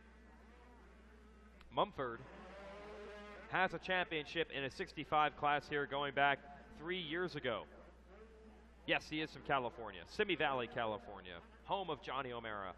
And now Carson Mumford trying to bring some more hardware back there as well. 2nd career title for him. Could be about a lap away. He's in front of the announcer's tower now around the pond. And now into the final corner. White flag is out for Carson Mumford, and he sees it. Let's see if he jumps his triple here. Nope. Doesn't need to. Yeah, chooses not to. Like, hey, I have a big lead. I know what I need to do. Ride smart, keep this safe, and just stay on 2 wheels and finish this last lap. Race Tech suspension last lap here on RacerTV.com. Back behind the billboards goes Carson Mumford, Yamaha Mechanics area. And the Cometic corners coming up now. Pretty good week for the Team Green folks. They've got a pretty loaded deck. When you talk about superstars like Garrett Marchbanks, who was the Youth Rider of the Year last year and working on some titles again this year. Big hype around Austin Forkner. He got a title. Mitchell Harrison got a title in the A-Class. Mumford trying to do it in Mini Senior. And Then, of course, Jet Reynolds working on some history in an 85 class. 65s, they got Roger DiFrancesco. They basically got each displacement class covered. Obviously, Sands for the 50cc division. And they even got a 30-plus title with Paul Parabinos earlier in the day. So Team Green, traditional powerhouse out here, a part of the founding group behind this event. It was Dave Jordan, who was the first team manager of Team Green when that was a new program that worked with Dave Coombs and Paul Schlegel to put this event together. And Team Green backed it from day one. I think they were actually the title sponsor the first year of it. And they've had that spot behind the starting gates from the very first year. Now, it was cool, though, the first time out when they had this event in '82. That was the big question. Would the other factories send their big hitters? The first, oh, my God, this is the next guy, the first amateur superstar at that time in that era was Ron Lachine, who was a Yamaha rider, and Lachine did come out and did win 2 titles in his first year at the ranch, and that really helped put this thing on the map. You knew you'd get the Team Green support, but Yamaha saw fit to send Lachine through the qualifying process and come out here and race, and I believe it really wasn't much later that he was winning pro races, and that's been a tradition ever since. And Mumford's going to join that tradition because he has just won your Mini Senior Championship. And under pressure, too. He had to win this moto. He was locked in a battle with Fry and some others, and in a clutch performance, he comes out on top. That's really a good way to prove that you've got what it takes. Absolutely. As you can see, he's coming off right now. Very excited. Burning out his tire right now on the podium, and everybody's trying to give him high fives. He's like, hey, guys, I just want to get to the podium right now and hold my #1 plate up and spray some champagne. Oh, he is excited. I love to see that emotion down there, man. That's what it's all about. This is big. And I would say getting bigger as we're seeing more and more teams signing more and more riders earlier to longer and longer deals. They're all trying to outwork each other as far as getting these guys before another team does. So once you get into the 85s, once you get in the mini senior or super mini type divisions, you're on the verge of switching to big bikes. That's when a lot of the talent scouts are starting to look for now. In the past, there were times where some teams, they weren't even touching the mini-cycle divisions.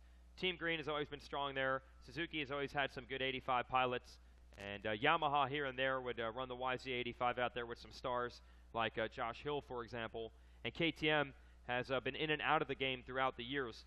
But now it seems like every team, every pro team, is starting to look at these mini-cycle classes quite closely as they try to get these guys ready for the Schoolboy B and A classes. Mumford, a big high five, got that championship. Second is Jarrett Fry, gave it a good run, but he will end up second in the moto and second overall with 2-3-2 scores. And Shimoda won that knockdown, drag-out battle with Masterpool, which was not only for third in the moto, but also for third overall. So good job, Joe Shimoda. Wes Kane, it's yours when you're ready. All right, down here on the podium, in our mini senior 1, 12-13, finishing third with the bronze, Joe Shimoda. Joe Shimoda, Myron, don't hold him up. Send him up here. Come on up here, Joe Shimoda.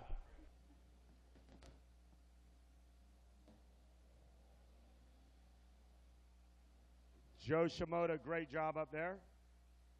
Come on up here, Joe. Ladies and gentlemen, finishing third and solidifying him a third overall in the championship, Joe Shimoda. Joe, tell me about that battle between you and Masterpool on the last couple of laps. I was in the third place at Masterpool, catching me for a little bit, and he passed me on second corner, I think, and he's got downs. He went down on the third corner, so I got third. Tell us what it means for you to win this medal here at Loretta Lynn's. What? What's it mean to you? Are you happy? What's going on? Oh, yeah, I'm happy to get in the podium. Who would you like to thank?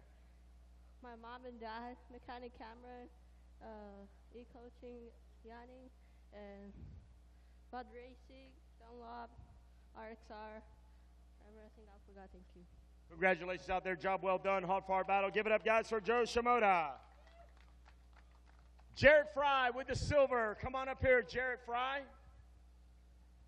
Jarrett Fry, we got the silver medal. Here he comes, the number 34, Jarrett Fry, ducking out behind the podium back there. Joel from FMF was dressing him up. Congratulations. Tell me about your race. I got off to a pretty good start and just tried to ride my own race, made a few passes, and was trying to go for it. I think I had the fastest lap time of the race, but got a little tired at the end and got second. Tell me how the track's holding up on Championship Saturday here at the ranch. Track's really good. It has some good lines and really good for racing. Who would you like to thank? I'd like to thank MTF, Scott, FMF, Factory Connection, Maximum Racing Oils, VP, Pro Taper, Alias, and anyone else I forgot. Thank you. Congratulations out there, guys. Give it up. Finishing second. Get a silver. Jarrett Fry. Now he hails from Simi Valley, California. Aboard his Team Green Kawasaki, Ryan Holiday hand-selected him to get the job done.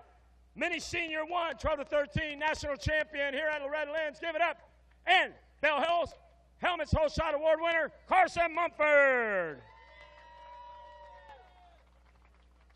We got that. We got that. You're going to pop behind your bike. Ryan Holiday, come on in with the number 1 plate. Congratulations. We're going to do that. We're going to hand you the shield. That. Arm up. Let me put this right in front of your bike. Your champion, Carson Mumford.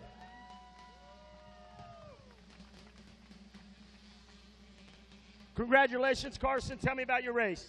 My Dunlop tires got me off to a great start, and then I just ride as hard as I could and, try to make as less mistakes as I could.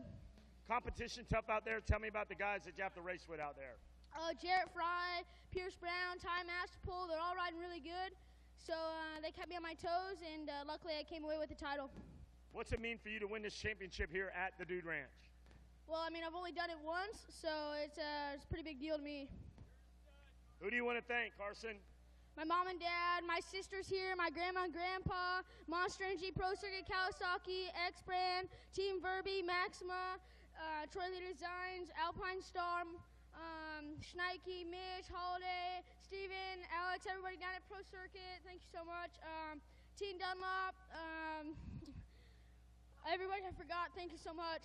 Congratulations out there, guys. Get the picture, get the flash mobs ready. You're Loretta Lynn's amateur national champion. Give it up for Carson Mumford.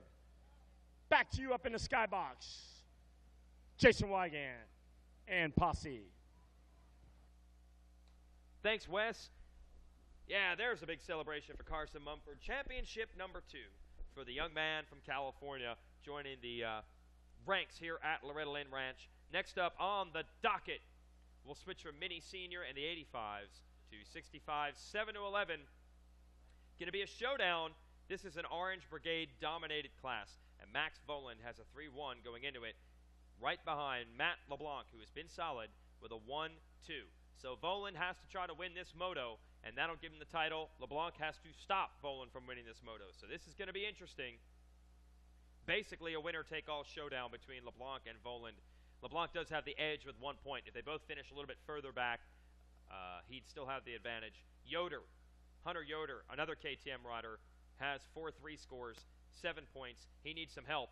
Same thing with Chase Prince, who has a 2-4, and Nick Romano has a 5-5. So at the moment, if everything stays on the tracks, it's going to be Voland versus LeBlanc for this title. The number 4 KTM, that's Voland out of Northern California, and the Louisiana rider, how you doing? Matt LeBlanc. Watch for him on the 29. We're going to take a commercial break on RacerTV.com. 65 championship up for grabs after this. Setting your sag is the simplest, most overlooked adjustment that you can make to drastically improve the handling of your bike. Slacker makes it a simple one-man job, so now you can make it part of your regular bike prep, and your bike will always handle perfectly. Check it out at motool.co. The Andersons discovered life is easier with an Outlaw RV. The Outlaw is a complete home on wheels with a multifunctional garage. Getting on the road has never been quicker. The Outlaw is made to fit the lifestyle of today's active families. So stop roughing it and start enjoying your weekends. Find the Thor Motor Coach Outlaw that fits your needs at GarageRVs.com today. Shop ProX for OEM quality engine and maintenance parts. OEM quality replacement pistons and connecting rods have the same durability as OEM manufacturers. From front wheel to back wheel, ProX Racing Parts has you covered. Go to pro-x.com to find a distributor near you.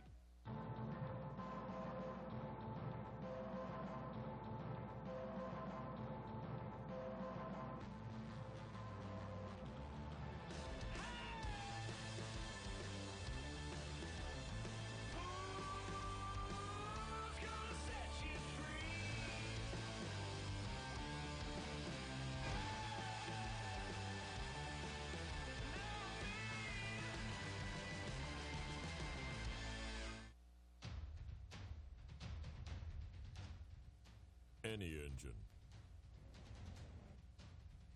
any season. At home, at the track, or on the trail. AMSOIL for any engine.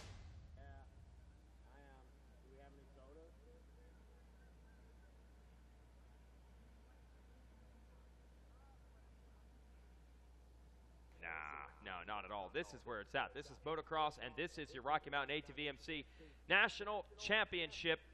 And 65 class coming up next. We'll bring Ray Butts from Rocky Mountain ATVMC.com on in here. Hang on, I'm going to do a little furniture shuffling. Give me a second. Ray, 65 class. Again, you know this one well. It's going to be a good battle.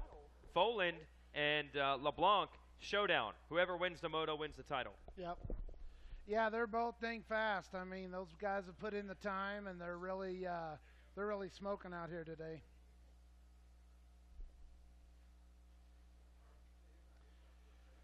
Let me get the Rocky Mountain out of your way. Yeah, there we go. I had to work my way around the Rocky Mountain. And speaking of down, the gate we're underway in 65, 7 to 11. Jason Wygant, Ray Butts from Rocky Mountain ATV MC on up here. He is the 65cc scout since his son races in this division, but not this year. Out with injury, right? Is that what happened? Yeah. Yep. Busted his collarbone, so. That's an easy one in motocross terms. Chase Prince. Go ahead. Yeah, you'll take a collarbone any day, sadly, in motocross terms. Yeah, no doubt. All right, so your leader, Chase Prince, got that hole shot from Bell Helmets. Prince has been a spoiler throughout the week. He's going to need a little help in the championship chase because he has a 2 and 4, but he is right in that mix. And if he wins this moto, that could change things. And we're going to wait on LeBlanc and Voland. We're passing notes here in school. Thank you, Lindsay. Whoa. Well, why don't just give this thing to me? I'm not giving it back. Shopping spree. Yeah. All right, I'm going to go to RockyMountainATVMC.com. I got myself a free credit card to use. Yeah, with our OE diagrams, you can build a whole bike. Oh, all right. Brilliant. All right, I'm going to have myself a new motorcycle courtesy of Anthony J. Weber because we have your credit cards at the MX Sports office. So I'm going to spend it or you're going to spend it. So Anthony J. Weber, we have your credit cards. Wes, grab that walkie-talkie radio right there. I have a feeling that I wasn't listening to it, and that's why we had to have the lovely Lindsay come and hand write this note. I can listen to a radio. Yeah, hit it, man. That's all yours. Maybe that was on purpose. All right, your battle is on with Prince. You know what? He doesn't care about the points. He's holding on. He's third, fourth coming in, but you get a moto win, that's huge. I think that's all he wants right now is a moto win. Doesn't care about where the other riders stand. Well, the 29, that's LeBlanc. LeBlanc's got it, yeah. So LeBlanc has snuck into the lead. KTM dominated class, so it's hard to figure out. Now we got to find Voland on the number 4. Just look for the big orange handguards. That's right. I wonder why a Cherubies hooks him up. What could it be? Battle is on behind. That is Romano on the Kawasaki just jamming it down the inside. And now we see, he has gone down. We saw the 37 of Prince and Romano collide at the entrance of the corner. Look at this. Romano has to get Prince's bike off of his first. Now he's got his buddy freed up. It's like watching a woods race right now. And working in formation. Come on, guys. All right, now we got a crew out there to help these riders. Oh, disaster for Romano and Chase Prince. On the entrance to that corner, they collided. One of them, I think it was Romano, was trying to get to the inside. They both went down. And then that's worst-case scenario. The bikes were laying on themselves, and they couldn't get up. Yeah, when they get braided together, sometimes it's next to impossible to break those things apart. Man, all right, so those are two contenders. Prince had the whole shot, was in second. Romano very fast as well. Second and third place have been bumped back. The benefactor is going to be Volan. He's battling it out with Evan Ferry right now, trying to get to second, and then he has to go after your leader, LeBlanc. There he is, riding over the back fender, doing everything he can on the number 4 because LeBlanc has scripted it beautifully. He got the lead from Prince and is trying to sprint away.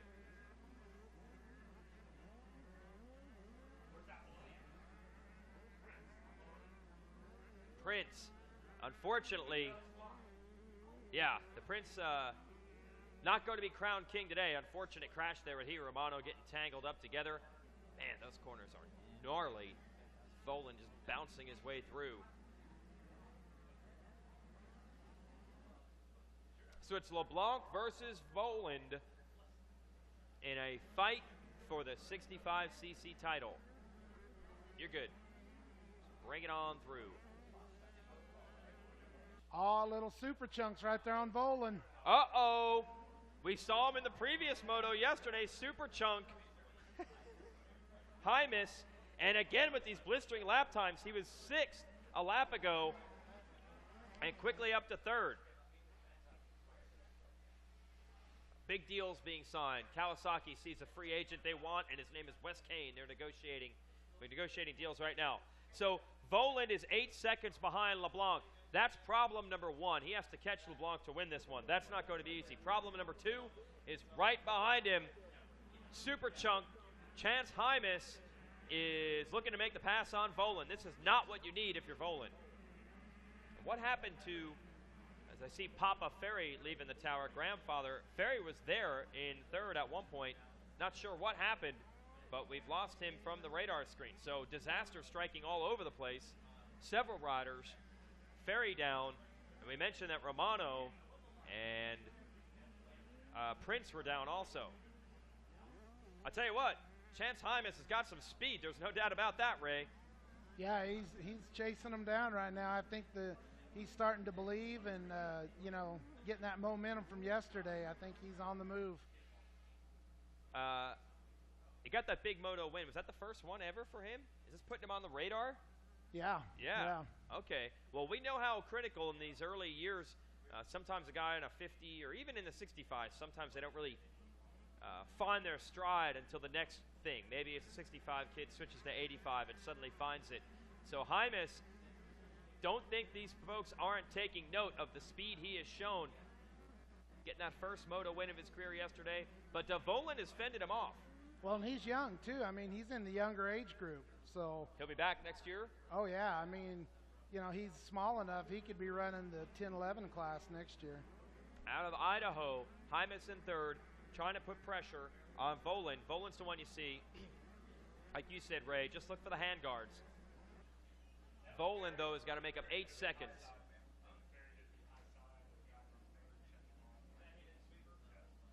Oh, man, I was hoping that everybody was okay down there. The rider that was down in front of us in the tower, that was Evan Ferry. Hope he's okay. Had a big high side there. Saw some yellow flags out. So that's what claimed Ferry, who was in 3rd at one point. That's a bummer. A little red dog. He's a smooth rider. You ever watched him? Yeah. He's like glass smooth out there. I like that. Already picking up on, they already start to develop their styles, even at this age. 10 years old and whatnot. Back behind the billboards we go. There's the gap you just saw. Your leader going through 9 seconds. LeBlanc is starting to pull away from Voland. I believe Voland got himself a title already. He wanted to make it 2. Yep. And that's his first. I mean, he's always kind of got silver here. So, now he's got him a gold, and he's looking for another. Yeah, another one of those things. Really came into his own, I think it would be 3 years ago now. where he started putting in some good results. And his dad, Talon, one of those guys, another one of them that you would not even think the guy raced. He never references himself, never talks about how good he was, doesn't brag or anything. And I remember when Maximus did well here a couple years ago, he's like, I can't believe it. We're doing really good. This is really expensive. We're going to have to, really try it. You wouldn't have thought he'd already been through this drill over and over. It felt like it was all new to him. He's such an unassuming guy. Yep. Which is pretty cool. They pretty well grounded over there, the Volan group. Here's Maximus in second, but man, it's not going to be easy. LeBlanc is rolling out front. Yeah, I mean, they're throwing down almost identical lap times. I mean, Max is really going to have to pour on the coals if he's going to catch him. Yeah, he might need a mistake, man. It's 9 seconds he's got to make up, but we're only halfway through this one. So there's still a chance. And you see Jaime still lurking back there in third. As you're watching Volan trying to make up ground. Matt LeBlanc, the number 29, has been a contender here year after year at the ranch, going back to his 50cc days and trying to make it happen here again. And this is the only one of our, we were talking about the bike changes in 65s and what you can do. Is this the only modified 65 class, right? Yeah. So this is a big one. Is it a massive difference at this level? Is the difference between a limited bike and what they're running here, are they vastly superior, much faster?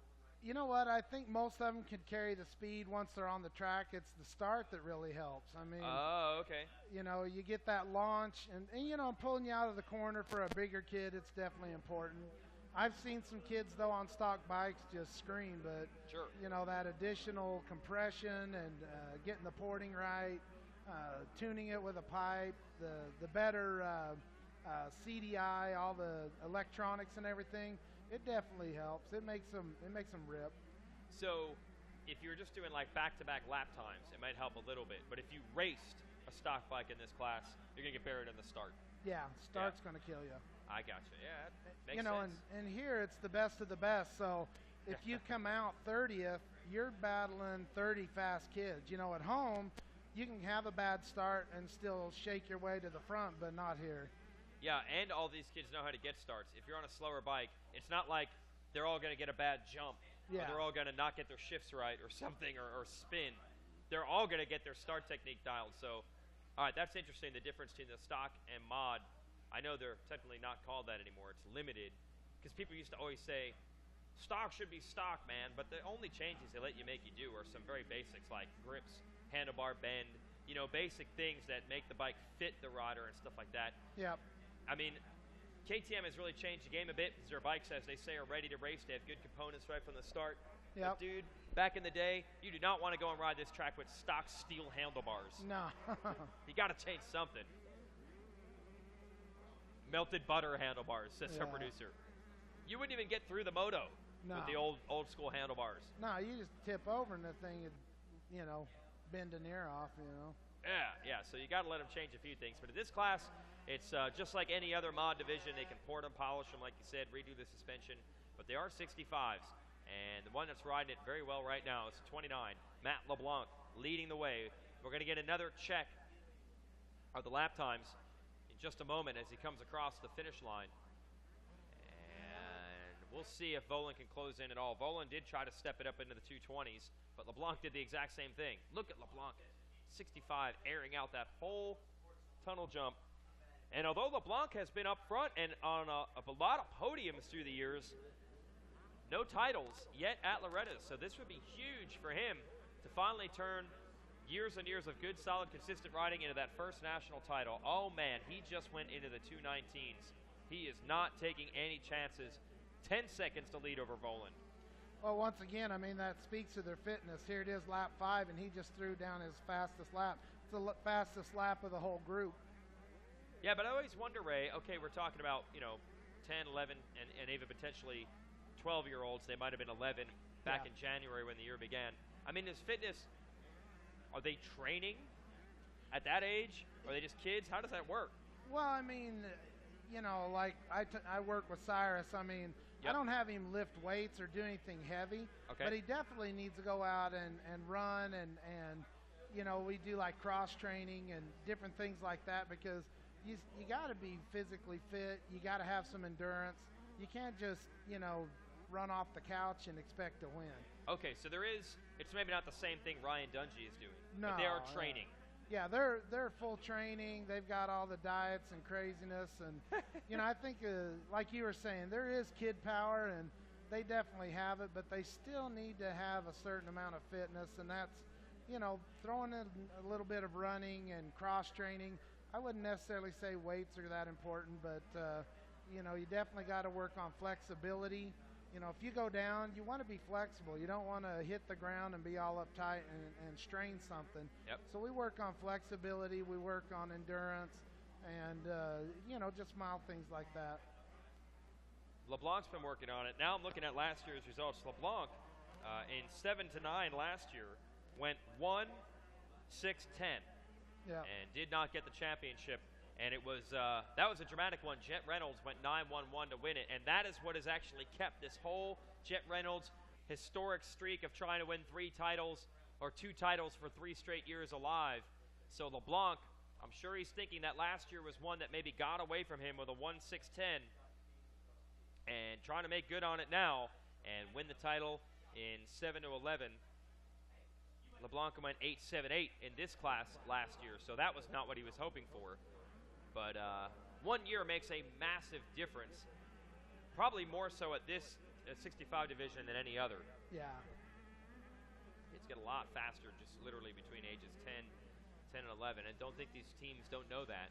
They know all the LeBlanc birthdays. has another year too, so he could race this class 1 more year. I don't know if he's going to size out. Yep. But he could definitely age out next year. Wow, that's crazy to think that. So he could try to defend the title next season.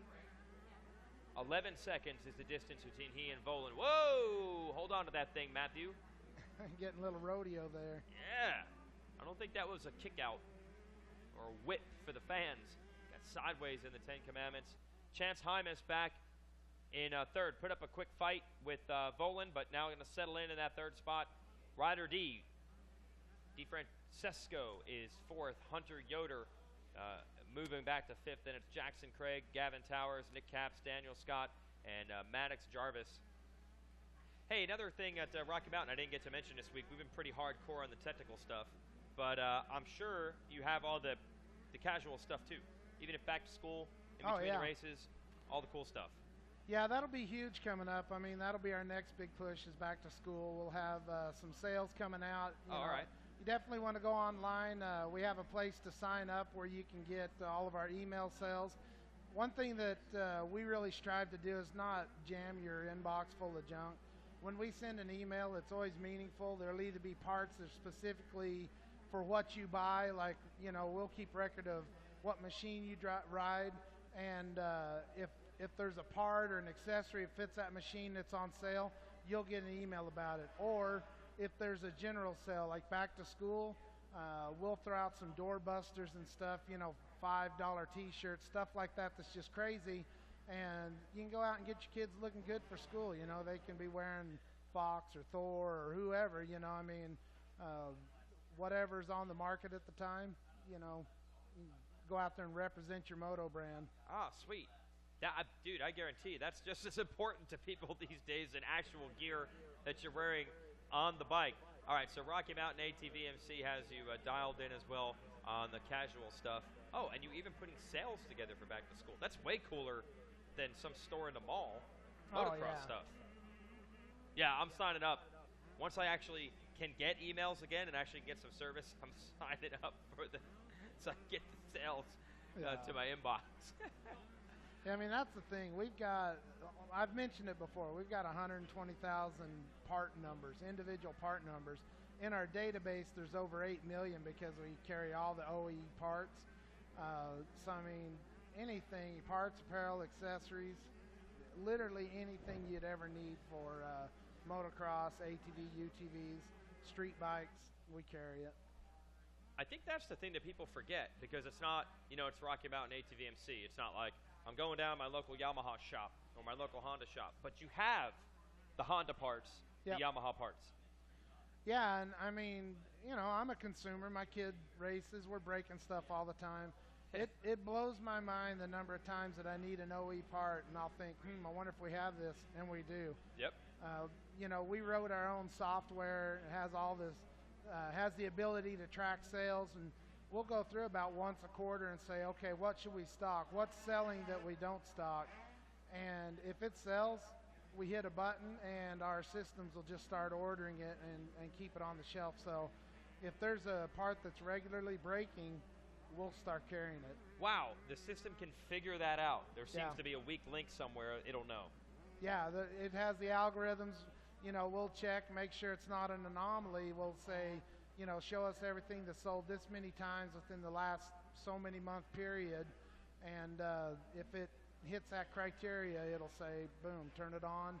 And now it starts stocking on our shelves. You call up, you'll have it in a couple days. And, you know, you break it on Sunday, you have it Wednesday, you're riding again the next weekend. All right.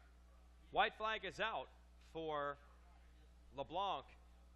He's got to keep it on two wheels. Volan gave it a shot, gave it a run, but LeBlanc is going to be able to hold him off, it appears, as long as he doesn't go down to this last lap.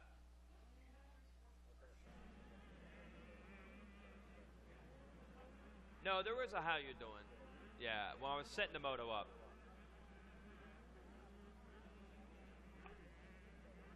How you doing? You guys want to talk about La Piperosa? Remember what that is? That was legit Matt LeBlanc. I got to imagine. I'm going to ask Mike Webb, who's now the Yoshimura Suzuki team manager on the Supercross and Motocross side.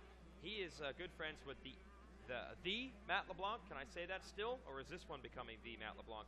And Matt LeBlanc, the actor, a huge motocross and Supercross fan, even has his own track at his ranch out in California.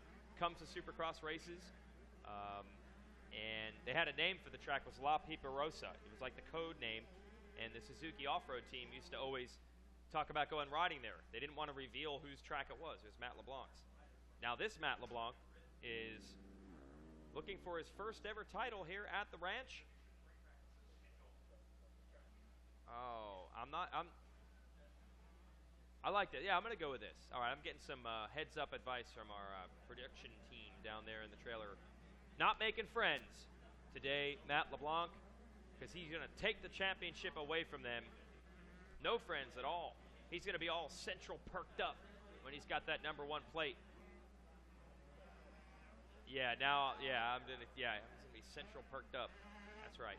Okay, so LeBlanc, this is it. Coming over the Rocky Mountain for the last time this year, and he will have your 65 711 championship. If he can get it all the way to the end, the bike doesn't break from here. I don't even think Rocky Mountain ATVMC can get him parts in time if the bike were to break at this point. But he can probably push it from here. We're within about 20 seconds of LeBlanc finally getting that title that has eluded him for years. Again, always a front runner, multiple moto wins and podiums here at Loretta's, lots of moto medals, but this is the one that counts. This is the one that's going to get him a #1 plate.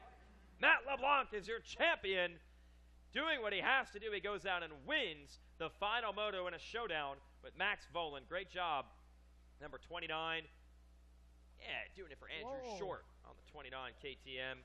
And a flood of Orange Brigade employees are down there congratulating Volan must him. have bobbled. Yeah, Ryder D. Ryder D slipped into that second spot.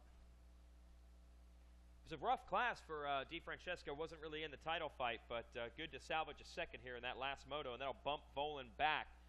DeFrancesco going 220 on the last lap, really pushing at the end. And, all right, yeah, here's your Rocky Mountain ATVMC.com leaderboard with the results. You see Volan getting pushed to third. That'll knock Super Chunk Chance Hymas back to fourth. Hunter Yoder to fifth. Craig Towers, Caps, Romano, and Scott round out the top 10. Wow, good job, Nick Romano. He was down in the dirt early in this one and comes back for ninth. That was a big crash between he and Prince. They were fighting for second and third. They tangled right around the billboard. So Wes Kane is getting things set down there for a Matt LeBlanc championship celebration. And we'll be back with Schoolboy 2. That's the Schoolboy 250F four-stroke division, and that'll be a good one to watch. Austin Faulkner going to try to collect his second championship of the week.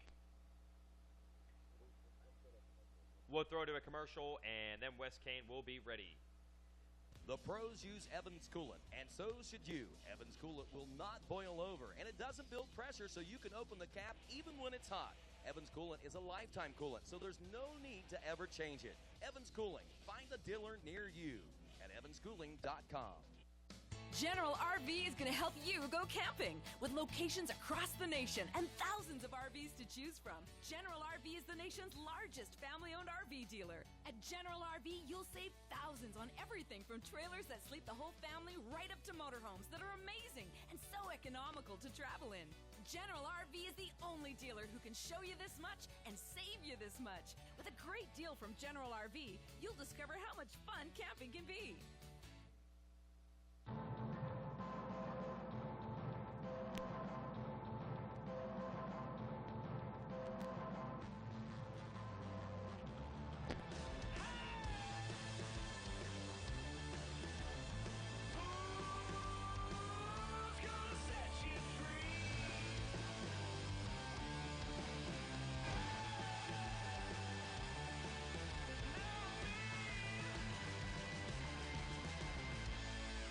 Look, we know you're busy, and we know you love racing. So each week, make sure you watch the Racer X Show. With race highlights from our Acerbis Pro Motocross and Yoshimura Road Race segments, we keep you current. Plus, flat track, hill climb, GNCC, ATV MX, National Enduro, and more. We have interviews with the world's best and keep you up on the latest racing news. Watch the Racer X Show, new on Tuesdays and available 24/7 right here on RacerTV.com.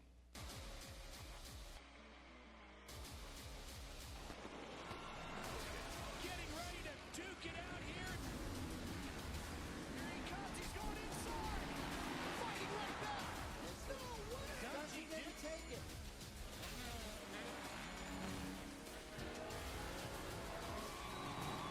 Going for the lead. Here he comes. Who's going to get across the line?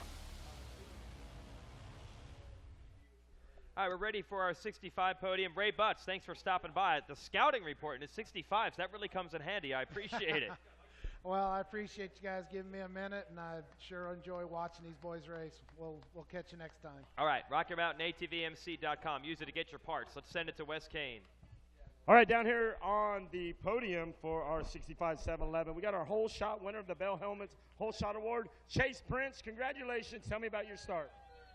Well, I had a good gate pick, and my coach told me what gate to pick, and I just got a whole shot. Tell us who you want to thank. The man upstairs, my mom, my dad, PRL, Brian McDonald, Bars Competition, Power Band Racing, Just One Helmet, 100%, and Max Clark. Congratulations out there with the Bell Helmets Whole Shot Award, Chase Prince. Congratulations. Now I want to talk to Maximus Voland out there. He finished third. He's going to get the bronze medal. Also want to thank Harold Martin over there at Moto Playground covering the trials, and tribulations of these amateur riders out here on their career. So thank you, Harold Martin, for Moto Playground Magazine. Maximus Voland, congratulations. You get the bronze. Tell us about it. I popped a wheelie off the start and just didn't have my lines too well, but I just kept pushing and then just went to the checkered. A championship yesterday. You're still on the box. You're getting medals today. Tell us how that makes you feel. It makes me feel great. Yesterday was definitely a better day, but I'm just happy what I got overall this week, and I'm just happy. Who do you want to thank? I'd like to thank KTM, Orange Brigade, Nilo Concepts, John Moore, my dad, my grandpa, my Uncle Tyson at Cherbys, FMF, Nilo Concepts, Dunlap, and everybody else. Thank you. Congratulations out there. Remember the name, Maximus Voland with a bronze. Now finishing second. Hop in. Come on up here, Ryder DiFrancesco. Mr. Lemonade. Ryder D, come on up here. Congratulations, Ryder D. Come on, guys, give it up.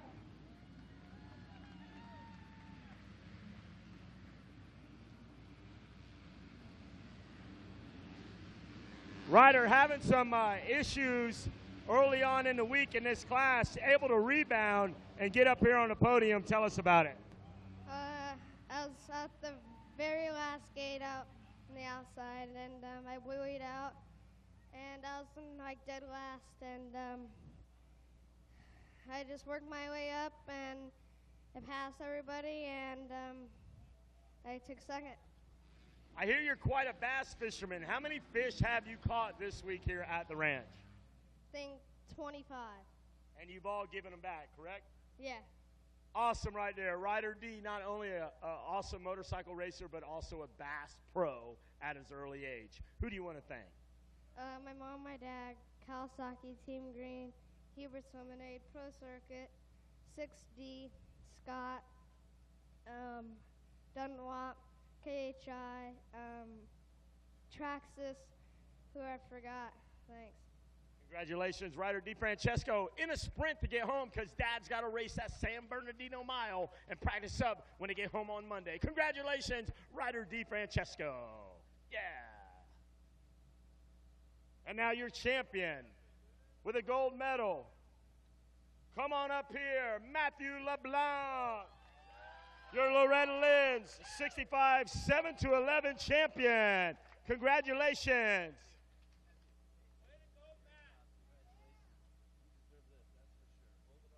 Hold that up here. There he is, Matthew LeBlanc.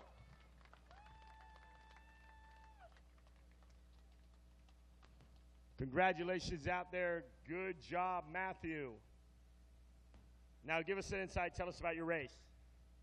Yeah, well, I got a pretty decent hose shot. Got around everybody in the first, second corner. Took the lead and just said what I was going to say. Get a pretty good hose shot, check out by 10 seconds. Tell us about your training, what it's entailed, and where do you train at to prepare for this event? I trained with Mario Izzy. I mean, I couldn't have won this without him. Who else do you want to thank? KTM Orange Brigade, Lord Jesus Christ, Team Dunlop, Liette, Scott, Thor, Nihilo, Orange Brigade, Renthal, and how you doing? Congratulations out there, guys. Give it up. Matthew LeBlanc and the Champagne Celebration. And Mario Izzy on the premises, watched under the careful eye for good behavior. We let him out to come out to the podium. But back to the motorhome you go, Mario. We don't want you mixing it up with the regulars out here. Congratulations. Great ride out there, Matthew LeBlanc. And good job out there, Mario, down at the camp. Good job. All right, back to you guys up at the skybox. But Mario Izzy is on the loose here at Loretta Lynn's. Yeah, how about that? Matthew LeBlanc throwing out the how you doing down there at the podium, joined by either Max Markoff or Mark Maxoff. Mark Maxoff. I think we should start going with that. I'm going to get a butt patch. We're going to switch it up. Mark Maxoff up here of the Orange Brigade going to help us call this schoolboy moto. Do you know Matthew a little bit through your Orange Brigade travels? Yeah, absolutely. Matthew's a great kid, man. He shreds on that 65, too, that's for sure. So congratulations to him for getting that championship. As you can see, he's doing that FMF Instagram up there. So looks like that's Joel stunting, profiling with that FMF shirt. So, yeah, no, Matthew, great kid. So congrats to him. Look at Christy Lacquerel getting in there and getting that photo, marketing the heck out of the Orange Brigade, and then also handling 178 other jobs for KTM. Happy to win another title, as you'll see the Instagram of an Instagram of an Instagram as they frame an Instagram within Instagram. Tell them, it's always for the gram, right? Yeah, it's all measured in grams. All right, good job with the photos, Christy. So, Max Markoff, Schoolboy 2 is up next. Bench racing story will forever never know. Chase Sexton put it to everyone, even Austin Faulkner, in the second moto. But he had a DNF in Moto 1. Was Faulkner not bothering to race him? Was he trying to be conservative? These are the types of things we can never answer. Yeah, you never know. We will never know, obviously, but there's no doubt Chase Sexton had a great second moto. Boom. Bummer for the first moto, obviously, with him doing that him having that DNF. So for the championship, it's kind of out for him, obviously. So for sure, Faulkner's going for it. So yeah, like you said, we'll never know really what Faulkner's mentality was that last one, but solid moto for Sexton. We'll see if he'll get that moto win. If not, see a good battle. We also have Sean Cantrell in there for the championship too, so they're getting ready. It looks like two cars getting ready to go up. Yeah, it's really going to come down to a little bit of bad luck for Faulkner. That's what Cantrell, Bailey, and a couple others need to get in the hunt. And we're underway. And let's see, Austin Faulkner, a little bit of pressure on him right now. He was the big star coming into the week. Can he? Oh, what? Did the riders forget the first turn is actually a turn? Some of them went straight. I think they were trying to beeline it to the infield, see if they can get a little extra head start. I understand. All right, looks so like it's Tanner 21. Stack. Yeah, Faulkner. Is that Stack right with That's Stack and Faulkner, yeah, teammates battling out for the lead on the first lap. Uh-oh, here we go. See, is he going to go for it? Stack down to the inside on the 38. Tanner Stack giving your news and weather at 8. And then we have our Orange Brigade rider, Mitchell Falk. Looks like that was in third. Yeah, he's going for third on the inside right now, right behind Tanner Stack. And able to seal them off, so it's third. But how about Faulkner doing what he has to do? He grabs that Bell Helmet's hole shot. Got to be some pressure on you when you get to that third moto and everyone's saying, hey, just don't blow it. Just don't blow it. That's a weird scenario to be in, but he's handling it well. Very much so. And then it looks like Sean Cantrell maybe in fifth, I think. Yeah, fifth. I think that looked at. So I think at this point he's the only one trying to give Faulkner a run for his money with the championship, going in with a 3-3 in the past 2 motos. So Faulkner going in with a 1-2. So I think that's pretty much it. I mean, what do you think, Weege? Yeah, it's going to take a mistake, no doubt, out of Faulkner, and that usually comes with bad starts. So the fact that he's out front right now, he can control his own destiny, but the dog days of summer, I was literally just talking about days of old, which I guess I'm at that age now. About 2 hours ago, saw Kyle Chisholm down there on the podium, hanging out with his buddy Paul Parabinos in the 30-plus class. Chiz had 2 titles coming his ways last year here until his bike broke. In this exact situation, had the points lead, had the lead, bike broke. These things do happen down here, so it's not over for Austin Faulkner. Stone Cold Steve Austin Faulkner, that's the bottom line. You got to beat him, and then hope he has some problems if you want to take the title away. And Weege, yeah, it looks like we have a change of position. Looks like Tanner Stack dropped back a few positions and gave that second place to Orange Brigade rider Mitchell Falk. So let's see if Mitchell, Mitch can give him a ride or a run for his money and see what he's made of, Yeah, watch that 64 back there. He's definitely in the shot. Take the shot. Take the shot. So Falk is in the game to at least go for a moto win. Where's Falk as far as the moto scores are concerned? Falk came in with a 13.8, so not a great first 2 motos in the championship run, but let's see if he can make a good stamp on it in this last moto. Yeah, how much would that mean just to go out with a gold, especially if it means beating Faulkner for the win? Maybe Faulkner's riding for points, but still a win is awesome. Yeah, well, for sure. It's definitely much better to get better as the week goes on than the vice versa. So if you can end out the week better than you started it, obviously that's much more motivating going into the next race than ending it on not so good stuff. So yeah, Mitch is running good right now, running at pace. It looks like he's at Sexton in third right now too. I was wondering, first lap we didn't see him at all. Yes, he has now gotten to third. So Tanner Stack, man, he gets shuffled back to fourth after battling for the lead a lap and a half ago. Man, 3 minutes into this race, I feel like we've been racing for 10. We've already seen 5 different riders up front. So this is the showdown we wanted to see. Falk's going to try to get in there, play spoiler, and do not count out Chase Sexton. A lot of buzz around Sexton at the ranch this week with some of the lap times he put in, some of the wins he did have. Championships, that's going to be a little more difficult for him, but the speed is there. So let's see who has it. You said an interesting thing. I had not thought of this. Starting the week off bad, getting better as the week goes on. We've seen some other riders go the other way. What is it like managing a week? It's like we'll see a guy win the first moto, and we're like, oh, he's the guy, he's the man. We just assume that. What kind of things change throughout the week while you're here that make a week start well or end differently? Well, it's everything. I mean, it's just personalities with riders, obviously. There's some riders that just dominate, like beginning to end. Other riders, it takes them a little bit longer to warm up during the week. You can tell it takes them a moto or 2 to actually get their groove going. And like last year, for instance, like my first 2 motos weren't very hot. I think I was just inside the top 10. But as the week went on, I got better and better with my moto scores. Ended up, I think it's Thursday evening, I got a podium. So like, just as the week goes on, try to get better and stuff like that. But Austin Faulkner, I don't think there's not too much getting better. I mean, he's been killing it. He's going for his 2nd championship right now, so he's definitely dominant as of the moment. On the pro side, the guys talk about, they'll come in for practice, they'll make bike changes and all that stuff. The track here changes a ton. You don't get to practice in the morning.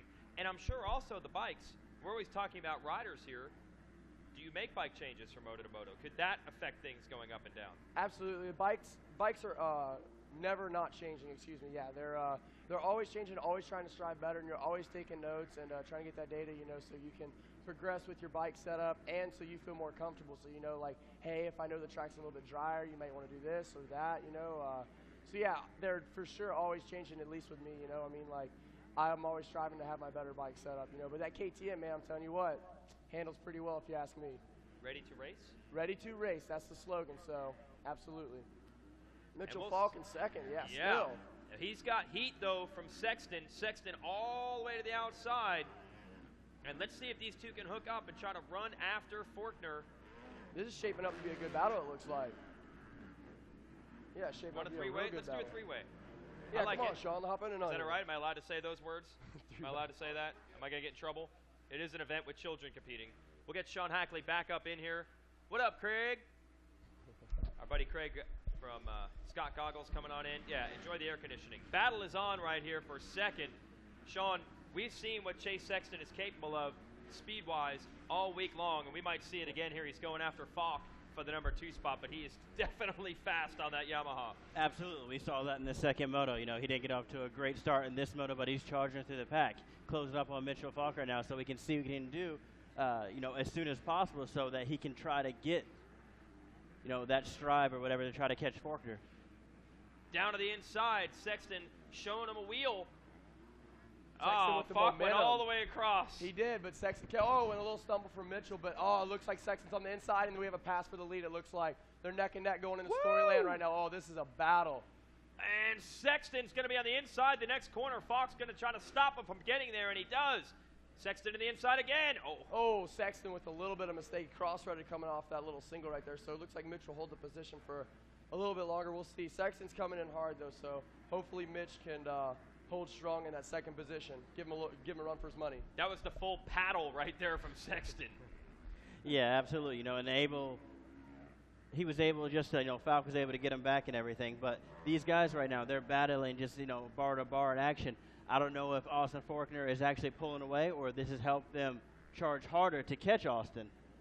Yeah, that's true. It can go both ways. I mean, there's no doubt that Falk is under extreme pressure and has got to have it pinned. So this might help Falk in second get to the leader and Sexton get there as well. But it really doesn't matter title-wise. Neither of these guys, a moto win's not going to get it done.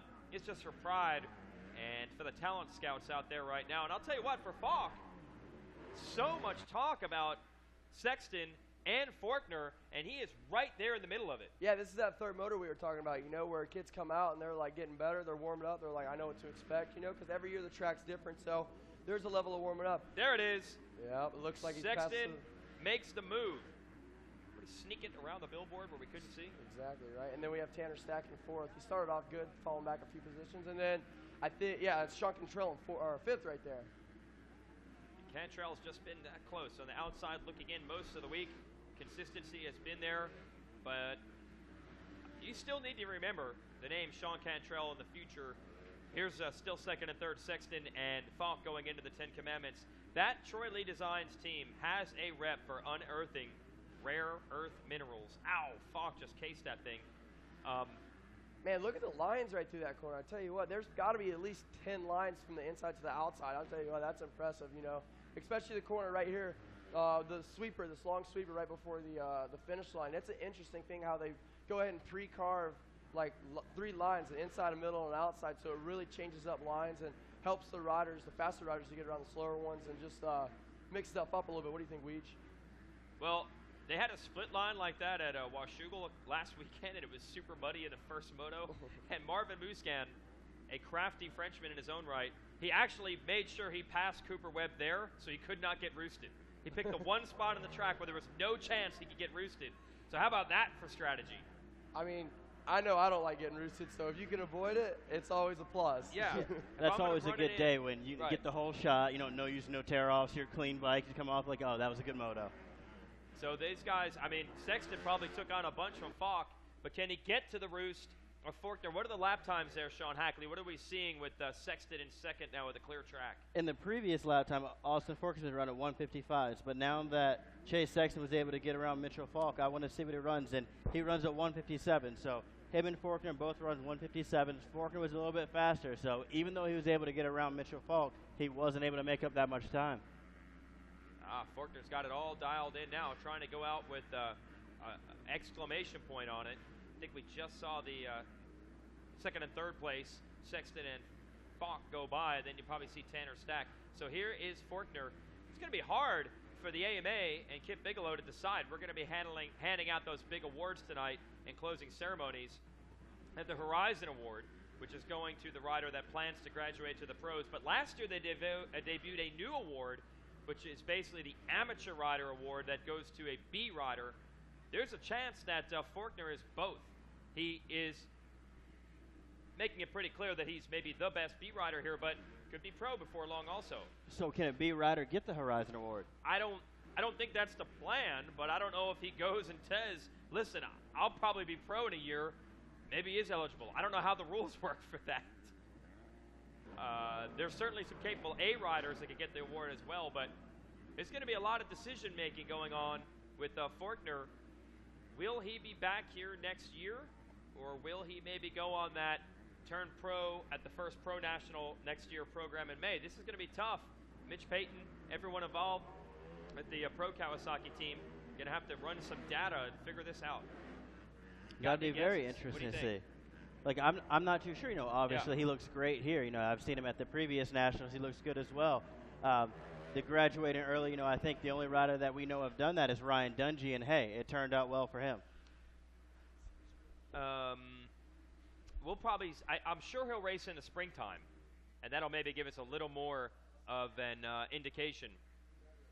No, Dungey's unique thing is that Dungey did not even race here in the B class. Dungey was racing pro at this point. He didn't even race B. And me and Sean were just talking schoolboy to pro.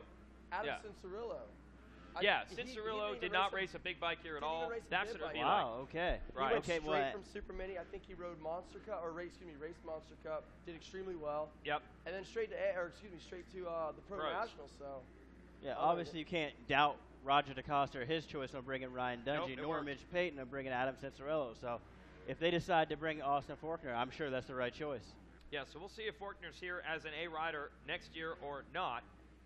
The other thing working in Faulkner's favor is you think he's good out here at Loretta's.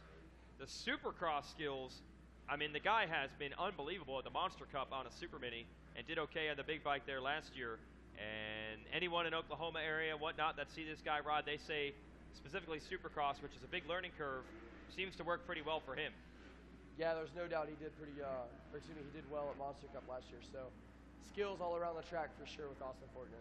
And he's got Sexton back there by 10 seconds. Sexton just didn't get the start. And a little bit, 9/10 off of Faulkner the last time around. So Sexton not able to go and get him this time. Third. As we're about almost three-quarters of the way through this race, definitely Austin Faulkner's coming in with a 10-second gap on Chase Sexton. So for him to do that, the fitness thing definitely is way easier. Obviously, Austin Faulkner's extremely fit, probably the whole top 5, top 10, but it's just he's cruising at this point, I'd say, from here on out. Just got to keep it together, minimize the mistakes, if not any mistakes for him. So smooth sailing for the most part, just got to keep it together. Trying to think of some other guys that did that. That's almost become the way to go. Tomac, I remember, was here in the B class, fastest lap times all week, killed everybody, probably would have won the A class as a B rider, never saw him race amateurs at Loretta's again, and then won at Hangtown in his pro first debut. pro race. Yeah, he went from winning the B class at Loretta's in August to winning a Pro National in May. But they had said, I have talked to Rick Ziegfelder about that. He said that they went to the Spring Nationals. That wasn't necessarily the plan for sure, but he was progressing so rapidly, they said waiting a whole year is probably going to slow down his progress. So they take it on a case-by-case basis. Barsha did the same thing, but I think they knew that with Barsha all along. I think they came to Loretta's that year and said, he's B, he's going pro straight from it. And then I think James Stewart, his deal in the B class was he basically was never a B rider. He jumped right over that. No, I think he went from schoolboy straight to A class. It was too ridiculous to have him in A class. Yeah, right now as we're watching Austin Faulkner, I think that's the ride that he's putting on. I think he's ready to move up. He's putting a stamp on this moto. Chase Sexton was able to get one of the motos, but he's trying to let everybody know that, hey, I was the guy that beat here. I didn't win all of my motos, but I'm going out on top.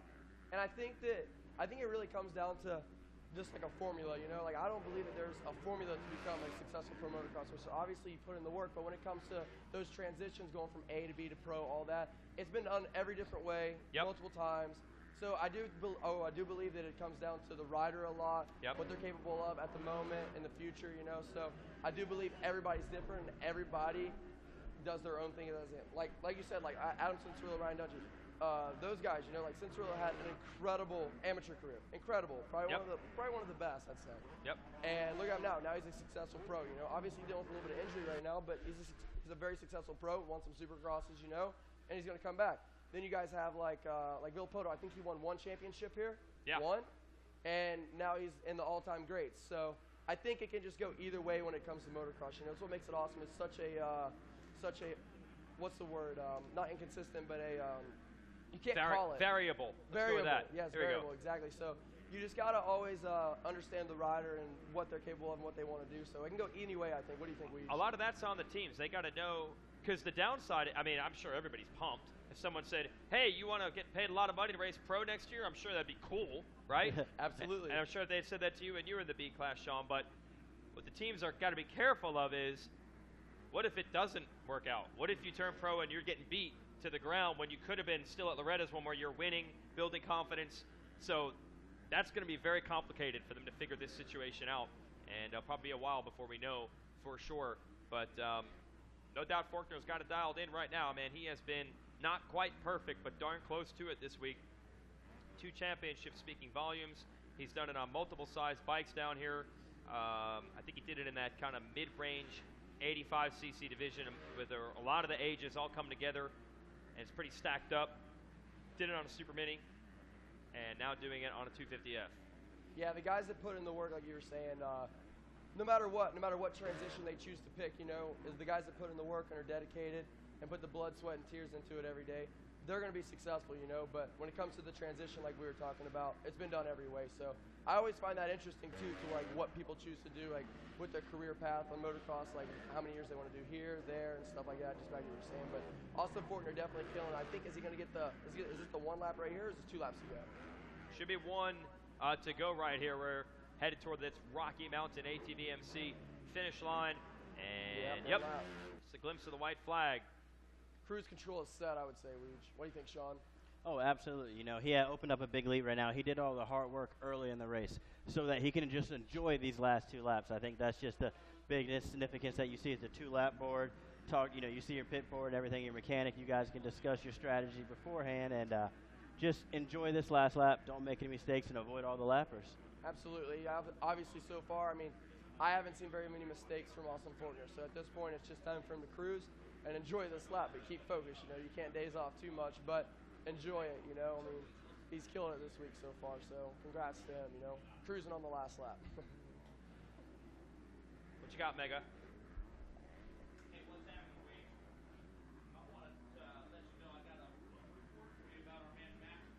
Oh, all right, all right.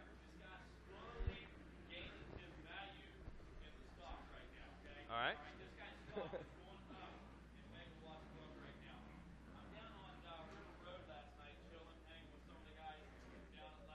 Hold on, we need to give you my headset. Hold on, so we can hear it on a live show. Really bust them up. Go ahead, Mego. Yeah, so I'm hanging out down on River Road last night with my guys at Loud, and man, I see some commotion going on. A little bit of bumper cars, man, with some golf carts. I don't know what you're talking about. You know, I do not recall. I see some action going on right there in front of me, and thinking things are getting ready to heat up. And I look over, and it's my man Markoff. You know, under control, takes control of the situation, but whips some real good kart moves off on River Road there. And then just a little bit later, on my way back up to the trailer, man, he pulls a nice 180, and there he is, got the ladies in tow, man. I mean, looking sharp. Accusations. That wasn't me. Oh, no, that man. Wasn't me. I was in bed by 9 o'clock. I'm a good boy. You know what? This was probably 15 to 8, man. You know, this might have been 8:15. So, could have been me. We don't know. You know, I saw a little bit of early Denny Stevenson there, maybe a little Matafovich going on, you know, with a little J-Law thrown in. He's denying this big time. No, you know, this guy's gaining value by the minute, dude. Checkered flag is out. Austin Forkner has won the title, and And the Hey. stock for Max Markov is going down quickly. Mark Maxoff. is Hey, going I had to come up and bust his chops, man. He's a great kid. We were playing last night down there, and you should have seen the look on his face right now. It's absolutely priceless. So this guy's a natural on the mic, and he's a great kid on and off the track, man. Hey, and thank you. I appreciate it. Thank you props guys to for Mac having me so Markov, much. getting it figured out right now, him and his dad and stuff. So props. He's a great kid. Thank you, guys. Hey, thank you guys for having me up here. Congratulations to Austin Fortner and him, this whole team and all that. So thank you, Weege. Thanks to all the Racer TV, everybody for having me up here. I had a great week announcing, just hanging out with the crew. So thank you, guys. I'll see you guys hopefully at Baja Bra, and if all goes well, hopefully Monster Cup. Maybe we won't see you announcing your motos in the tower next year. I would hope not. Hey, maybe if I have a day off, I'd come up here. All right, no I'll problem. do that. Hey, Yep. Or just take the golf cart out. No. Okay. No golf carts. All right. Thanks, guys. We'll get to Wes Kane on the podium. Second title of the week for Austin Forkner. We're good.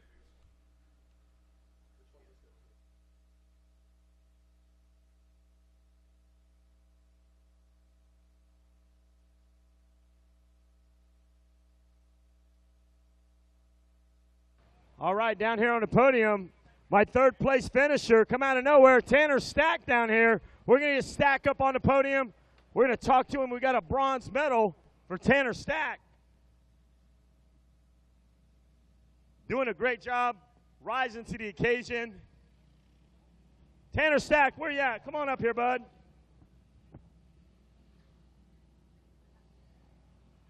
Congratulations, Tanner Stack. What a way to pull it through. Tell me about that race. Where'd you come from? Yeah, I was like second place on the start, and I was just wanting to get a top three and just hold my position. Me and Falk were going at it, and then Cantrell and passed me, and him and Falk got together, so Cantrell went down. But, it's a great race. I was just wanting, hopefully, to get a podium for this week. That was my goal, so I guess I made it. You did it. You were just being humble all through the week. I kept checking in with you, and here you are. Who do you want to thank? My mom, my dad, the whole team crew, GPF, Roman, my physical trainer over at Moto E, Thor, Spy, Dunlop, Renthal, Monster Energy,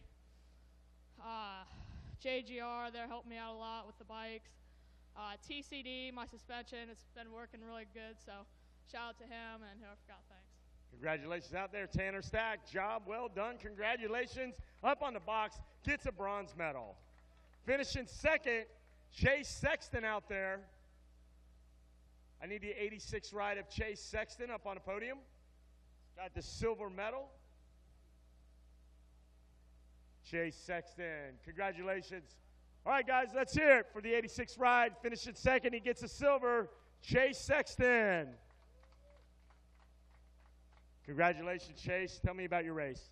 Yeah, I got a good jump off the start. I thought this was going to be my first good start of the week, and I got to the deep stuff, and I just got swallowed up, and I think I came out about 8th or so in the start, and just picked people off, and got by Falk, and just put my head down, and I needed 25 minutes in that moto, so it was good. Who would you like to thank? I'd like to thank Yamaha, Rock River, Dunlop, JMS, Alpine Star, Answer, Bell Helmets, Spy Goggles, Never Summer Industries, Pro Taper, and my trainer, Christian Craig and John Westling for helping me out so much, and can't thank them enough. Congratulations out there. Hard charging. Give it up. Chase Sexton, second in moto number 3. And now, ladies and gentlemen, with the Bell Helmets Whole Shot Award and a gold medal with a moto win in Schoolboy 2, your Loretta Lynn's national champion, give it up, Austin Forkner. There is your gold medal. We're going to give you this right here. Hold that up. And there he is, your Bell Helmets Whole Shot Award winner, Austin Forkner. Congratulations on that. We'll take that, put that in front of the bike. Kid Bigelow comes in. Hold that up. Your Loretta Lynn's national champion,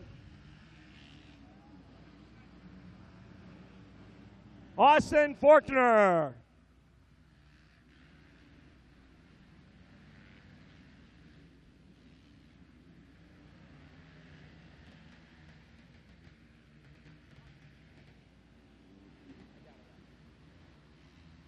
Simmer down, Tom Shields. Simmer down.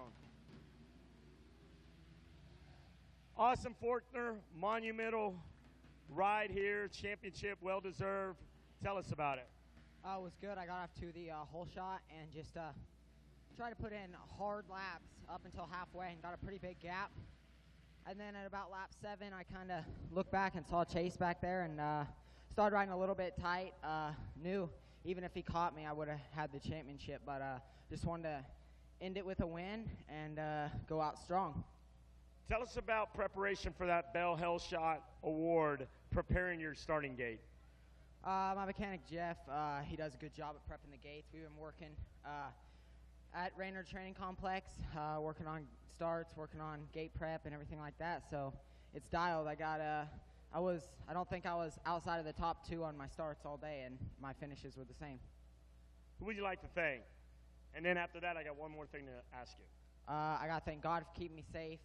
My mom and dad, my whole family, Monster Energy, Team Green, Kawasaki, everybody there, they've been helping me out so much through my whole career since I started riding with them. And pro circuit, bikes working awesome, motors super good. Dunlop tires been hooking up great all week. Fox gear, it's awesome. Aaron Todd, Pete, everybody over there. Traxxas, Maximum Renthal, Trek Bikes, everybody at Rainier Training Complex. My mechanic, Jeff, Rhino Power, Polar watches. Ollie Stone from Pro Circuit's been helping me out a lot this week, so thanks to him too.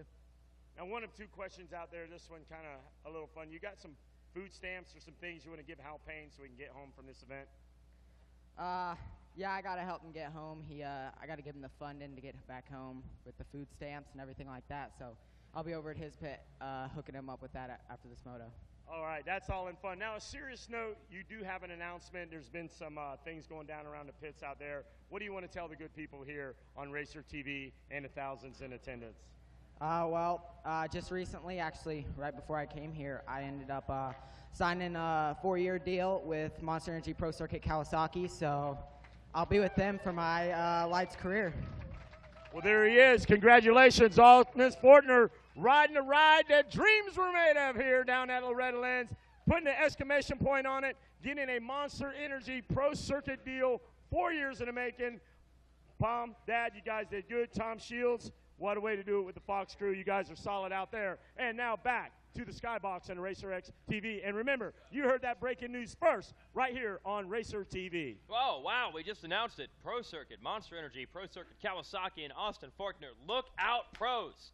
Austin Faulkner's coming for you. Stick a Faulkner in you. You're done. Here we go. Huh? I wish I had paid more attention down there, but Wes was talking, and I don't actually have all the details. We'll send Wes back up, and we'll scratch him for all the information. It's a 4-year deal, but I don't believe they specified when, where, what. Yeah. 4-year deal. Good for him. That'll take him well through to his 250 career as a pro, but just not sure when that's going to start yet. Bottom line is we've moved on to the 450A class. No, actually, that's the bottom line because he's Austin. Stone Cold Steve Austin Faulkner, and that's the bottom line because Mitch Payton said it's a 4-year deal. Here's your deal going into 450A. Showdown right now, Taft, Charbonneau, and a couple other riders in the hunt right now. And I got the data. Hang on here. Charbonneau coming in with a 1-2, and Taft coming in with a 3-1. And don't count out Darian Sinai with a 2-3. He needs to finish in front of them and get a little bit of help. So it's basically a Taft, Charbonneau, who wins the moto, wins the title scenario in the final A-class moto for 450s. They'll be out on the track in just a moment.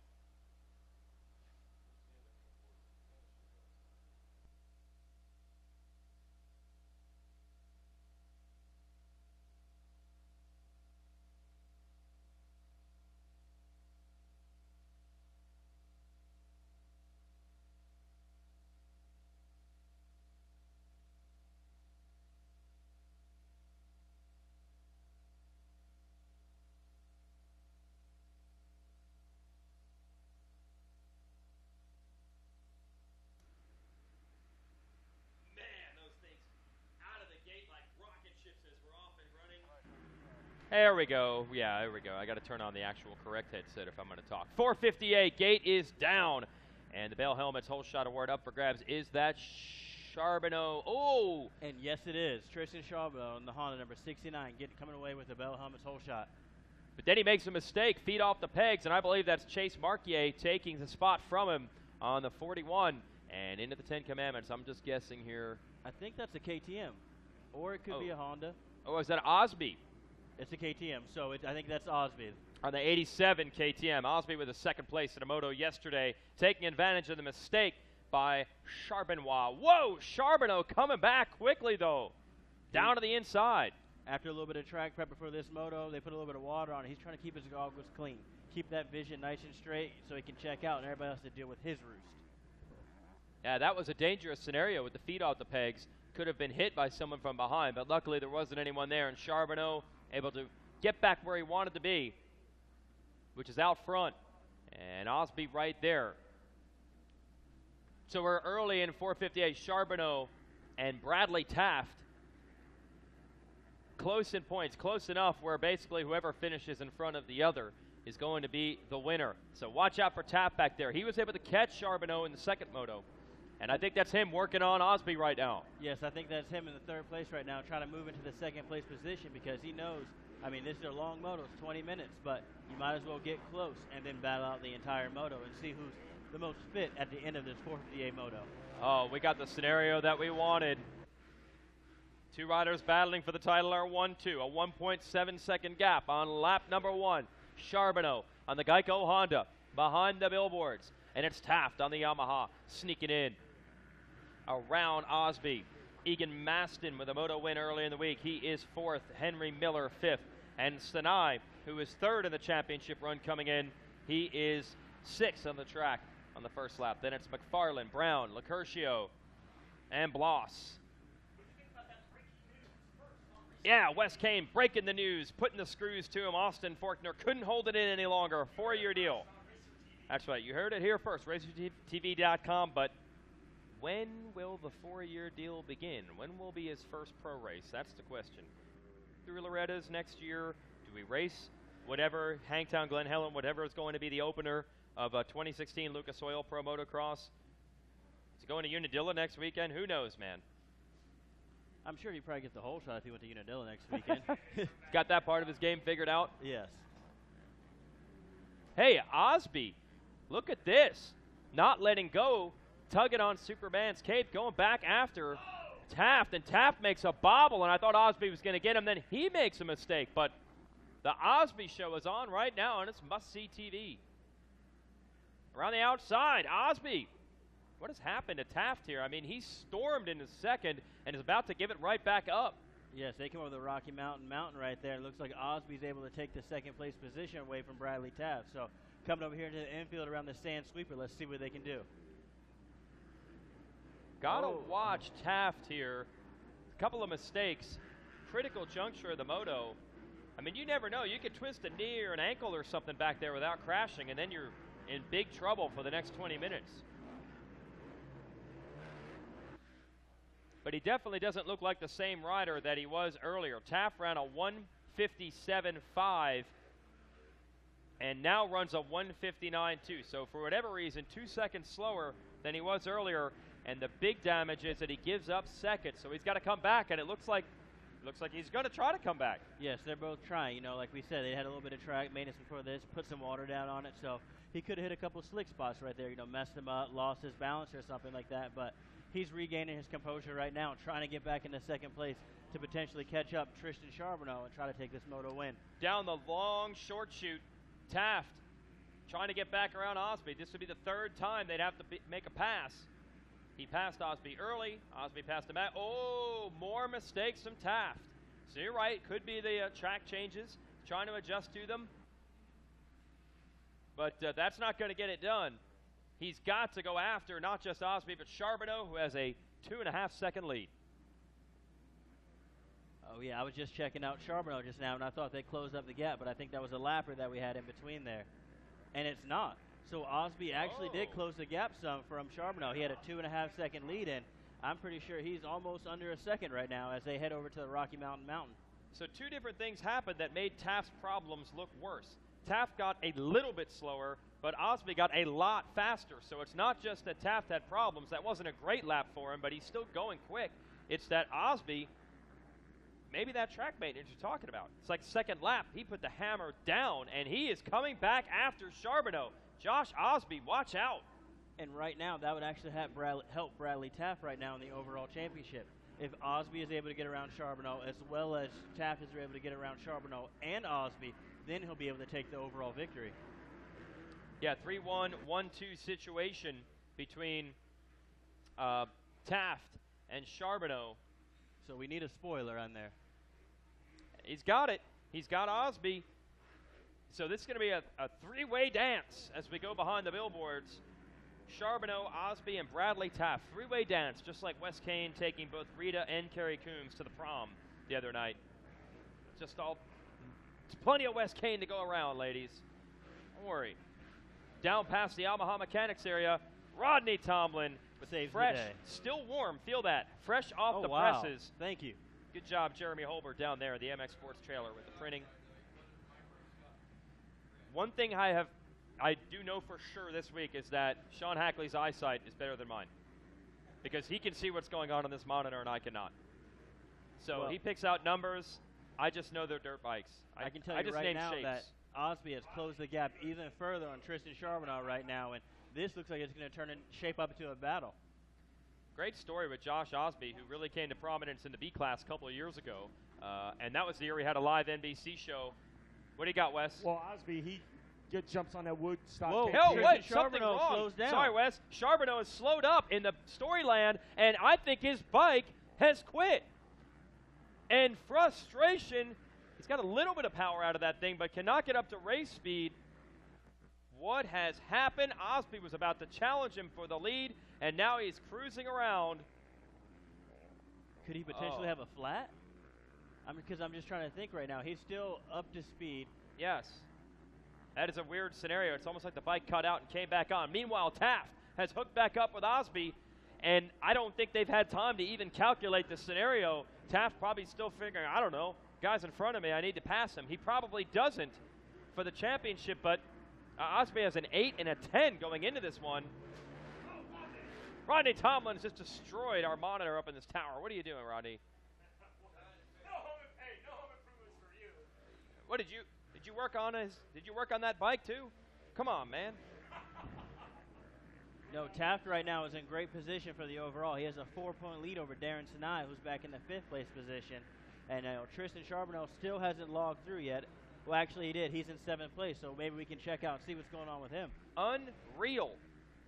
Charbonneau had the lead, put himself in the position he wanted. Now this one was far from over, because you still had Osby playing spoiler and Taft trying to steal the points lead away, but before we got the battle we expected to see, and it would have been a good one, Charbonneau's bike slowed up. Yeah, you're good. We only need it for the first lap. I know it's all on you. So could it be another championship headed to the Show Me State? Just saw Austin Faulkner do it. All right, I don't know who could ever answer this trivia question, but I don't know if we've ever had back-to-back motos crowning champions from Missouri, but we might have it.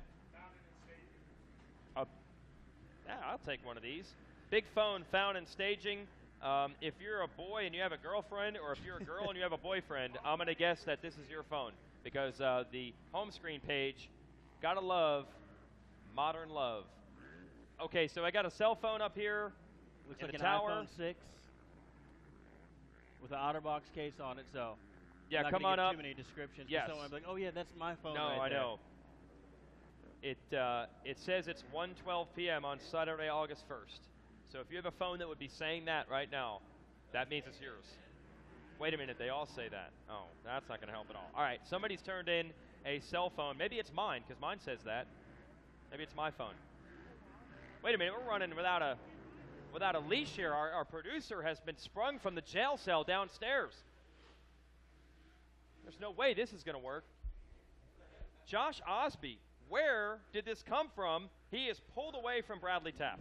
Yes, I mean, he had an 8 and a 10 in his first 2 moto finishes, so obviously it's not where he wanted to be right now, but he's showing everybody that, hey, guys, I had the speed. Just had a couple misfortunes in my earlier motos, but hey guys, look, I'm doing some fast lap times right now. You know, I set the fastest lap of this race with a 157.5 on lap 2, and I can hold up this pace. So we're going to see what we can do the rest of this moto. Orange Brigade rider on the number 87. And Charbonneau, what's up? He's still going. Yeah, watching Charbonneau right now, it looks like he picked up the speed. So I'm not too sure what happened. I mean, he just kind of threw his hand up in the air. You know, I didn't see a mistake out or anything like that, but he's still going to speed to where I don't think he would have a flat tire. So he's 8th place. Charbonneau went from 1st to 7th, now back to 8th. So I don't know. It's like we got to run through the Rolodex. What would be a thing that would make a bike run badly? Okay, yeah, right now it's cutting out. Okay, so that's it. It cuts out. It comes back on. Now he's got to kickstart it again. I mean, the guy's trying with everything he has. Oh, no. Just disaster with a championship within reach. He had the lead. Now, it wasn't going to be a walk in the park. He had Osby and Taft all over him. It was going to be a dogfight, but he was in the position he needed to be in, and now it is over. I think that's the worst part about Loretta Lynn. You know, the heartbreak that we see with some of these riders coming into the third and final motos. You know, we've seen it quite a bit this weekend, just, you know, bike problems or crashes. But that's what makes this race so challenging, a 3-moto format.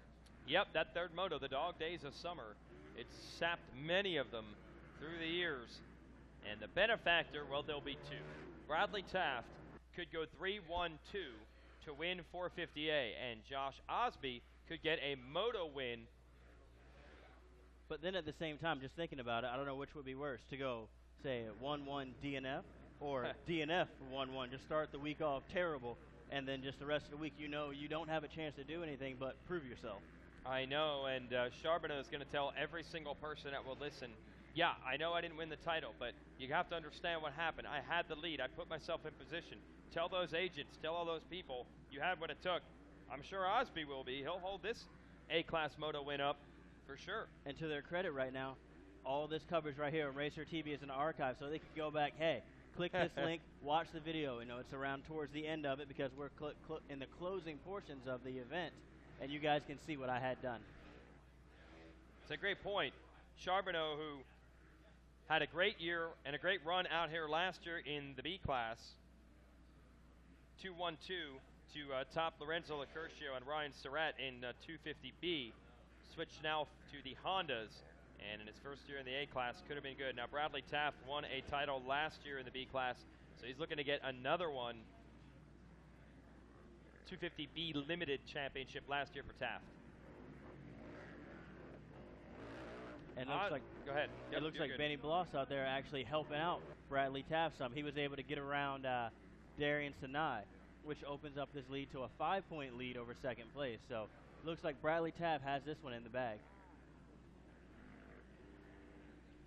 Osby rode the A-Class here last year after a good run in the B ranks 2 years ago. I remember he and Plessinger, were battling it out, and there is Charbonneau and the Factory Connection crew trying to check out the motorcycle. This could be one of those frustrating things sometimes where the bike cools off and then it actually starts again. We've seen that happen before. Yeah, what happened? I don't know. Hey, I don't want to butt in down here. I'm going to get a word with Tristan Charbonneau. Tristan Charbonneau, the world on Racer TV, and everybody here. What happened out there? You had a good-sized lead in this championship going your way. Yeah, I came into the motos with a 1-2 and got a great start, you know, pulled the whole shot and was just pumped on it, you know, going out there leading, about to win the 458 championship, and just mechanical problems, and, you know, I didn't really expect it to happen right there during the moto. I was doing great, but, you know. All right, we're going to let you go get some water. Sorry about this. Great warrior, a true champion. He's won here before, guys. Tristan Charbonneau, disgusted right now, and he will be back. He is a true champion and a veteran here at Loretta Lynn. Ziggy and the whole team over here just condoling him, and you see it first right here at Racer TV. Wes Cade in the breaking news business right now. So just heartbreak for Charbonneau. Probably doesn't even know what to say, and the team probably doesn't even know what went wrong yet. No, not at all, and that's just one of those bummer situations. Unfortunately, we have bike problems, and this high heat today, the high, heavy racing and everything that we have to deal with, such a rough track, and it's challenging in so many aspects that things can go wrong, whether it be the rider falling down or a mechanical function and, I guess, dysfunction if that happens, and you just have to bite the bullet and just keep going forward. Yeah, a couple other riders we know had problems with fuel boiling, things like that. You're mentioning how hot it is. You just never know. Bike's running all right for Josh Osby, and I think Taft, there's no doubt in my mind, Taft now knows. He saw Charbonneau have the bike problems. They probably told him on the pit board as well what the scenario is. So now if you're Osby, you've got it all dialed in. Taft does not need to win the moto, so Osby is free to go and unclip those wings and fly, young man. Yes, so closing stage of the race right now. We have 2 laps to go, so these guys just need to just play it smart. Right now we see Osby coming around a lapper, but he set the fastest lap time. In the opening, actually, no, he didn't. Benny Bloss actually set the fastest lap time on lap 8 with the 156.7. So Benny Bloss is on the move, not too far behind Bradley Taft, but that also won't affect Bradley Taft if Benny is able to slide around him. Wow. So Benny Bloss. Last year was a good story, but this year a successful one, battling for titles and also putting in some fast lap times in the A-class, so that's not messing around. You're watching Josh Osby into Storyland after the 10 Commandments out of Indiana. And 2 years ago, I was talking to him and his dad. It was a rare story of success without running at one of the private training facilities. Said there was a Walmart near them with a field next to it, and they just go out there and ride that all the time.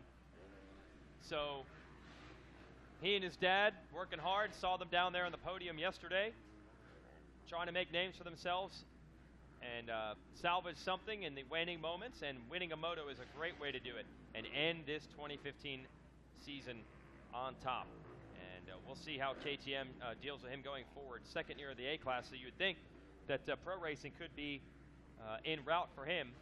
We have seen a couple guys stay back in the amateurs another year to try to set themselves up with the right time, right place. So a lot of options for someone like Osby. Taft as well. Taft could definitely stay a second year of the A-class. Just potentially to win a title here. I'm not sure if Osby has any titles here, but if he doesn't, stay another year, maybe he could be one of the top contenders coming in. Yeah, I don't think he does, so this moto wouldn't be big for him, and the championship would be even bigger. And it's the last lap, brought to you on RacerTV.com by Racetech. Past the mechanics area. Nice job keeping that bike inside that trench rut, ditch rut, like a World War II trench warfare down there. And it looks like Benny Bloss was able to get around Bradley Taft, but Bradley Taft just isn't stressing about that right now. With a 3-1-3 moto score finish, he will gladly get the overall. But behind Bradley Taft, it's followed by Henry Miller, Lorenzo Locurcio, Darren Sinai, DJ McFarland, Donnie Brown, Cody McCullough, and the top 10 is Bryson Taylor. Good job, Doc. Always good to have you here. Benny Bloss, 4.52. Yeah, he's going to come up short, but he will edge Sinai if it ends like this for second overall. And the real kicker is that Charbonneau is now listed in 11th overall, so he won't even be top 10. 1, 2, 35. Man. That's a huge bummer right there. But, like we were saying, some of the riders turning pro. Benny Bloss informed us after he won this last championship earlier in this week that he's racing Unadilla in the 450 class. So exciting to see, how the amateur riders here, step up into the pro ranks and see how they finish, Later in the season, I think we have 3 rounds left: Unadilla, Indiana, as well as Utah. That's really been a theme here on our show the last hour or so, the timing of turning pro. I do remember 2 years ago, Luke Rensland said the same thing, and then like on a Wednesday between Loretta's and Unadilla, he and his dad changed their mind and said, you know what, let's go back to the amateurs one more year. Paid off well for him. Won a title last year. Now he has a ride with Cycle Trade at Rock River. Josh Osby has got himself a moto win on the Orange Brigade KTM. Nicely done by a very nice young man out of Indiana. But the big story is Bradley Taft, who gets back into second on the last lap. Gets back around Benny Bloss. And the second place finish will be enough for Bradley Taft to take your 450A National Championship, and we will never know what would have happened. Taft, Osby, Charbonneau are right there. We had the battle scenario we were looking for, and the bike simply wouldn't run right for Charbonneau any longer. Heartbreak for him, victory for Taft. That's 2 years in a row Taft has won a championship, B and now A. So Wes Kane's got to sort it all out on the podium, celebrate a moto win with the 87, and a championship with the 19. And coming up after this, only 4 to go? Are you serious? The weekend is almost I guess the week is almost over. Okay, 40 plus. Coming up next, here's your Rocky Mountain ATVMC.com overall results. Osby, Bradley Taft, Bloss swapped it on the last lap. Henry Miller and Lorenzo Locurcio coming on strong late in the week, finishes 5th. Sinai 6th. McFarland, McCullough, Brown, Taylor. It's your top 10. Wes Kane, take it when you're ready.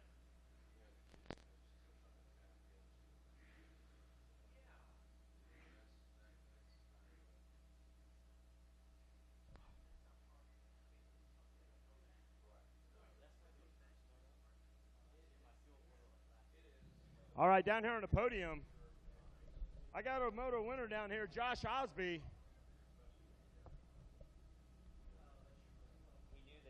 I got a gold medal for you down here, Josh Osby. Then I'll talk to Tristan Charbonneau with the Bell Helmets Whole Shot Award. But Josh Osby, Tristan, I'll talk to you in a second. You want to come up here now? Let's do it. Tristan Charbonneau with the Bell Helmets Whole Shot Award. Front center right there, Tristan. Then we'll talk to Josh Osby. Tristan Charbonneau with the Bell Helmets Whole Shot Award. Tristan, great whole shot. Tell us about it. Checked out good lines on the sight lap and came off the start.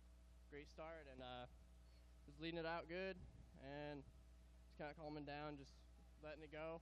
And knew I had the championship in the bag and a couple laps before the bike blew up, it started acting funny and it happens, So not going to take it for a beating, but I was leading and that's how it went. So that's how it goes.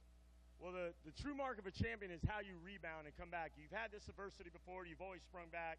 And you know what they say, what don't kill you make you stronger. So we know you're going to take this, and it's just going to be a learning curve, and you're going to go on and go on to bigger and better things. Who do you want to thank?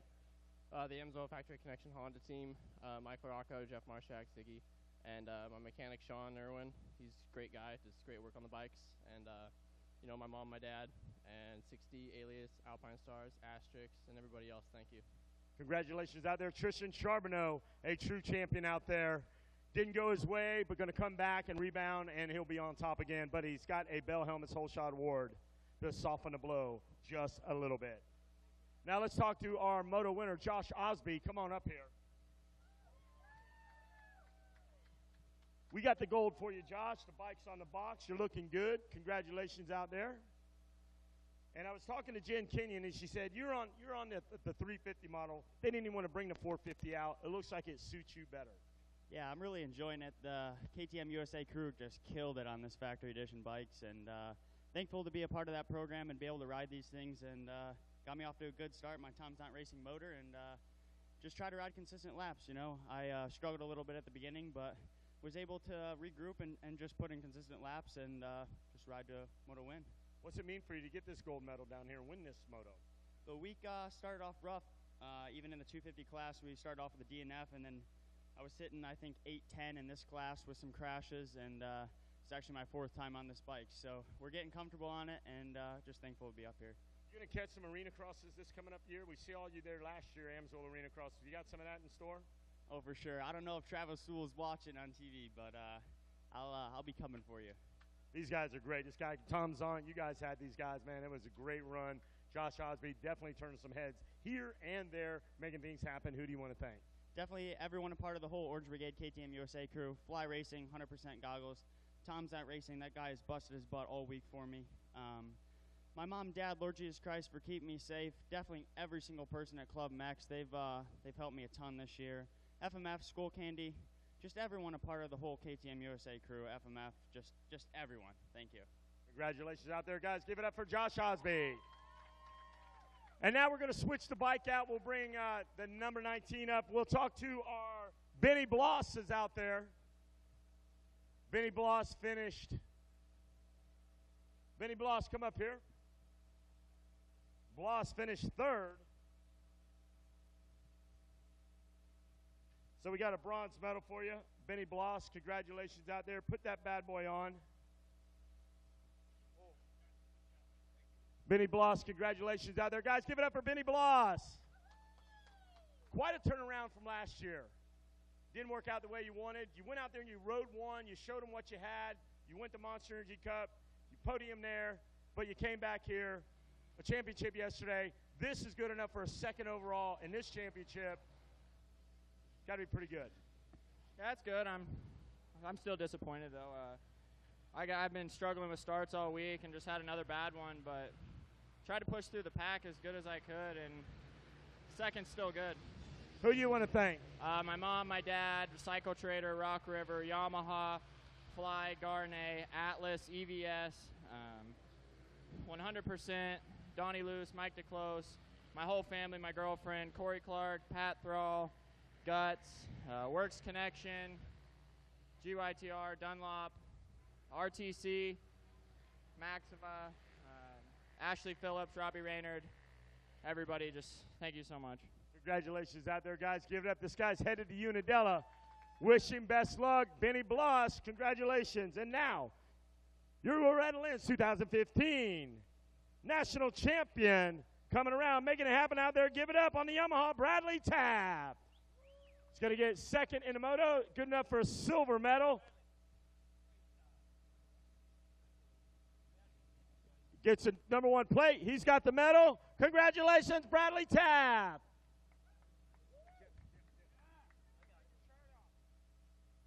Bradley Taft, wow, what a roller coaster ride. You got some speed out there. You showed him you had it.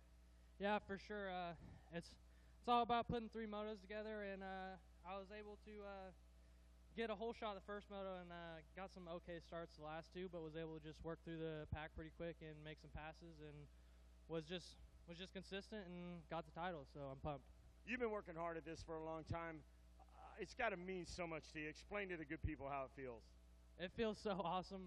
I've been training a lot with Johnny Louch and been riding with Gareth Swanepoel and Plessinger and Cooper Webb and all them, and it's helped so much. You know, I've gotten so much faster this last year, and to come out here and, you know, prove what I had, it's awesome. Who do you want to thank? I'd like to thank Monster, Rock River, Yamaha, Sunline, Enzo, Alias, Tag, Scott, Dunlop, Maxima, Black Diamond MX, In-House Racing, Rad, Evans, Sunline, Ride Clothing, my trainer, Johnny Louch, my riding coach, Swanee, my mom, my dad, my brother Daniel, Shannon Creason, my mechanic Jordan, the Wheeler family, and just everybody, thank you so much. Congratulations out there, Bradley Taft. Now, for the champagne celebration, you guys give it up, grab the bottle, and here you go, guys, your national champion, Bradley Taft. And I also want to thank Harold Martin from Moto Playground Magazine, bringing the heat all these years with all these amateur riders out there. Harold Martin from Moto Playground, thanks for being a part of this. Back to you guys up in the skybox. Thank you, Wes. Well done for Bradley Taft and the Rock River folks getting that championship, bringing it back to Missouri. And like I said, that might be the first time we've ever had back-to-back Missouri riders in back-to-back motos win titles with Forkner and Taft. Good job. I was just saying what I would do is, this is not what Charbonneau did. Charbonneau wanted to win in the worst way. I came up with a way that you could avoid fading at Loretta's. You just always go like 3 laps and then just say the bike broke. That'd be the way. Be like, oh, dude, I was ready. I was fit. I was so strong. I swear I wouldn't have gotten tired. Here, I got it. That's what I would do. While you're in the back section right there, leave a pair of scissors out there, you know, or something. Yeah. Come around, cut a cable. Like, hey, guys, I don't know. Just I don't know out what of sight of happened. camera. Must have been a rock or something. Meanwhile, Bradley Taft celebrating. That's how them's the breaks here at Loretta's. I believe 2nd career title for Taft. And a very happy family. I guarantee you, Charbonneau will be back stronger than ever motivated by what happened out there. Tough break for him. Would have been fun to see them slug it out. We had that scenario developing. Also, congrats to Osby for winning that moto. 40 plus, as we mentioned, will be our next group. Rodney is cheering. I don't know if he wants to reveal why he takes extra pride in 40 plus knowledge.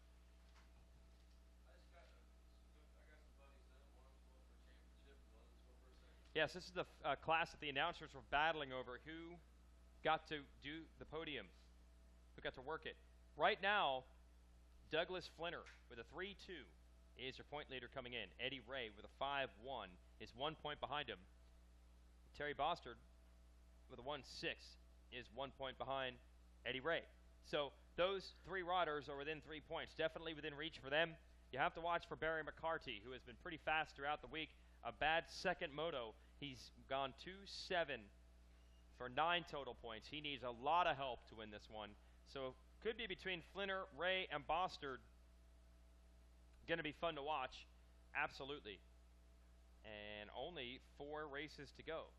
450B will follow our 40-plus class Super Mini, and we'll round out the week with the 250C class. Where you at, Rodney? What do you got? Oh, not a lot. I was just going to join in all the fun here as we got ready to go. Actually, the personal interest that I got vested in this, I've actually got 3 riders vested. Eddie Ray, who is now a good part of the GNCC.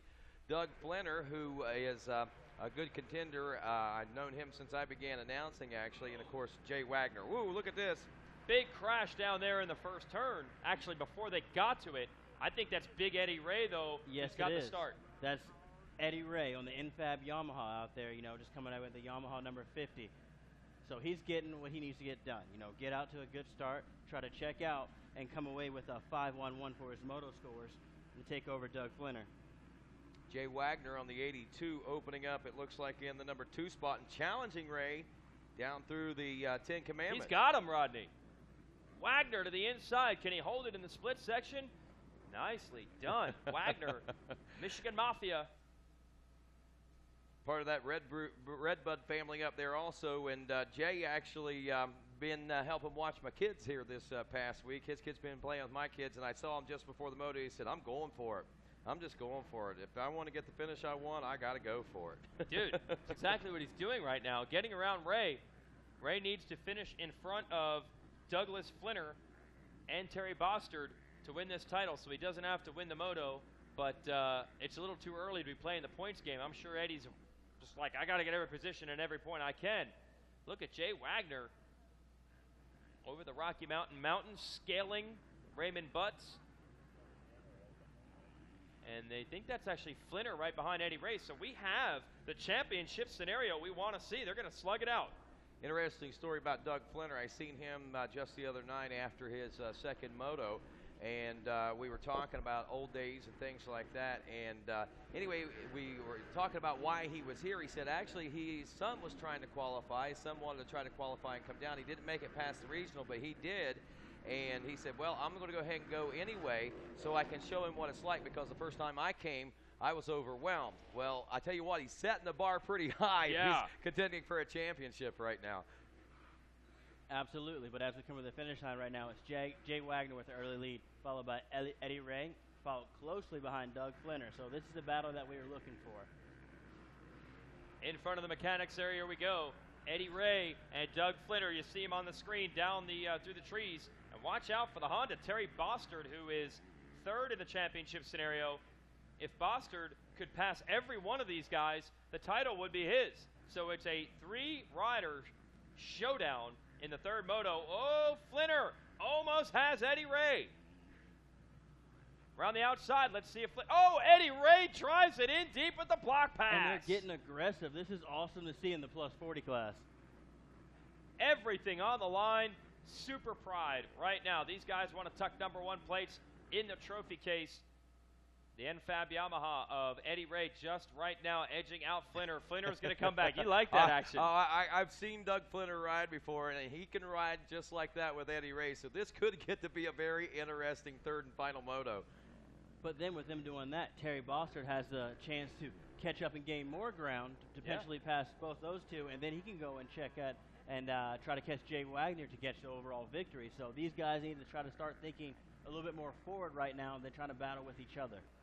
So, yeah, the fourth rider in the screen, Bostard, he would need to finish first and have Ray and Flinner stay behind Wagner.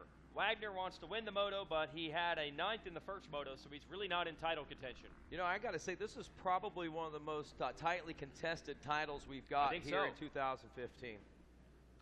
And it just really adds to the drama because of the personalities, and these guys know the drill at Loretta's. Eddie Ray's been racing here forever. Wagner and his family have been racing here forever. These guys know how it works. There's your championship fight. This is good. Does Eddie Ray have any titles here? I think he does. Oh, look at cross jumping right there. I think he might have just actually slid out in the turn some. Oh, boy. Eddie Ray has started to take the gloves off, and they're going to duke it out. Down past the mechanics area. Go ahead. What if we get like a three-way battle going on right now? Just, everybody brake checking each other, block passing. That'd be pretty cool. We're practically seeing it right now because, look, here comes Bostard around the outside, trying to make the move on Flinner. Flinner's like, man, I thought I had Eddie Ray right where I needed him. Where'd this guy come from?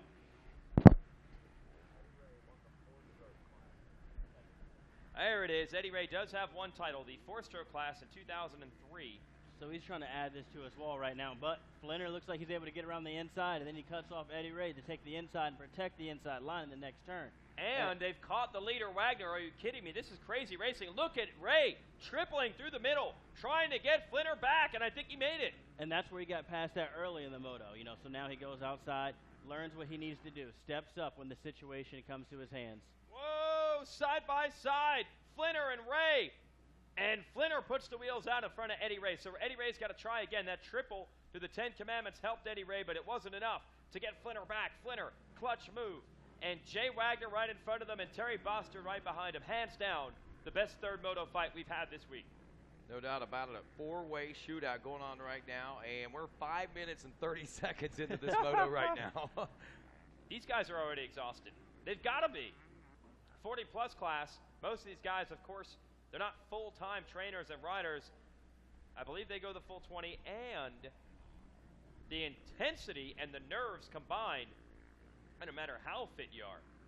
Eddie Ray showing some wheels back on Flinner right now. So Douglas Flinner has the championship scenario he's looking for at the moment, but so much can happen when these riders are this close. Bostard's going to try to make a move on Ray's. Down to the inside. Ray's going to use the outside to pull up next to Flinner. Bostard's on the inside. Bostard's made the pass. Wow, Bostard appears to be the man on the move. He's also the spoiler in this one right now. Eddie Ray's got to try to get him back. Now there's a buffer between Flinner and Ray, and it's Terry Bostard. And don't count Bostard out of this. If he gets Flinner, he's not too far behind Wagner. He could do everything he needs to do and win the title for himself. Yes, we're all just sitting right here, just such great RacerTVcovers.com, just everything they're able to get to us. We're sitting here caught up in this battle right now. It's just so suspenseful. I keep holding my breath.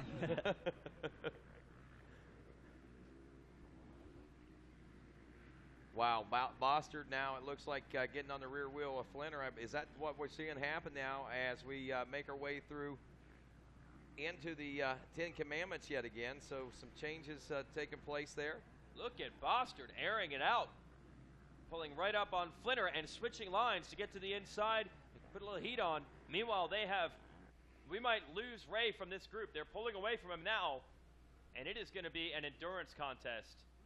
Looks like Eddie Ray might have suffered some arm pump right now, just thinking too much right now early in the race of what needs to happen, trying to play dispense mode. Now here, this might be an advantage if you start to think about it. We're 7.5 minutes into this moto, and if this be the case, and Eddie lay back just a little bit and rest for a couple laps, get the blood flowing back in there and get everything straightened back out, while these guys continue to battle and keep their heart rates up, they're going to obviously begin to wear down late in the moto. Maybe Eddie Ray can make a late moto push.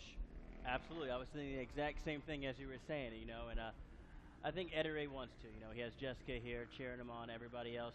Tom flew down from Infab to come cheer him on. So I know Eddie Ray wants to do it for his friends and family. I'll tell you what, Jay Wagner's doing it right now out front. We haven't seen much coverage of him because of the great battles going on in and behind. Doug Flinner actually in position to take this national championship title with a 3-2-2 right now. He has a score of 7 and a buffer of 3 points over the 67 of Terry Bostard right now. So what Bostard needs to do, he's on the Honda. You see him in third. He needs to pass Flinner. That'll be a 2-point edge. He'll gain a point. Flinner will lose a point. Then, if he can go and get the leader, Wagner, he'll gain that 1 extra point. He'll be tied. He'll win the title. That's a crazy scenario, but it just might happen.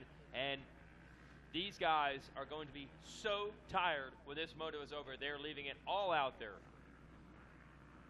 I'll tell you, the weather, you couldn't ask for better weather for these guys, man. The humidity low again today. It's one of those nice Tennessee August afternoons, but it's not got the humidity we had seen earlier in the week, and these final 3 days of racing have really produced a lot different finishes, too, since the heat has moved out. And Flinner now rolling up on Wagner. He has moved to the outside of the 10 Commandments. That's what Eddie Ray and Terry Bostard were using on him before, so now he's got that line figured out.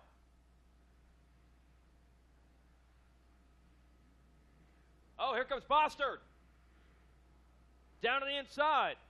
Coming to the inside right here, and this rut's really deep, but I've seen a lot of riders hit it, and it's a very fast line, so he's able to make that pass stick. Wow, he's got it. Yeah, and now he's got Wagner just ahead of him, it looks like. Both Flinner and Bostard have caught up to Jay Wagner, so we may see that whole scenario take place that we were talking about there a few moments ago. It's a war of attrition quite possibly from this point on.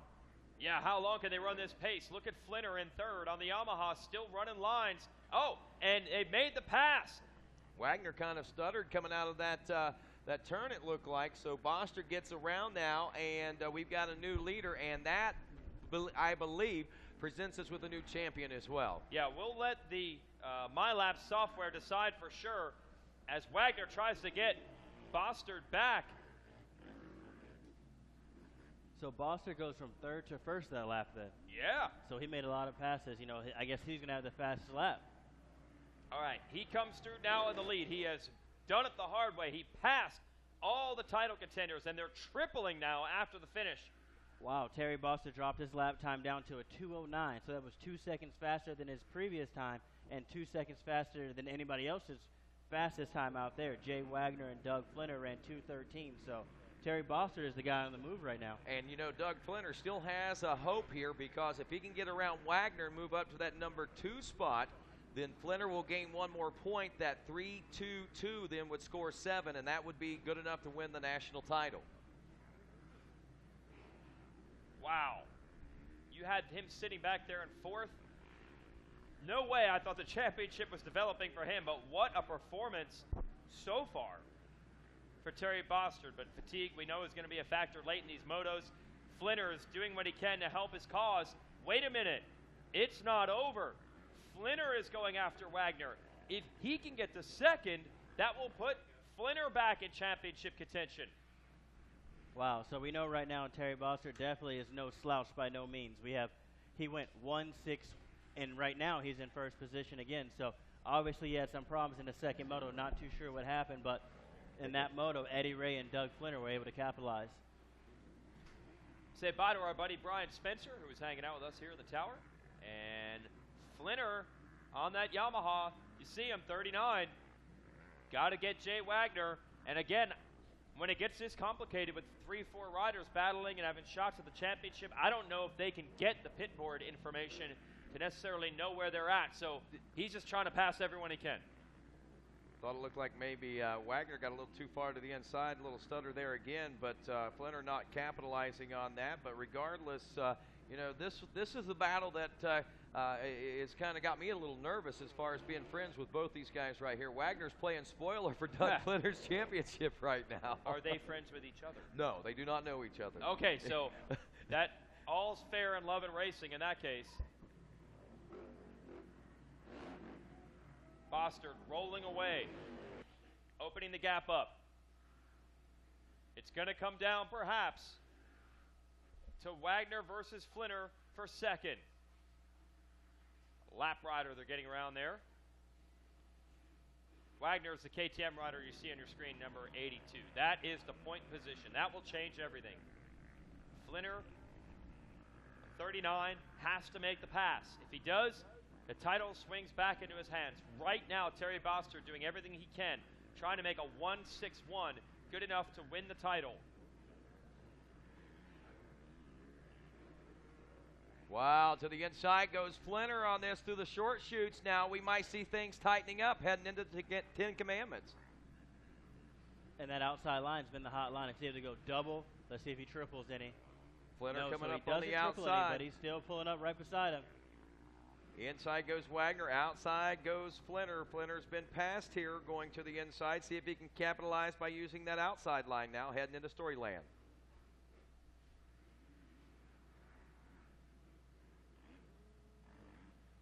Oh, Flinner is close.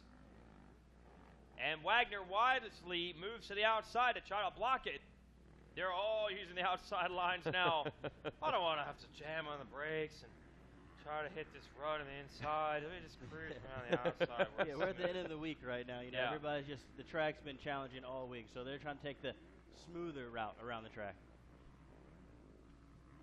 I guess they could potentially be saving a little energy right now for Eddie Ray's last lap charge. They quite possibly could. Speaking of that, where is Eddie Ray? Okay, no, Eddie Ray's 12 seconds back right now. Okay, he's going to have a big charge then. Fastest lap time of the week. Eddie Ray, could maybe happen. That's what he needs right now. Here it is. Outside is Flinner into this big sweeper around the pond.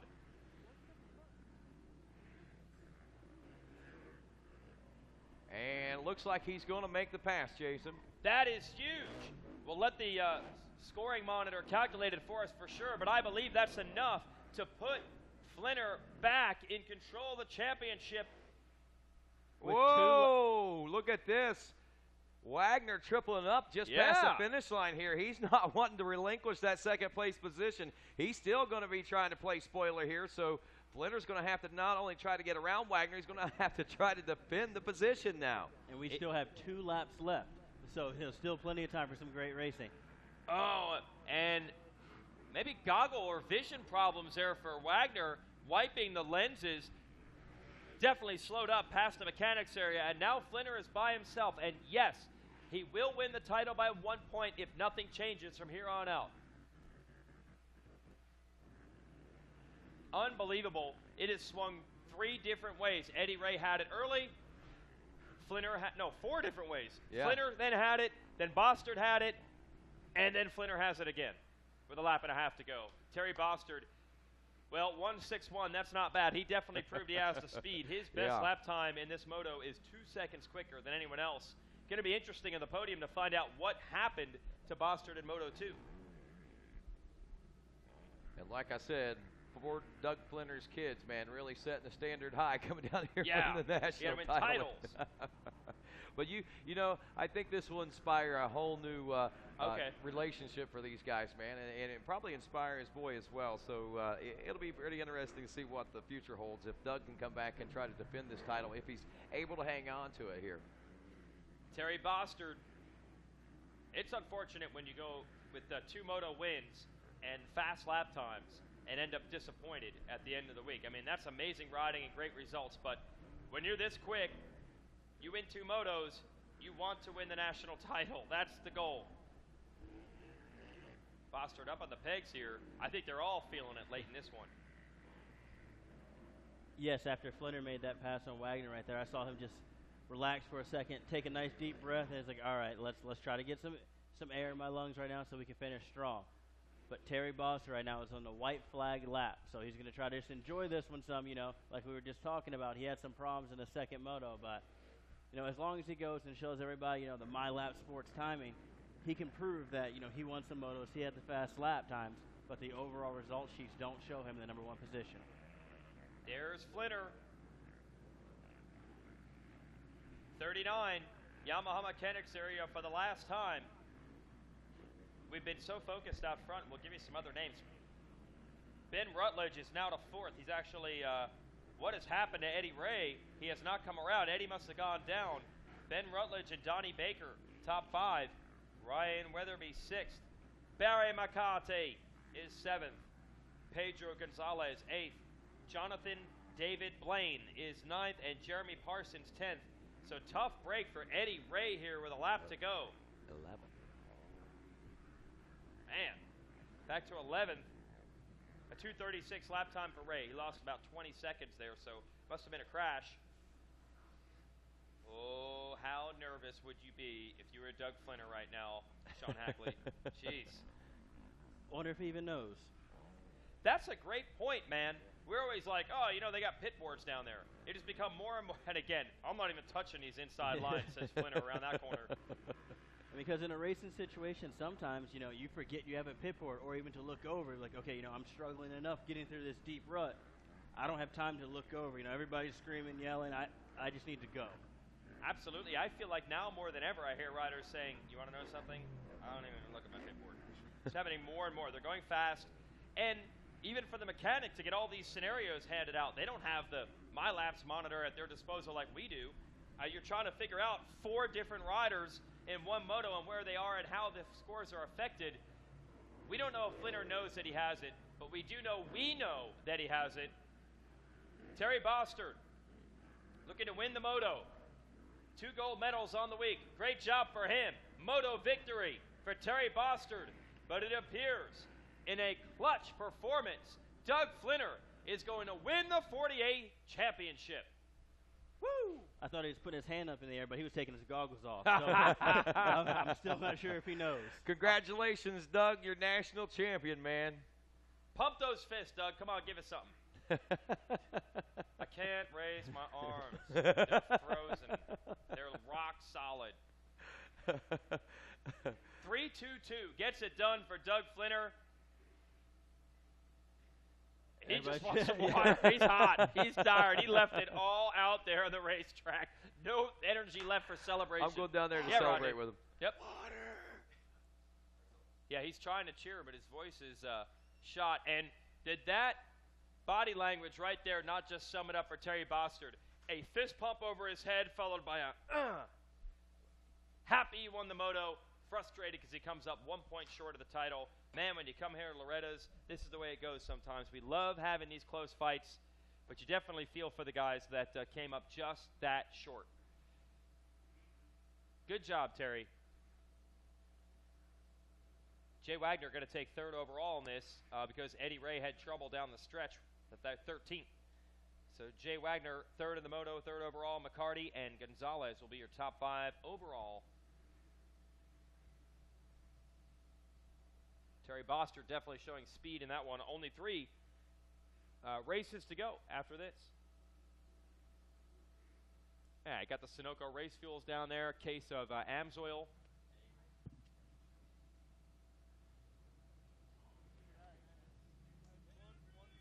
And everybody's going to get hooked up with that stuff. We'll have closing ceremonies tonight. Wes Kane, take it when you're ready. Hey, I got it down here. Terry Bostard. A little short in the championship, but a moto win. A great run out there. Tell us about it. Well, the track is rough. It's brutal. I've honestly been struggling all week with my fitness, and I just knew I needed to get off to a good start and put down smart motos or smart laps, and that's what I did. Who do you want to thank? I want to thank Fox Racing. They've been with me forever. Motion Pro, Hammerhead Designs, Henson, Mika Metals, and most of all, this is really special because this is the first year my kids have ever gotten to come with me. Yeah, little bastards! Hey, he brought the crew monsters. Congratulations, Terry Bostard. You did it. You got a moto win and a gold medal. Good job. Thank you very much. All right, congratulations out there. Eddie Ray with the Bell Helmets Whole Shot Award. And then we'll move this bike out and we'll put our champion up here. And we'll talk to Douglas Flinner in a minute. Right now we're going to get the scoop from Eddie Ray. He is our Bell Helmets Whole Shot Award winner. We'll talk to Eddie. Hey, guys, give it up right here. Let's talk to Eddie Ray. All right, we'll bring the Flinner's bike up here. Eddie, hold that up high. Emotional moto out there for you. I know how bad you wanted this. I know how bad you trained for this. I know what this means to you. Tell us a little bit about it. Yeah, it's sad. I'm not hot. I'm not tired. Just in the first moto, like I said, I made a bad setting and, you know, went sideways in a rut, came short on that double back there, hurt some ribs in the second moto, I think just compounded it, but I just rode on adrenaline, but I didn't have it today. Definitely didn't have that much adrenaline today. Who do you want to thank? Bell helmet, a whole shot, that's what you're famous for. We know you can grab some starts, Eddie. You've taught many other riders how to do it too. Who do you want to thank? Yeah, I want to thank, you know, everybody who's been behind me. Bell for this whole shot award. I wear Bell helmets, awesome helmet. I got to give the whole shot for sure goes to my mechanic, Alan Brown, built me a sick engine. Yamaha, my wife, Jessica Patterson, my parents, Donnie, everybody, thanks. All right, congratulations out there, guys. Eddie Ray with the Bell Helmets Whole Shot Award. All right, now I'm going to talk to our third place finisher, Jay Wagner. Jay Wagner. Jay Wagner, come on up here on the box. Come on up here, Jay Wagner. You finished third in the moto. I got a bronze medal for you.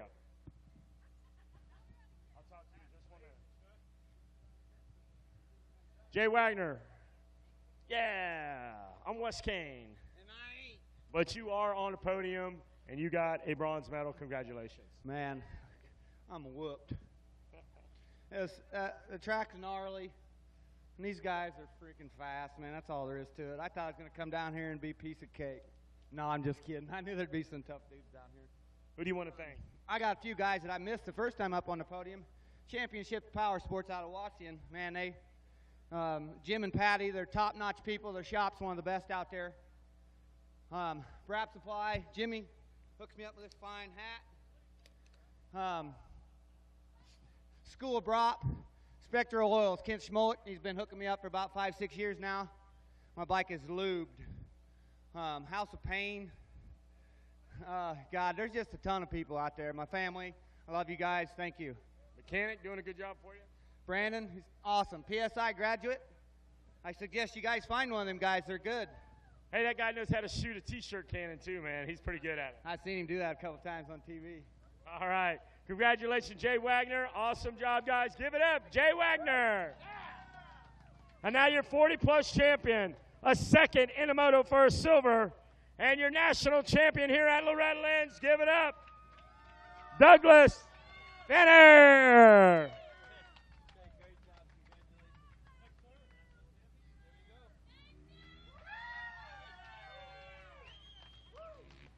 Winner, winner, it's Douglas Finner with the championship. All right, my man, tell me about that. You're out there jousting around. You don't know where you're going to end up, but you're up here on the box. Tell us. Yeah, I knew I had to get on the box. I knew I had to get in front of Eddie Ray, and then this Honda goes blowing by me, and I thought that could be a spoiler. So worked my way past Eddie and started doing the math, and I knew I had to get that guy, so that's what I done. Put my head down. What's it mean for you to win this championship? Man, this is so awesome. I came here in 88, 89, and I think 2005. And, this is my first time on the box, period, and this is just, this is awesome. What a way to save it up. You're like, come down here, and you meddled around, and this is something you want to do, and then you land up on the championship, man. What a wild, crazy roller coaster ride. Yeah, it's, at my age, you got to do it for the love, and, you know, I do some riding schools, and I try to teach all these kids that, if you don't love it, don't do it. Coming down here and winning is awesome, but it's not everything. And come down at my age, this is for the love right here. Who do you want to thank? I want to thank Scott Goggles, Pro Action Suspension, Real Ink Graphics, Lavalette Cycle, Yamaha for building a heck of a bike, FMF, they definitely helped the power on it. I want to thank all my family, my kids, my girlfriend. They've stood behind me and pushed me, and I've been working a lot of hours lately and didn't know that I had it in me, but here we are. What does a guy like Douglas Finner do during the week? I'm a welder and work 12.5-hour days. Well, there you go. You welded up a nice championship here, and you deserve it. Congratulations. Hey, Kid Bigelow, champagne going out. Everybody up there enjoy. Rodney Tomlin, you're the man. He said he loves you too. Good job out there. Back to the tower.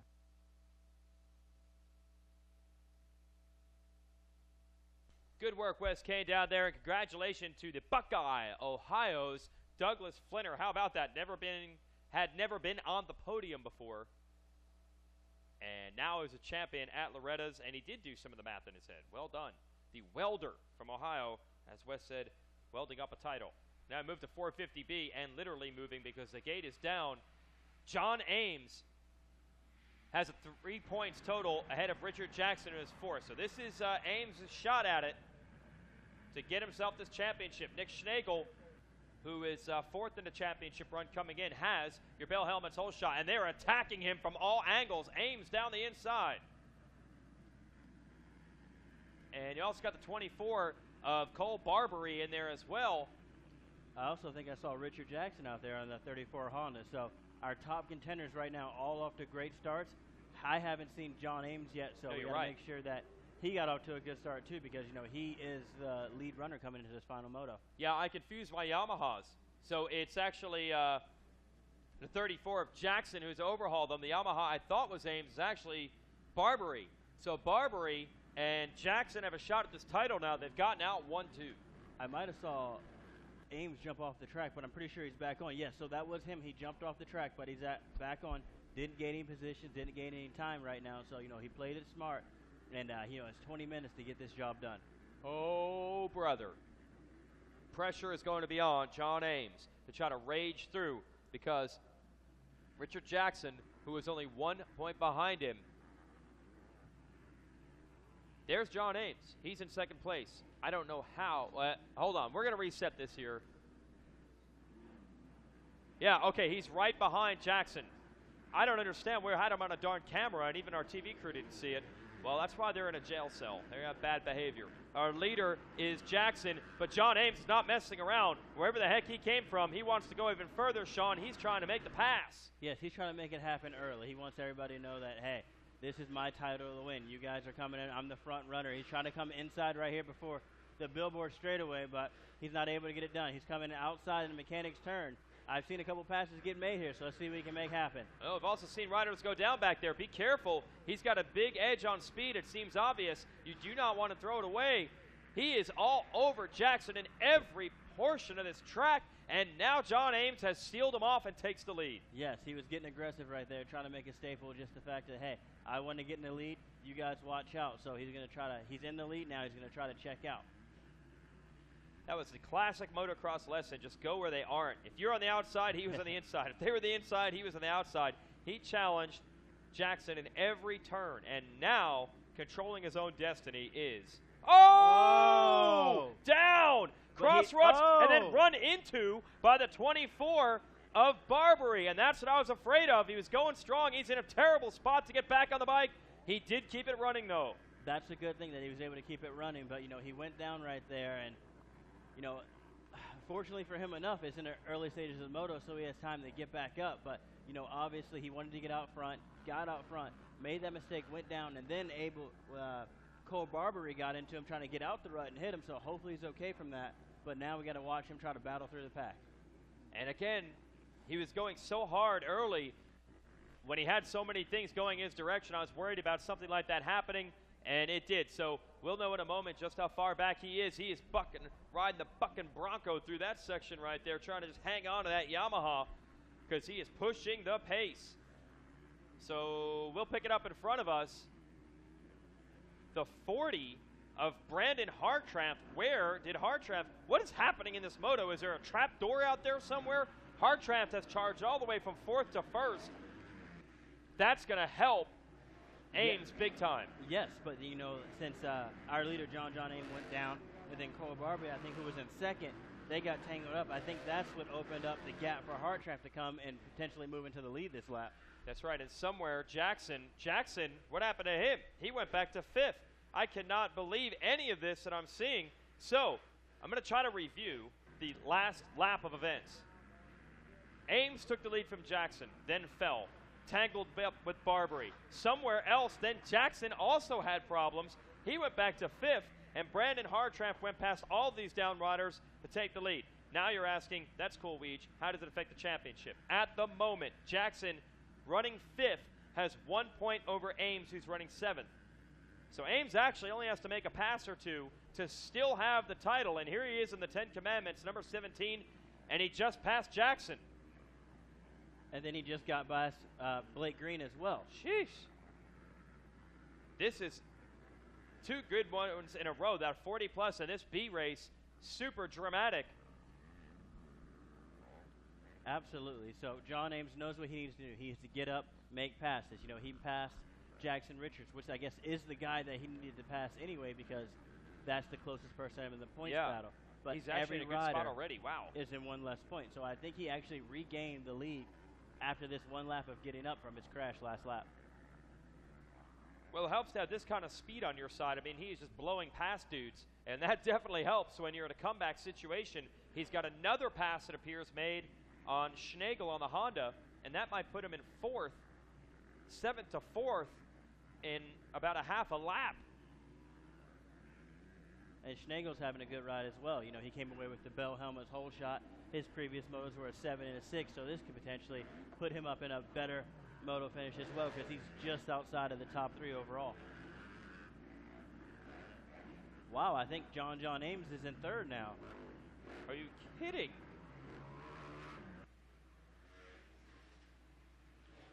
We'll see it in a moment. Oh, Ames almost tucked the front again.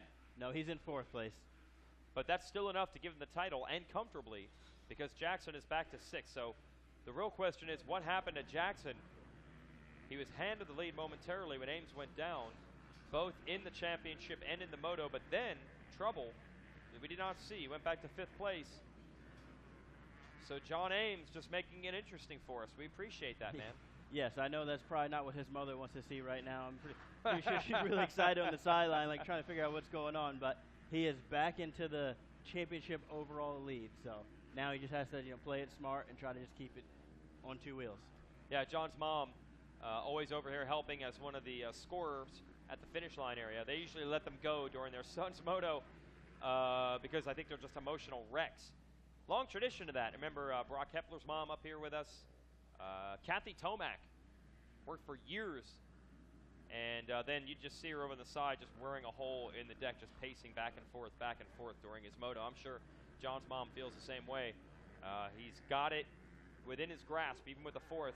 Brandon Hartranft, who won a title yesterday, what was his deal early in the week? Trying to find his scores. Where are we even at, Brandon? 2:21. And then it looks like John Ames is able to make the pass in the 3rd to get around Jared Jennings. So Ames is still on a mission right now, even though he has this in the bag.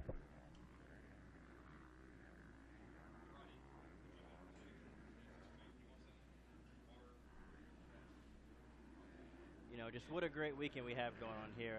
I think this is the 34th annual Rocky Mountain ATV MC Loretta Lynn's overall championship, and just the track's been great all weekend. You know, they've been doing so much. We had some weather at one point, and you know, the track crew was able to get the track in phenomenal conditions the next following day. Oh, it's amazing what the track crew was able to do. And, you know, watching this particular race, you might note a couple of changes from last year. Was just talking with Randy Poulter a little while ago as things really starting to tighten back up here, it looks like. 17 machine of John Ames there is who we're following.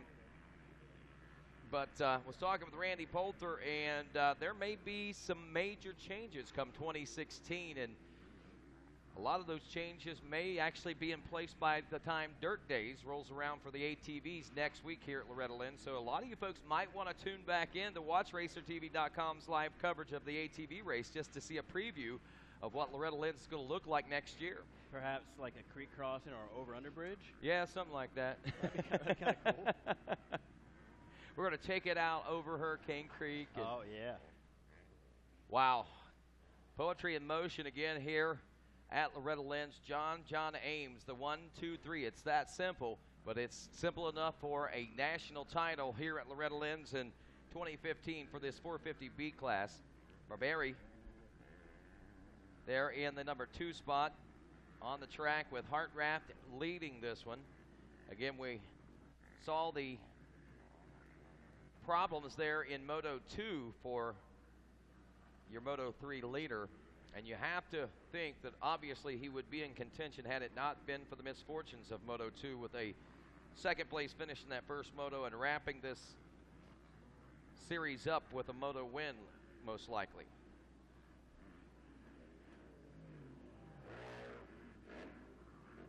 Yes, it looks like John Ames is still trying to make passes right now.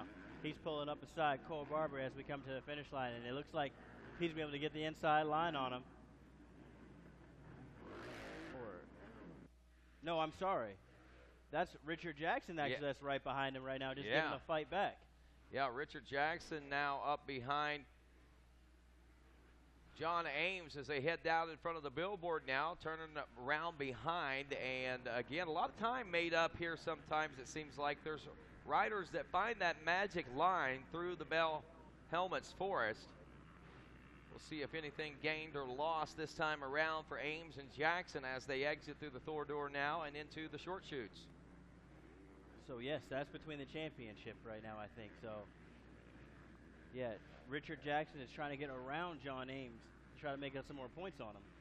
Around the Cometic Bowl turn now into the GoPro 10 Commandments. Richard Jackson looking right now at a 3-1-4 score. If you go this direction and give Jackson a third here in Moto 3, that would drop his score to a 7. And then you add 1 point to John Ames, that would be a 7 for him. The best finish in the final moto would be the deciding factor. So this is a battle for the national championship title that we are watching right now, making its way into the Rocky Mountain ATV MC Sweeper now. So wow, how quickly things can turn around here as John Ames under pressure, not only for the position, Sean Hackley, but for the national title. Yeah, so these guys just need to try to play it smart. You know, we have all the riders up together right now. John Ames just got past Cole Barbary, so, you know, they're all riding hard. You know, they know what they have on the line, and Richard Jackson is trying to go out there, just trying to get the pass and toe in behind John Ames to pass him and potentially go up and, you know, get around those guys and catch Hartramp. That may have been a solidifying pass there for John Ames. That may have been the nail in the coffin right there for Jackson's hopes and chances. We'll have to do the figuring now as the riders make their way by. Ames looking at a 1-2-2 now, which scores him 5. Jackson looking at a 3-1-4. So Jackson's got some work to do. He's got to still get around Cole Barbaria, and then he's got to get around John Ames and with any hopes now of winning that national championship. So Ames just made things a little easier for himself by making that pass into second.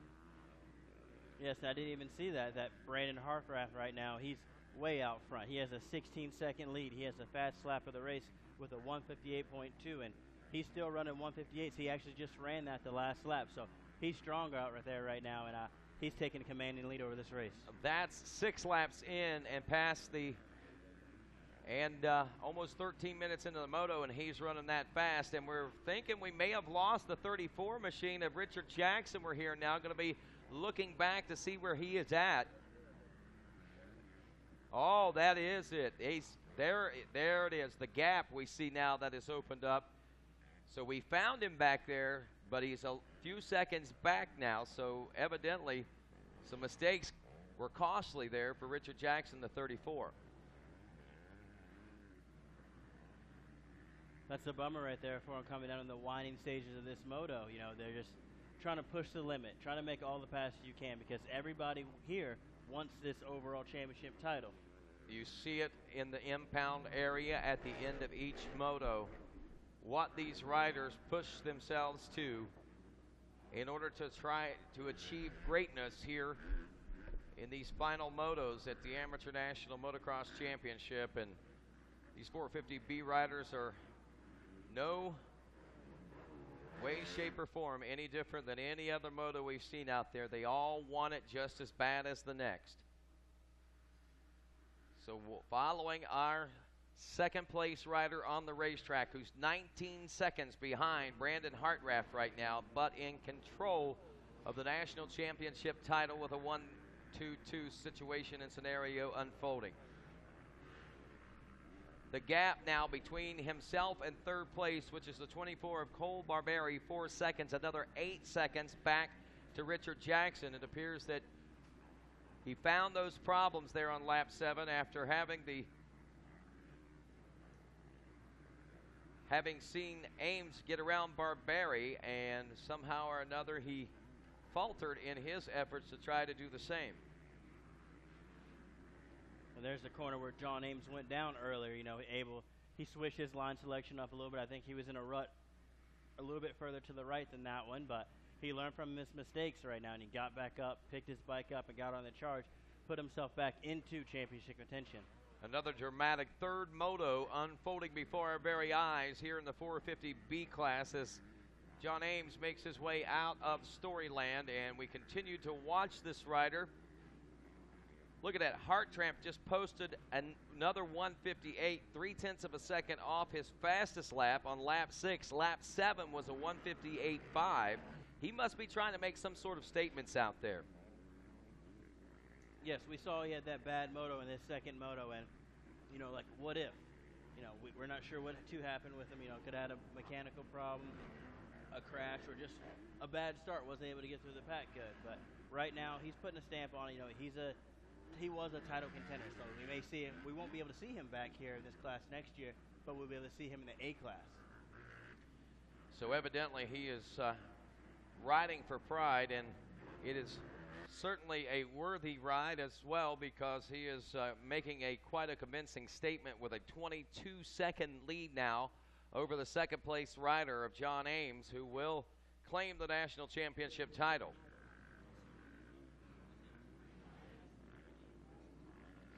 The way it stands now, Ames, Jackson, and Barberi would be the top 3 overall, with Jake Impham's 5.96 in 4th and Nick Schnegel's 7.67 as a top 5 ride. Brandon Hartraft would be 2.21.1, and that would score 6th place overall. Blake Green, a 4.13.8, would be 7th. David Hollenrake looking at the possibility of an 8th overall with an 8.7.10. Bradley Esper, the 27, a 14.59. Could be 10th. Josh Guffey just passed, actually, so a 12.4.11 would score him 9th overall. So a lot of inconsistencies from about 5th place on back, but those top 5, though they were bouncing around a little bit, they were consistently in the top 10 through the first 2 motos and in this third moto.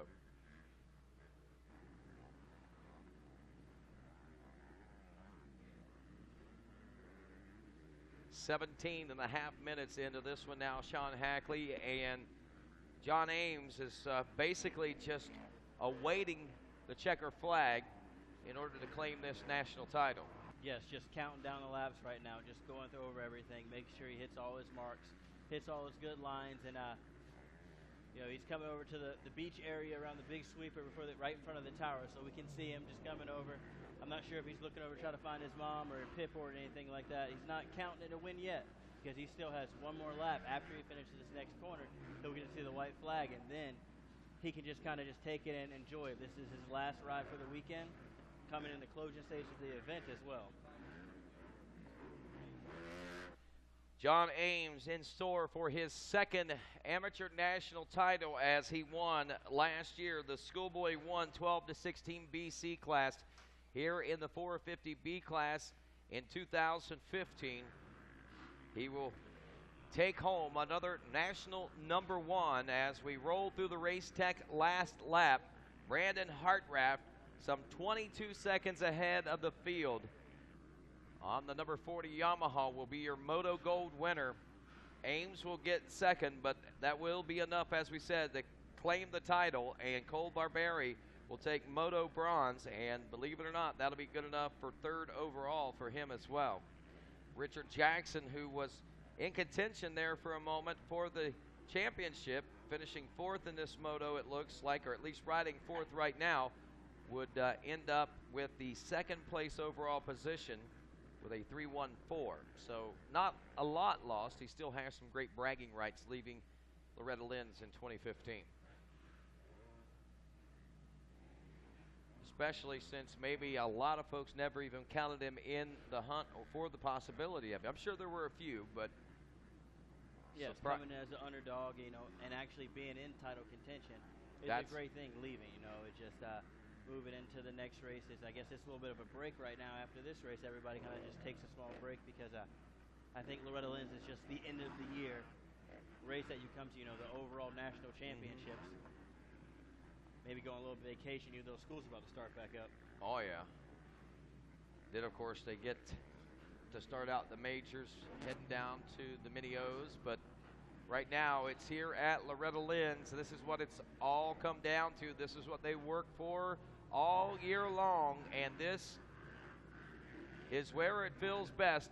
That final left-hand turn and the drive home to the Sunoco checker flag as John Ames will capture the 450B National Championship title.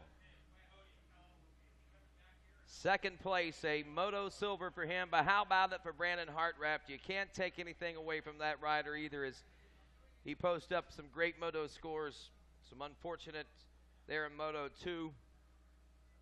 But he still gets to see the center of the box here at Loretta Lynn's, Sean Hackley, and you know as well as I do that's a pretty special place to be. Absolutely.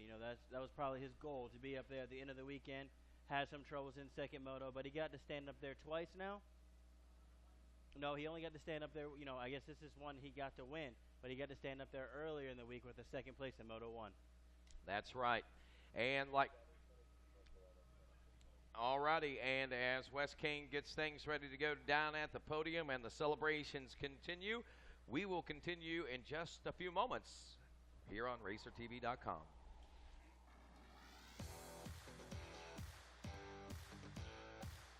Heat is harsh. Be cool with Cool Vest. Check out the all-new Cool Vest at CoolVest.com. Cooler than you.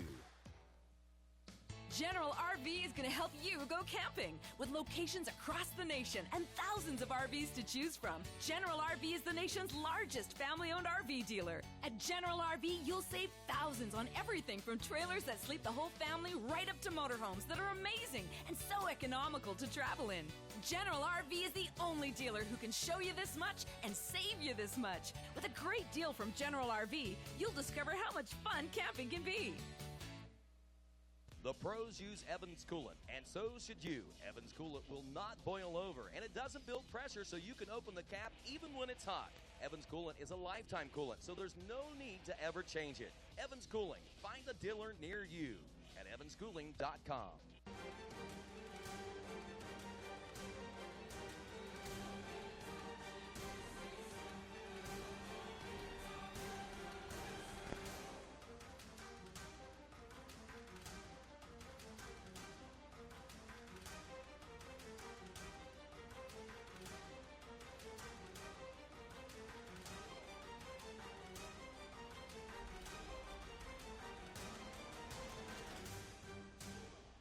This RacerTV.com live broadcast is brought to you by RockyMountainATVMC.com. Get ready. Amsoil, the first in synthetics. And welcome back to Loretta Lynn's Live, where we head down to the podium with Wes Kane.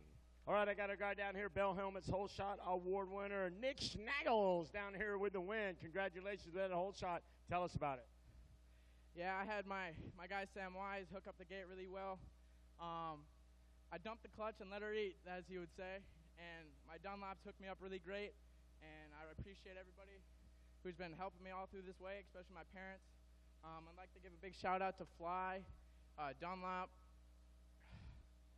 100%, Works Connection, BDMX Graphics, Nick Jackson's hooking up great over there. Thank you.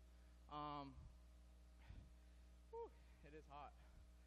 Yeah, that'll be it. Congratulations out there with the Bell. 6D.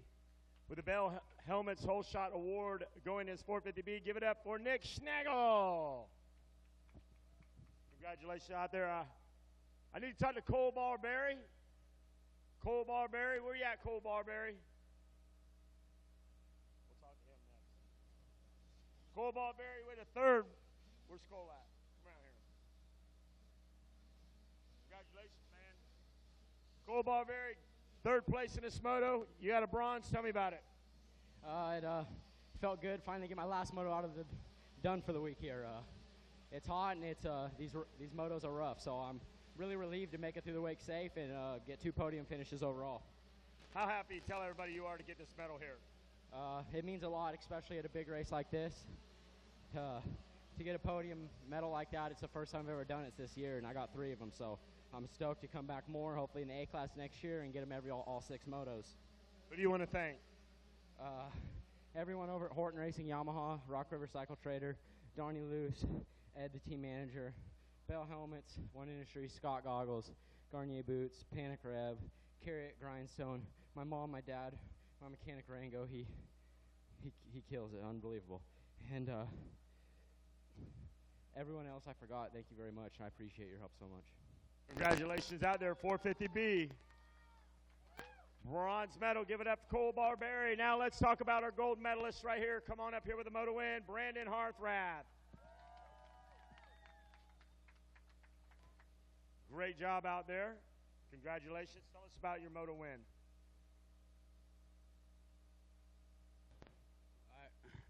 I got the second moto I crashed. I actually landed on someone and flipped.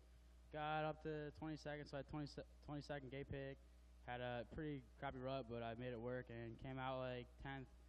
Made some couple passes. 2 front runners fell. Got into the lead, pulled away, and I was able to quad into the 10th commandments, which I thought was pretty cool. But it was a good moto. Got like a 22-second lead and just rode and had fun and came out to win. Who do you want to thank? I'd like to thank my mom and dad, Brewer Cycles, Oleans, SOBMX, PR2, Reeling Graphics, Alias, 100% Goggles, Bell Helmets, Boysen, VP, Nielsen Mods, Ethica, ICW, Dunlop, Bellray, and everybody I forgot. Thank you. Congratulations out there with a moto win. Give it up for Brandon Hartfrat. All right, we're going to take just a few minutes, guys. We're going to switch out the bikes, and I'm going to bring my champion up here.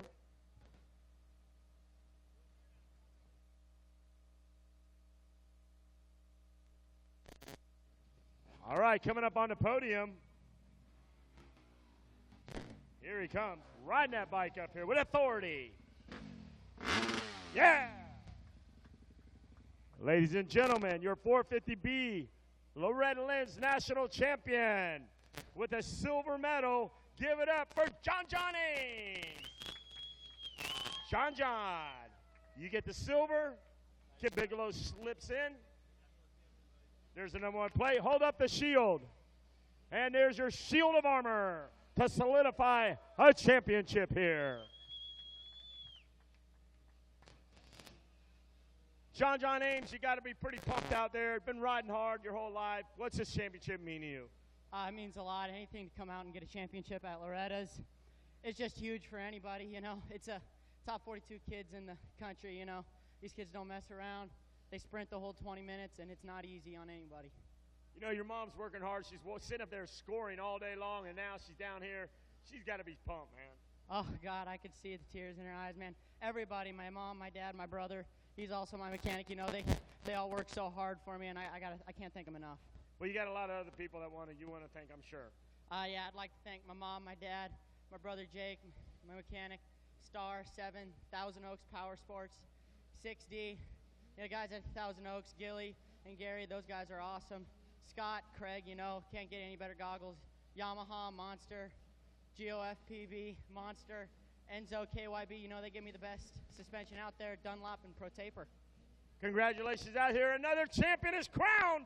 450B, John Ames.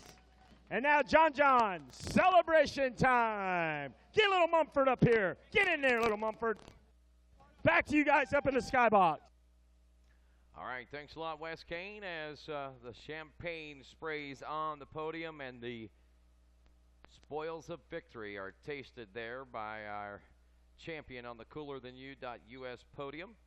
And right now we are setting the stage for the final 2 motos coming up and the final 2 races of 2015 and the 34th running of the Rocky Mountain ATVMC AMA Amateur National Motocross Championship presented by Amsoil here at Loretta Lynn's. And Sean Hackley, our next race up is going to be the Super Mini 2, and this one should certainly prove to be another great one. Barn Burner comes to mind, and somebody call 911 because I think these boys are playing with matches, my friend. A 2-1 and a 1-2 coming in with Derek Drake and Garrett Marchbanks. Can't count out Jesse Flock, Austin Black, or Mason Gonzalez either, because they all finished strong there in Moto 1. And it's Jesse Flock, the 95 KTM, for the Bell Helmets Hole Shot Award. He'll pick himself up an extra $100, and he finished 6th in Moto 1 with a 3rd in Moto 2, and a great start here in Moto 3. This might be one of those icing on the cake motos if things go his way. Yes, I see. I think Marchbanks right there moving in from 3rd to the 2nd position, so he's getting up. He knows what he needs to do, get out to a good start, and try to take the moto win in this race. The man-child, I think, is what they call him. He is stretching it out as we go into Storyland now, and he's got all kinds of pressure all over Jesse Flock now as we're far into the track now, swinging back, and Marchbanks going to the inside. They're side-by-side dragging out now of Storyland. They'll be heading toward the waterworks, and we got a new leader. Garrett Marchbanks takes over the number 1 spot on board the number 82, and this is going to set him sail and charging toward that Sunoco finish line flag there here in about 20 minutes or so. So Marchbanks, your early leader in this one now as he's gotten around Jesse Flock. And Derek Drake is able to make his way into 2nd place right now, so this is exactly one to see. 1 and 2 in the overall standings are 1 and 2 at the end of the first lap. Over the Kawasaki Camelback into the Thor Beach sweeper now, Marchbanks, followed by Flock, I believe still the number 95, back in the number 2 spot from Adair, Oklahoma.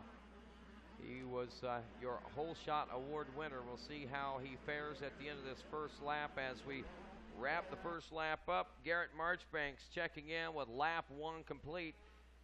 And as the gap between he and 2nd, Derek Drake now, that's actually Drake up to that spot, the 33 Kawasaki, 1.175 with Chase Fosnot, the 54 in 3rd, Connor Mollinax in the number 4th spot aboard the number 88, the 88, the AD, 80 of Matthew Gross is 5th, Austin Black in 6th, Justin Rodbell 7th, Anthony Rosemeyer is 8th, Vincent Lahovey is 9th, Luke Neese rounds out your top 10 now.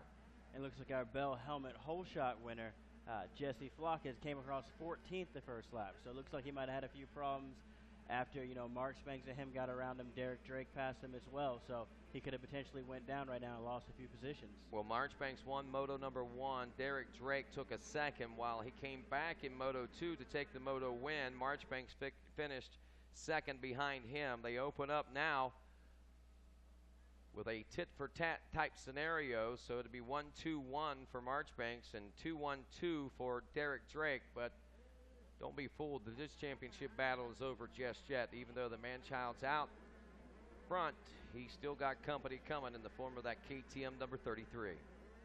Yes, we have plenty of time left in this moto right now. We're only 3 minutes, 20 seconds to the moto, and so much has happened already.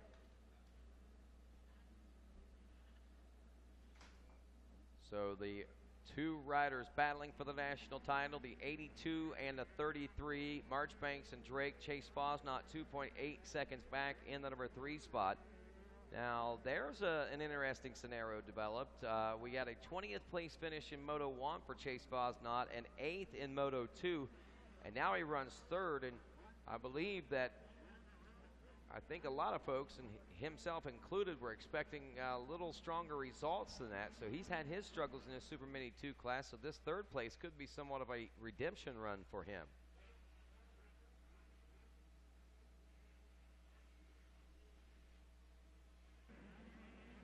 Leaders now coming around behind the Billboard. Marchbanks enjoying now a 2.7-second lead.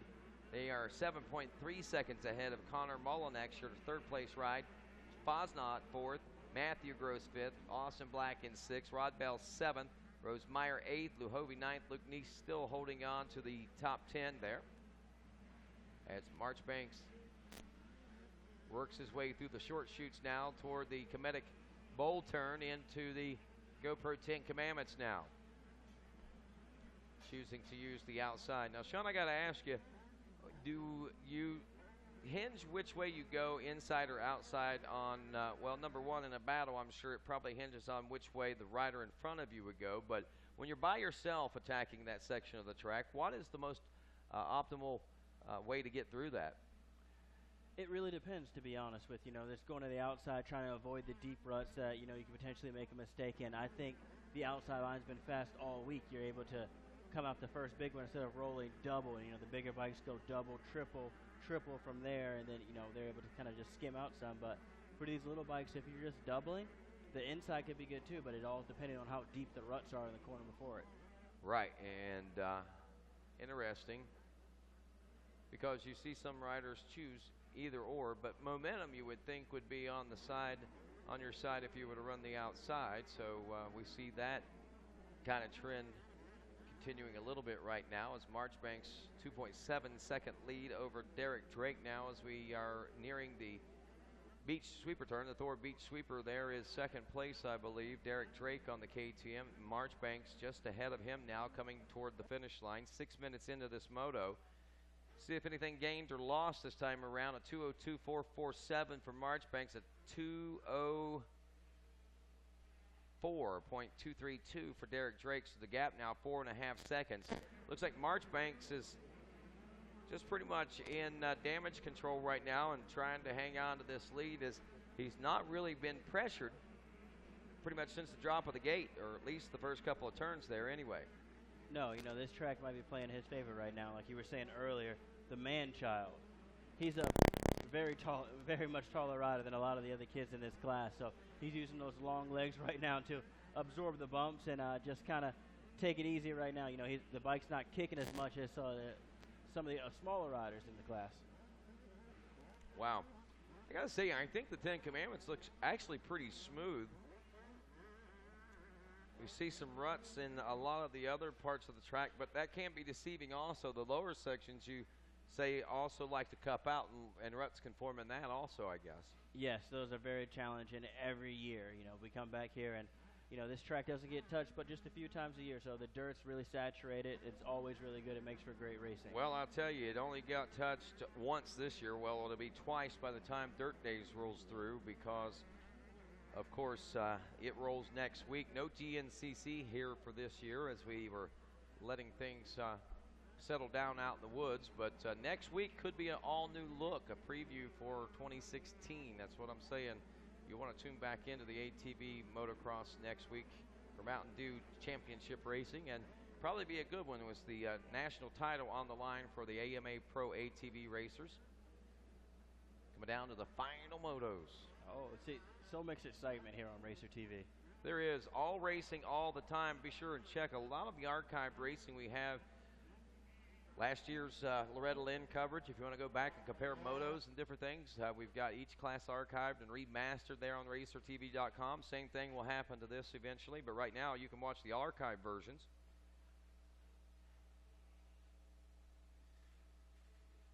Garrett Marchbanks opening up that lead. Oh, 5 problem seconds. right there. Yeah, it looks like problems. I think that's the second time Drake has had problems. That gap is really opening up. I think he might be having some bike troubles because he was having issues just before that, and now at the end of the billboard, Drake off to the side of the track trying to get that KTM to fire back up. And what a heartbreaker is both hands go in the air, and that's almost a look of just desperation in the fact what's wrong, and almost disappointment in the fact that I think this thing is shot. Yes, and that's a bummer right there for his mechanic, because his mechanic's just on the other side of the billboard, so he's like, oh, what's going on? He's supposed to be coming around, but he never made it around the corner. Yeah, they can't see him. He don't know what's going on now, and it didn't look like a lot of resistance on that kick, but I know these kids kick with some intensity sometimes too. So the man-child will take a 5-second lead, and we will see probably closer to 30 seconds by the end of lap number 5 for Garrett Marchbanks over the now second-place ride of Connor Mullinex. Chase Fosnaught in 4th place. Justin Rodbell rounding out the top 5. Marchbanks gets the break as far as the number 1 spot in the championship, as Derek Drake will no longer be able to make the push, and it's just a matter of riding to the checkers at this point. They're pushing that bike off the track. What heartbreak and disappointment. And again, that's the drama. That's the story of so many of these riders down here. You have the the stories of glory, but oftentimes, so many times of heartbreak there as well. But, you know, still, the fuel remains there. The fire and the desire is still there. Oh, he's got it right, running again now. Do you suppose it was something rather simple? And if that's the case, are they going to allow him to return back to racing? And though he will not be able to rejoin the battle for the championship race, it might be able to salvage something as far as an overall top 10. But I have to think that at this particular point, Derek Drake would is pretty disappointed. And, well, there he goes. He's back out on the track. So he is going to try to salvage whatever he can and let the history books show that he was in contention heading into that final moto. Yeah, so, you know, at the same time, there's, you know, so much glory and happy things that happen at Loretta's as well as so much disappointment. But at the same time, that can fuel your fire to come here the next year and just make sure everything's right. You know, you're fit, you're in shape. Obviously, these riders have been in front contenders all weekend, but they can come away and just legitimize their results. You know, just go 1-1-1 and try to get a complete sweep of the weekend at the ranch. Definite heartbreak, but at the same time, great memories. The greatest motocross vacation. And that's what this build is, the world's greatest motocross vacation. And though it may not seem like a vacation sometimes, when you look back on the whole week, it is a great time for the entire family. Approaching 12 minutes now into this Super Mini 2 13-16 third moto. Watching Garrett Marchbanks on his way to the Super Mini 2 championship title. 30 seconds, the gap at the end of lap 5. Technically a 29.985, but close enough to 30 there. Look at this right here. Very good observation, Sean Hackley. Talk about that second place position overall. First place has got 1-2-1. After that, we would have had a situation with a 2-1-2 with with Derek Drake. Derek Drake, but that not coming to pass now, and since that it hasn't, here's what's happened behind. Check that out. Yes, I was talking about this early in the week. I had a result one year when I came here, and I got 5-5-5 for 5th overall. But right now, Austin Black is in 5th place. His first moto score was 5th. His second moto score was 5th, and right now he's currently 5th. And he would end up 2nd overall. So it's just it's crazy how points work here. You know, it's just third place is Justin Rodbell with a 7.64 for 17 points. But it's just the consistency here can get you a great overall achievement as well. Yes, it most certainly can. And inconsistencies can cost you a lot. Connor Molinex, a 4.22. Look at his results. Jesse Flock, a 6.3 and running 17th in this moto. Chase Fosnot, who's running 3rd right now, 20th in Moto 1, and backing that up with an 8th place finish. So, and then of course Derek Drake right now with a 2.134, and that may drop back even further. But yeah, I mean, you're right. Consistency is key, and this year it seems to have been more so the key than any other year. I mean, we've seen a lot of times these races come down to 2 or 3 different guys up for grabs for the title, but oftentimes we've seen that it's going to take a lot to dethrone a guy coming into these third and final motos this year. Yes, we've seen, you know, a few races it was close between the top 2 guys, and after that, bridging the gap to 3rd place, that was rather monumental, actually. Yes, you know, a big thing. Just like 4 or 5 riders who could get 3rd place with just a good finish, you know, and a couple of those guys got the whole shot and were able to get that good finish, like Austin Black right here to potentially get a 2nd overall. Super Mini 2, 13-16 class leader, and what appears to be your new national champion, Garrett Marchbanks, rounding the final turn yet again at near the 15-minute mark. Just a few more moments to go.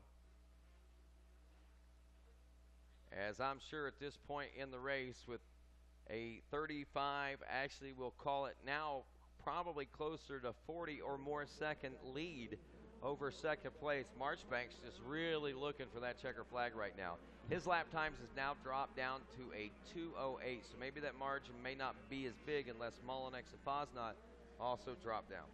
Yes, you know, Garrett Marchbanks gave us a fast lap of the race earlier in lap 2 with a 2:02.2. And that's an impressive lap time this late in the day on a Super Mini 2 machine. Yes, it is. You know, I think the fast lap time we saw this weekend was a 154, at least that I saw. So, Yeah. you know, when that was on a 250 or 450, so on a Super Mini running a 202, end of the day, nice and rough, end of the week as well. Great ride for Jarrett Marchbanks. We'll have to check with My Laps, John Danes, to find out for sure. But for some reason, I'm thinking 154, 185. I can't recall exactly who turned that lap time, and that might have even been a practice day lap time. Okay, I saw Chase Sexton run a 154 in the moto. So that might have been it. Okay. We'll have to double check. Quite honestly, somebody get on that. Get down to John Danes and find out what is the fastest lap of the week.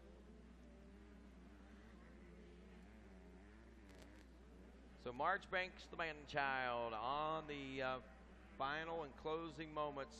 See some yellow flags out there flying.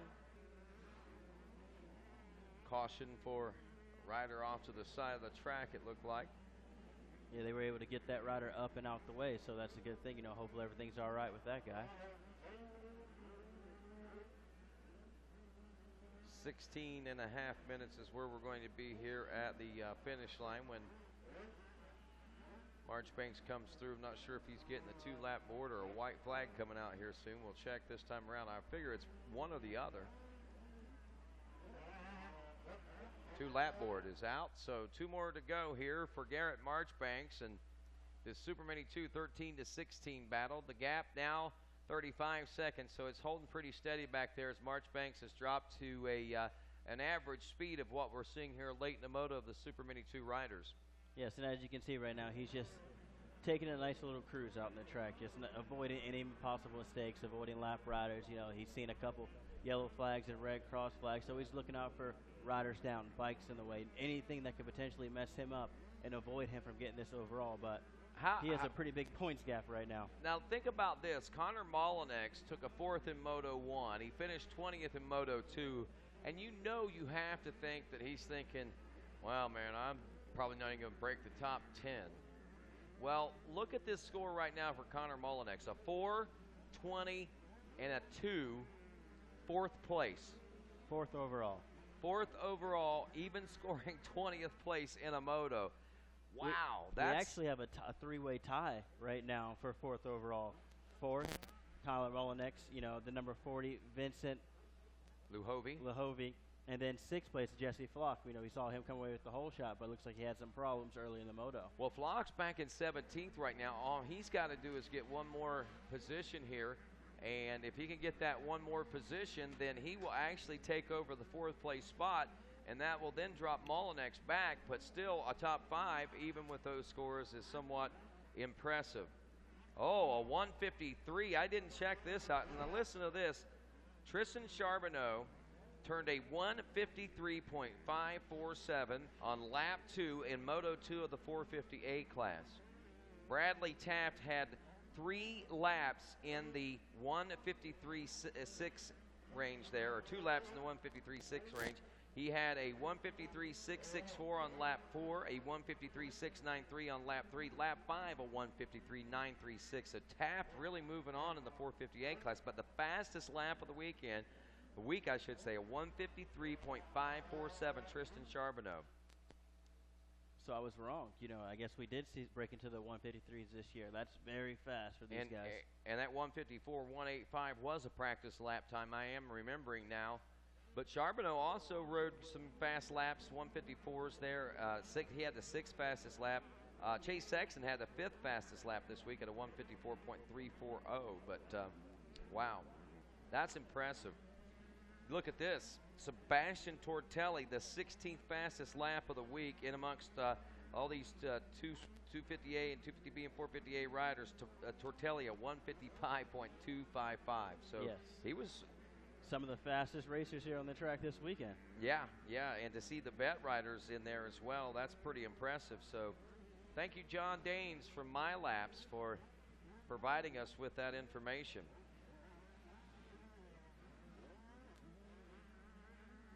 Wow, we got all kinds of information to decipher to go through here in a few moments. I can go through all the classes. He sent all the classes.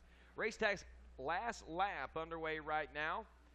And Marchbanks, he certainly has earned his achievements this week with the hard work that he has put forth. There is no doubt about it. I think the finishes tell it all. There's not a lot more to be said, and I think this third moto kind of makes a fairly large statement as well. But still, there is the what-if factor. If Derek Drake would have been able to have remained under power, what this moto may have ended up like. Would Drake have been able to challenge? He was there closing in on him and was putting some pressure, but would he have been able to pass him? And had he passed him, would he have been able to defend him back off? So, I mean, those are questions we'll never have answers to, but what we will know is that Garrett Marchbanks is your 2015 Super Mini 2 13-16 national champion as he rounds the corner here at Loretta Lynn's. And all the hard work pays off, and Garrett Marchbanks is a national champion. An AMA national champion at that, as he has won the biggest race of 2015 and the biggest race of any amateur racer's career right here at Loretta Lynn's. He goes right up to the Rocky Mountain ATVMC logo, parks that bad boy on the coolvest.com podium, and is ready to begin the celebrations. Well, we're going to take another break, and Loretta Lynn's Live will continue. One final moto, plus this podium coming up in just a moment on RacerTV.com.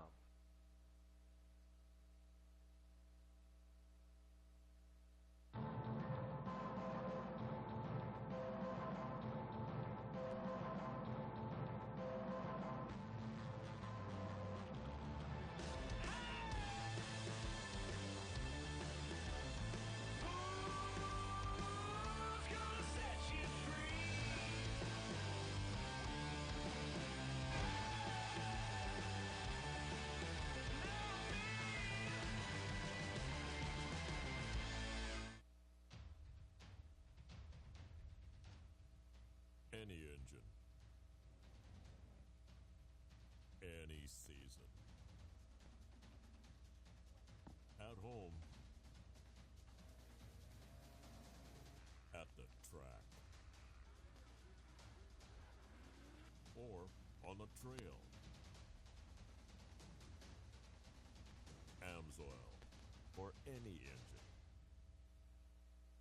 General RV is going to help you go camping with locations across the nation and thousands of RVs to choose from. General RV is the nation's largest family-owned RV dealer. At General RV, you'll save thousands on everything from trailers that sleep the whole family right up to motorhomes that are amazing and so economical to travel in.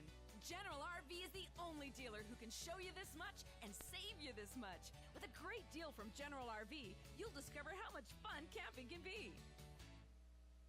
The pros use Evans coolant, and so should you. Evans coolant will not boil over, and it doesn't build pressure so you can open the cap even when it's hot. Evans coolant is a lifetime coolant, so there's no need to ever change it. Evans Cooling. Find a dealer near you at evanschooling.com.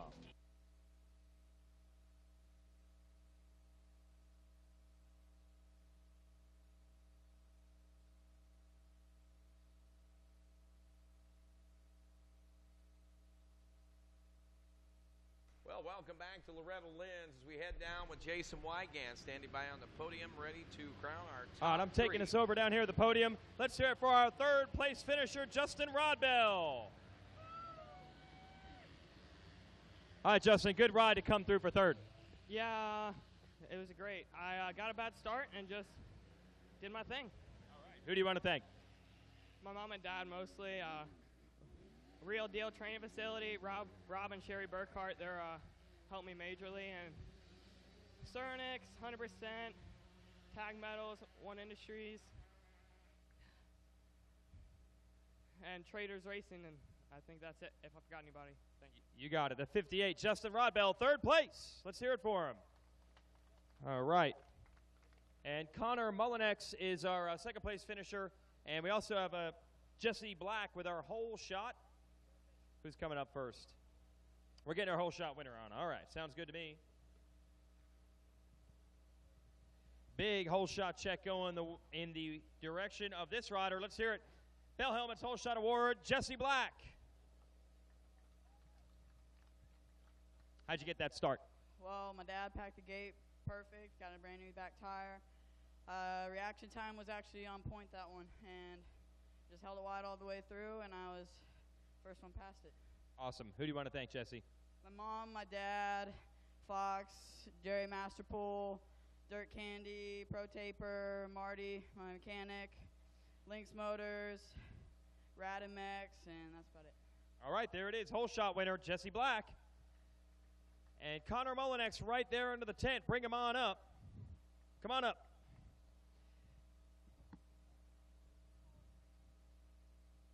And the 88 takes second place on the KTM. Let's hear it for Connor Mullinex. Hey, good ride. This class is definitely pretty deep. Happy with second? How'd it go? Yeah, I'm happy with second. The track was really rough right now. I got out to a pretty good start, you know, it was kind of mid-pack. I was able to get my way into third right away, and then something happened to Derek Drake right before the mechanics area, so I ended up getting into second, and by that time, Marchbanks was gone. It's hot out here, you know, just low on energy, and I just stayed in second. Awesome. Who do you want to thank? The whole KTM Orange Brigade team, FMF, Spy, One Industries, Monster Army, my stepdad Jason, the whole Team Verby crew. I'm really blank here. The Dunlop, you know, Rob Fox from Dunlop. Everyone that's helped me get here, the whole Short family for having their hospitality over at their rig this whole week, and everyone else I forgot. Awesome. Connor Mullinex, second place. Got one more? And Greg Link for building the fastest motors out there. That helps for sure. Connor Mullinex, everyone. All right. Good job, Connor. And now we're going to make it easy as far as the math is concerned. We had a 1-2, 2-1 scenario coming in, and this rider comes out on top, bringing another championship home to Utah. Let's hear it for the number 82, Garrett Marchbanks.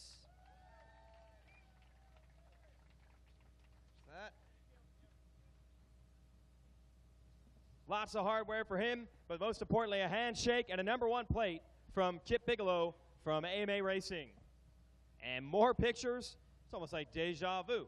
Guy did this a bunch last year, was named the Youth Rider of the Year, doing it a bunch more this year. Could be 2 years in a row for that. Well, it was a pressure scenario, you and Derek Drake going in tied. What was that like getting ready for this? Yeah, it was really stressful. I was just hoping to get a good start, top 3 start, and just push as hard as I could. Got the start and just got into the lead really fast, tried the sprint the first 3 laps, and then me and him were battling. Well, he's right behind me, and it was a good race, and then I looked back and saw he was down, and I just knew it was the moto win. Made it happen. Hey, what's your program? We know you're from Utah. I see the Club MX and the JGR on there. You're kind of like an East and West guy all in one. Yeah, definitely. Club MX has been helping me out so much on riding and training out there. They just helped me out so very much. JGR and Pro Circuit, they've helped me out a lot with motors, and just, yeah, it's just been awesome this year. All right, who else do you want to thank? I thank the Lord for keeping me safe. Monster Energy, Kawasaki, Pro Circuit, JGR, Club MX, Fox, Dunlop, Maxima, Traxxas, Dunlop. Everyone forgot, thank you so very much. Here it is, folks. Another championship for Garrett Marchbanks. And that's our podium. Let's send it back up. 1 to go, boys. All righty. Thank you very much, Jason Wygan, as the revs are up and the gate is down for the final moto of 2015 in this Rocky Mountain ATV MC AMA Amateur National Motocross Championship Final, presented by Amsoil here at Loretta Lynn's, and the Bell Helmets hole shot going to Richard Taylor, the 44 machine, who's, well, he's right now looking for the possibility of a national championship title as he settles in with second place. He comes in with a 5 Moto 1 score, so finishing 5th in Moto 1. He took the win in Moto 2. He actually sets second in points in this. So we got the 3-point cushion for Sam Franklin. Once we figure out where the 14 machine of Sam Franklin is, we'll decide whether or not how things are going for Richard Taylor right now. Basically, if Taylor hangs on to this, he's at the mercy of what goes on behind him for the national championship title from this point on. Yes, we've been watching these two riders all week in the C-Class. You know, I think they had one race where they weren't racing each other, but this is a showdown to see who the best rider is this weekend. Well, riders now exiting the Storyland area, and already Richard Taylor from Woodland Hills, California, has opened things up And there's Franklin right there off the track, but back onto it quickly as they roll into the Rocky Mountain ATVMC sweeper now. Onto the Rocky Mountain. He's got company coming in. A little momentum buster right there for him, it looks like. Yes, it looked like he was trying to make some passes right there. Charged a little bit too hard over that roller. Got a little bit too much air coming into that turn. Wasn't able to stay on track. Jumped off, but safely got back on the track and regained his position. Seems to be riding with a little sense of urgency right now. May cost him huge dividends, but at the same time, it could pay off big. Yes, you know, I think he should be riding. He needs to get to the front. He knows that. He needs to win this moto. Well, with a tough competitor with Richard Taylor out there. Yeah, it is the 250C class, and he does have a 3-point cushion. So as we wrap up lap number 1, it's Taylor, Malloy, Kane Dotson, Logan Piccarello, Sam Franklin back in 6th. Right now, Sam Franklin has a 1.25 with 8 points. A 5.11 for Taylor is a score of 7. So basically at this point, all Sam Franklin has to do is get up to 3rd place position. He's got the national championship title, but he's in a dogfight right now for the number 5 spot with Salvatore Cusimano, who's knocking hard on the door. Tyler Gibbs back in 7th. Justin Haberblock in 8th. Brock Hart's 9th. Robbie Huss rounds out your top 10. Sam Franklin under pressure now is Salvatore Cusimano, and looks like Logan Piccarello now is who he is trying to challenge for the number 4 position. It looks like he's able to get around and make that pass right now, so he has plenty of time. He needs to remember that. You know, I know these riders get and a look at little that, Kane anxious, Dotson. Yeah, I'm sorry to jump in, but Kane Dotson is right there ahead of him, and here he comes on the inside coming out of the GoPro 10 Commandments, and Franklin has secured the number 3 spot. And if my math is right, Sean Hackley, that is the national title for the number 14 of Sam Franklin. Yeah, I was just saying now, I'm like, he has plenty of time in this moto, but if he's riding at his pace that he's comfortable at, just going through the pack, that's perfectly fine for him. He's in position to get the overall, but I'm sure he's going to keep moving right now. The unfortunate thing for Richard Taylor is he can do no better than what he is doing right now with this 1st place position finish in moto number 3. So all he can do is just hope for the best behind him and ride the best moto that he can. And Sam Franklin, well, all he's got to do is basically maintain control. He almost goes down and saves it, but he has to go around the Rocky Mountain, so he's getting back on track. Kind of just the pressure right now, I think, is setting into him. That's what we were saying. It looked like he was riding with that sense of urgency there in the early lap there, but now it's time to get in the calm down mode. And you can see he is really riding a little bit out of kilter, I think, and he's got to settle down if he wants to win this title. Yes, you know, this is where you need to ride, like in other situations, a little conservative. Look at points before you come in the race weekend. Know what you need to do. Another mistake right there for him, almost landing, hitting the bridge as he passes. But so Richard Taylor is running in the. So I'm down there on the podium. Jason Wygant goes, hey, go get checked in your camp. Make sure you're okay. We got awards to do. I go up there. They're gone. My bags are sitting there by themselves. Oh, wow. So I'm being left at Loretta Lynn's. What is up with that?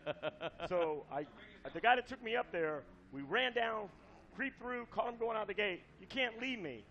What are you guys doing? So I wrestled him out, got the keys to rent a car. Now I'm safe. I get a flight home.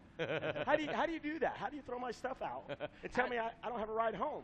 West Kane. Wow. Thanks, Jason Wygant, for shooing me up there. Handled this, lucked into it. Now I got a way home. Wow. Wow, that's crazy. Well, I'll tell you what, Sam Franklin had those issues right there on that lap. Good to hear. West Kane don't have to thumb a ride home, but Sam Franklin did just what he needed to do. He's back actually up into the number 2 spot, even after those little miscues he had over there, Sean. So, wow, what a big break for him. I mean, it was so close. Now he really needs to settle in. Taylor's got a 13.7-second lead. There is nothing more to prove right now for Sam Franklin. And like I said, Richard Taylor can't do anything anymore than win this moto. No, Richard Taylor's doing everything that he needs to do. You know, he had that bad first moto finish in 5th. Not sure what happened to him there, but Sam Franklin just needs to ride conservative, try to limit the mistakes he was making earlier in the moto. And I think he's doing that, just taking a nice deep breath, riding and just riding nice and smooth. So Franklin now into the Thor Beach sweeper turn area, running 2nd place, 13 seconds behind Richard Taylor, who will take 2nd in the championship. Zachary Mangum there in the number 3 position. Now, Zach, a little story. Actually, my daughter met his little sister, and they have become pretty good buddies over the course of the last few days. And anyway, I guess Zach is somewhere like 20 years old, but he's had a dream to come to Loretta Lynn since he was 4 years old, and was finally able to qualify this year here in the novice class. And already they're hoping that he tries to make the bid next year for a 250B ride here. But look at this, 11.87 for Zach Mangum would give him 3rd overall in the championship. Points, you got to love it. That's just something. But, I'm glad that, his dream was to come here. He's doing it, and he's doing a good job as well. Most certainly. Right now, as far as the running order on the racetrack, Richard Taylor with the lead, Franklin in 2nd, Tyler Gibbs 5.5 seconds back in 3rd. Robbie Huss, Huss is putting on the pressure right there. May have a new 3rd-place ride coming up soon. Kane Dodson, the 19, is 5th. Logan Picarello is 6th. Zachary Mangum is 7th. Nathan Burge at 8th. Sean Fromley is 9th. And Grayson Stewart rounds out your top 10. We're just watching Sam Franklin right now. I saw him going down the long short chute, just doing a little wheelie, just taking it in, hitting the brake bumps, jumping, popping over him, just having fun with this last moto here at 2015 Loretta Lynn's.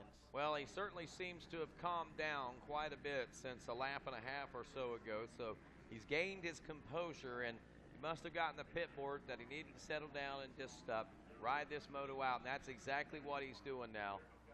Sam Franklin on his way to etching his name in the history books here at Loretta Lynn's. 8 minutes into the final moto right now, and it's just a matter of riding this one on out. He's only got a 5-second lead, though, over Tyler Gibbs. But he can afford to lose one more position, even if that case did happen. But if he loses 2, that's where the trouble starts to brew. Yes, and right now we have Richard Taylor out front. He was last lap, he was 17 seconds ahead of Sam Franklin, and Richard Taylor's lap, this lap was 2:05.8, so still setting some fast lap times here at the end of the weekend. Well, Richard Taylor trying to make some sort of a statement right now. Taylor a 2:05.853 fast lap time in this final race of the day. Just back that up with a 2:06.430. Franklin's lap time's been in the 2:09.9 range. Just under the 2:10. Actually, lap 4 was Franklin's fastest lap, that 2:09.931. And he's still some 21 seconds back of Richard Taylor in 2nd. So Moto silver, but the shield will belong to him.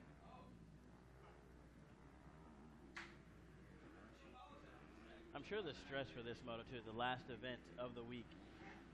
Just coming into it in the week, like I'm gonna be the last moto. Dude, this could be possibly the roughest the track has ever been all week. That's exactly what I was gonna say. Can you imagine how rough this track is? Some 100, I think we said earlier in the week 99, but I think we're actually got 102 motos that ran on this racetrack this week. Plus Monday's practice, which was somewhat 20-some different practices, I think, or maybe 30, but wow, I mean, a lot of laps churned in the soils of Loretta Lynn here in 2015. Yes, hats off to the crew here, the track crew and everything, just keeping this track in tip-top conditions. We had a little bit of weather come in. They fixed that problem. The 50s were still able to race. Everybody was keep on time and stay on track with the schedule. Folks, want to remind you, return your transponders to My Laps. They will remain open for 1 hour following the final checker.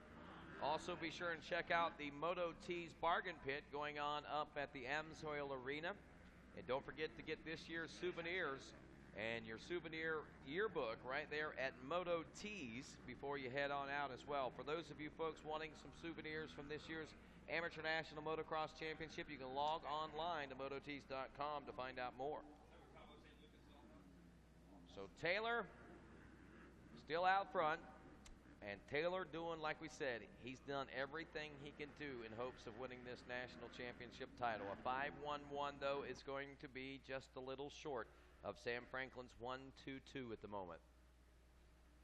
And just looking at your top 10 right now, we have Richard Taylor out front, followed by Sam Franklin, Robbie Huss, Tyler Gibbs, Zach Mangum, Logan Picarello, Kane Dodson, Nathan Berg, Colton Bean, and round out your top 10 is Sean Frummelt.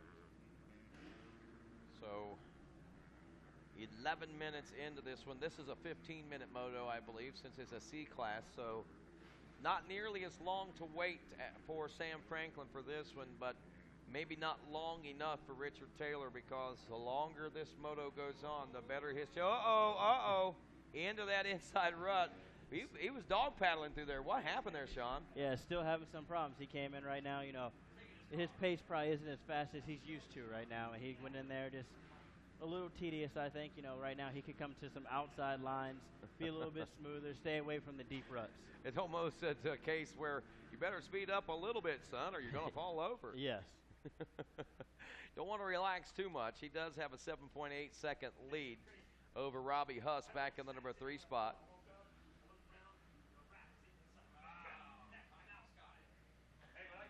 .250C class only moments away from seeing, I think this time around, maybe a white flag. We'll double check at the scoring podium here in just a moment, but that is Sam Franklin, your second place ride. Richard Taylor, some 30 seconds ahead, actually, is nearing the completion of lap number 6 as we speak. And there he goes now, right past the finish line, I believe. We look down to see our finish line flagger. The white flag is out. Race Tech last lap underway for the final time here in 2015. The waning moments of the racing action here at Loretta Lynn's and the Loretta Lynn experience. One more champion to crown. And of course, folks, don't forget, we'll be heading up to the Amsoil Arena for the Rocky Mountain ATV MC award ceremony, where we will celebrate the top 10 in each class, as well as state champions and a whole lot of other cool things. Hope to see you all folks up there for that. Again, reminding you, MyLapse transponders, you need to turn those in. They will remain open for 1 hour following today's racing action. 1 lap to go for Richard Taylor to achieve his second Moto Gold. 1 lap to go for Sam Franklin to capture the 250C National Championship title. Sam Benjamin Franklin. Now, will this be his second title? Yes. He grabbed a title earlier today. We heard Wes Kane talking with him. So you know that the butterflies were there when this one started. You could see in the first couple of laps the anticipation that this young rider carried in hopes of being able to capture a second title. And we see in the closing moments of this 250C championship race and battle that Sam Franklin has settled into pace and settled into place, realizing that he is on the doorstep to his second amateur national championship title. Not just an amateur national title, but an AMA national championship title at Loretta Lynn's. Oh. The greatest achievement of any amateur racer. He actually just hit a pretty big kicker right there and had a good little swat, a little scary moment right there. We almost gave it away to him a little too soon, I think. As we head over the Kawasaki Camelback now into the Thor Beach Sweeper. Your winner, Richard Taylor, makes his way in. He's second overall, but all eyes on the number 14 as he rounds the turn for the final time.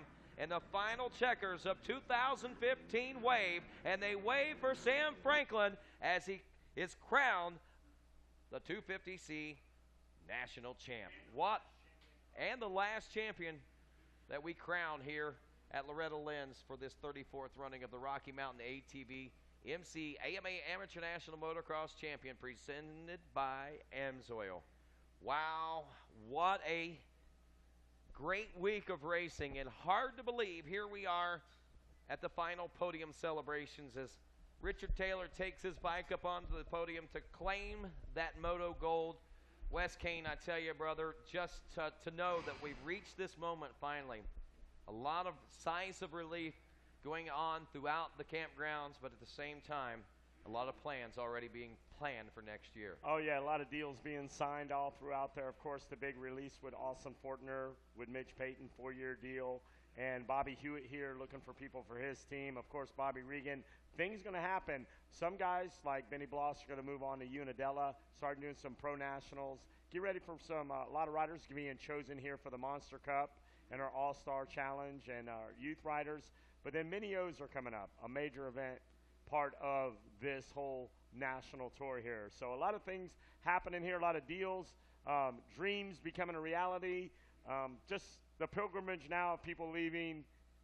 Can't wait, 364 days, and we'll be back here, Rodney. It seems like yesterday. A great addition to the team, Sean Hackley jumping in here, being a part of it. Of course, Megawatts, yourself, Kevin Kelly, Jason Wygant, myself. It's just a great week, and it's part of history, and I'm honored to be a part of it. Yeah, I want to say thanks to Fred Andrews. Fred Andrews dropped in, and all our guests that dropped in. We had some really great guests this week. Max Markoff was a lot of fun to work with. It's so awesome of what's going on here, and the fans at Racer TV. Yeah. The millions at home, I think. And the chat room, I think there was over 3,000 or 4,000 people in the chat box. All across the globe, friends. World. All across the world. We span across the world with the RacerTV.com, and that's the great thing about it. You can go back and relive these memories time and time again through the archive versions on RacerTV.com. And I'm sure that Richard Taylor has a lot that he will want to relive as we head down to the podium and crown Moto Golds and hole shots, and, of course, a national championship title with Jason Wygant. Hey, they're all pumped up down here, Rodney. Third place, Robbie Huss. Let's hear for him. He says, man, that feels good to have that. Yeah, what is that like to come out here to the best of the best and put it in the top three? Feels great, man. I've been struggling with starts all week. I actually had a horrible start there. I think I was in like 35th is what they were saying. Worked my way back to third. The bike felt great. Suspension was great. I can't be more happy. Awesome. Who do you want to thank, Robbie? I want to thank Renner Racing, Ted Allen. He loaned me a bike for regionals and Loretta's. Oh, man. Without them, I couldn't do it. My grandpa's my mechanic. Always been. My family showed up. My friends. That's it. All right, let's hear it for him. Third place, Robbie Huss. Yeah. That's a Moto medal for life. Awesome. Nice to meet you. That was cool. Our champion will be up second. So let's first get our Moto winner and also your whole shot winner in this one. Gold coming to the Yamaha man. Come on up. I got to get the big cardboard too. All right, everything but a title. An awesome run. He needed to win it. He did. Just going to come up short, but still a Moto win. That's something to be proud of, and a whole shot award. Let's hear it for Richard Taylor. Yeah. All right, Richard. Under pressure, you delivered. Just came up that much short, but good riding. Yeah, I knew I had the speed. It was just a bummer in the first moto. I got crashed on the first lap, and I had to come from 40th to like 5th. So that time I just, last two motos, just got starts and knew if I can get a start, I can win, and just went. Awesome. It's still got to feel pretty good. We'll get you. I just want to be sure the bike doesn't go down. Who do you want to thank? X-Brand Goggles, my dad, my whole family, everyone who came out and is watching and home. Thousand Oaks Power Sports Yamaha, Yoshimura for the motor, pole shotting from gate 1 with Dunlop tires, Tech 1 Designs graphics, Mica Metals, Thor, Astric, DVS, Bell Helmets, Garnet, Transworld Motocross, everybody else who helps me out, thank you so much. Really appreciate it. There it is. You're a Moto winner. Let's hear it for him on the 44. Good job, Richard. And we're going to clear this bike off, and we'll roll up our final championship ride of 2015. Richard Taylor with the Moto win, but 2 C-Class championships coming the way of the 14.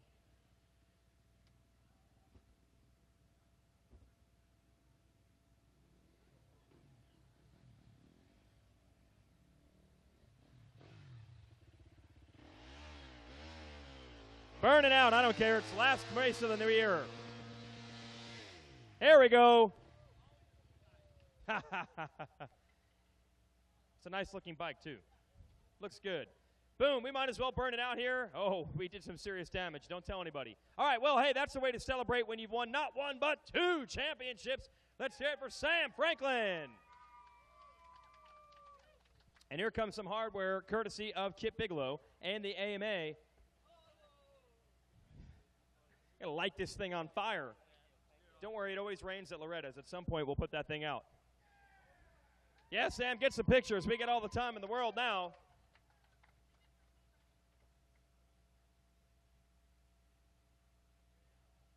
Well, you never know. We say it every year in the C class. It was once Jeremy McGrath in this position in a C class, winning a title and going on to be, you could argue, the most talented, fastest, most accomplished, popular dirt bike rider ever. So you never know. Sam, did you expect, as a C rider, you never know exactly where everybody stands and who everyone is, but did you expect this kind of success?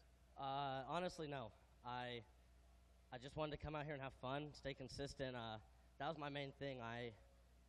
2 years I've been racing like full time, and this is the only real consistent week I've ever had in the 2 years. So I'm stoked to put it together at Loretta's. That's supposed to go the opposite way. It's supposed to not work that way. Maybe you got a little magic touch. What do you think is next? What do you do from here? Go up to the B class, train my best, train to go and hang with all those guys and hope for the best to stay safe. Who do you want to thank, Sam? I'd like to thank 2X Promotions, Myron, Nicole, all the girls, everyone that works there, my parents, my sister, everyone in my family, Thousand Oaks, Team Verby. I got to give a special shout out to Team Verby because they've had the support all week, the best support. Dunlop, FMF, ODI Spy, Dirt Digits, Troy Designs, Race Tech, My Lucas Oil, Jason and Rachel over at My Lucas Oil, they've been the best. My motors wouldn't run this clean without that oil, so I can't thank them. Panic Rev, AmeriCore SMX, Paso Polaris, KTM, everyone else that I forgot, I can't thank you guys enough. There it is, your champion, the final one of the year, Sam Franklin. Hey, Weege, guess what? Break it down to Sam Franklin that he just bought a $600 piece of linoleum for burning out on Miss Rita's podium. Oh, man. Oh, jeez. Huh? Oh, yeah, we'll bill. Myron Short gets billed for the burnout, so we're good. Oh, you got to love it, man. Jason Wygant, great job down there all week, you know. You're good. Yes, he is. And, wow, what a great week as we come to a close. And say thanks to CoolerThanYou.us, the folks from Cool Vest there, for helping sponsor the podium interviews this year. And it's going to wrap it all up, man. And, wow, I guess that'll be it. Be sure and check back on the archives. And check back next week as RacerTV.com will be live next Saturday for the AMA ATV Motocross National Championship finale from right here at Loretta Lynn's Dirt Days 2015. Sean Hackley had a great time. Thanks for being a part of the broadcast team this year. Thank you guys for having me. And Wes Kane, another stellar performance again this year and another great time of calling races. Thank you again for being a part of the Loretta Lynn experience. Thank you, Rodney. Thanks, everybody. And special thanks to Rita Coombs and the Coombs family for making me a part of this, my 21st year, and I look forward to year 22 to come up here and do it again. All righty. On behalf of Megawatt Matt Watson, Jason Wygant, Kevin Kelly, and Fred Andrews, and these two turkeys right here, I'm Rodney Tomlin. Have a great day, everybody.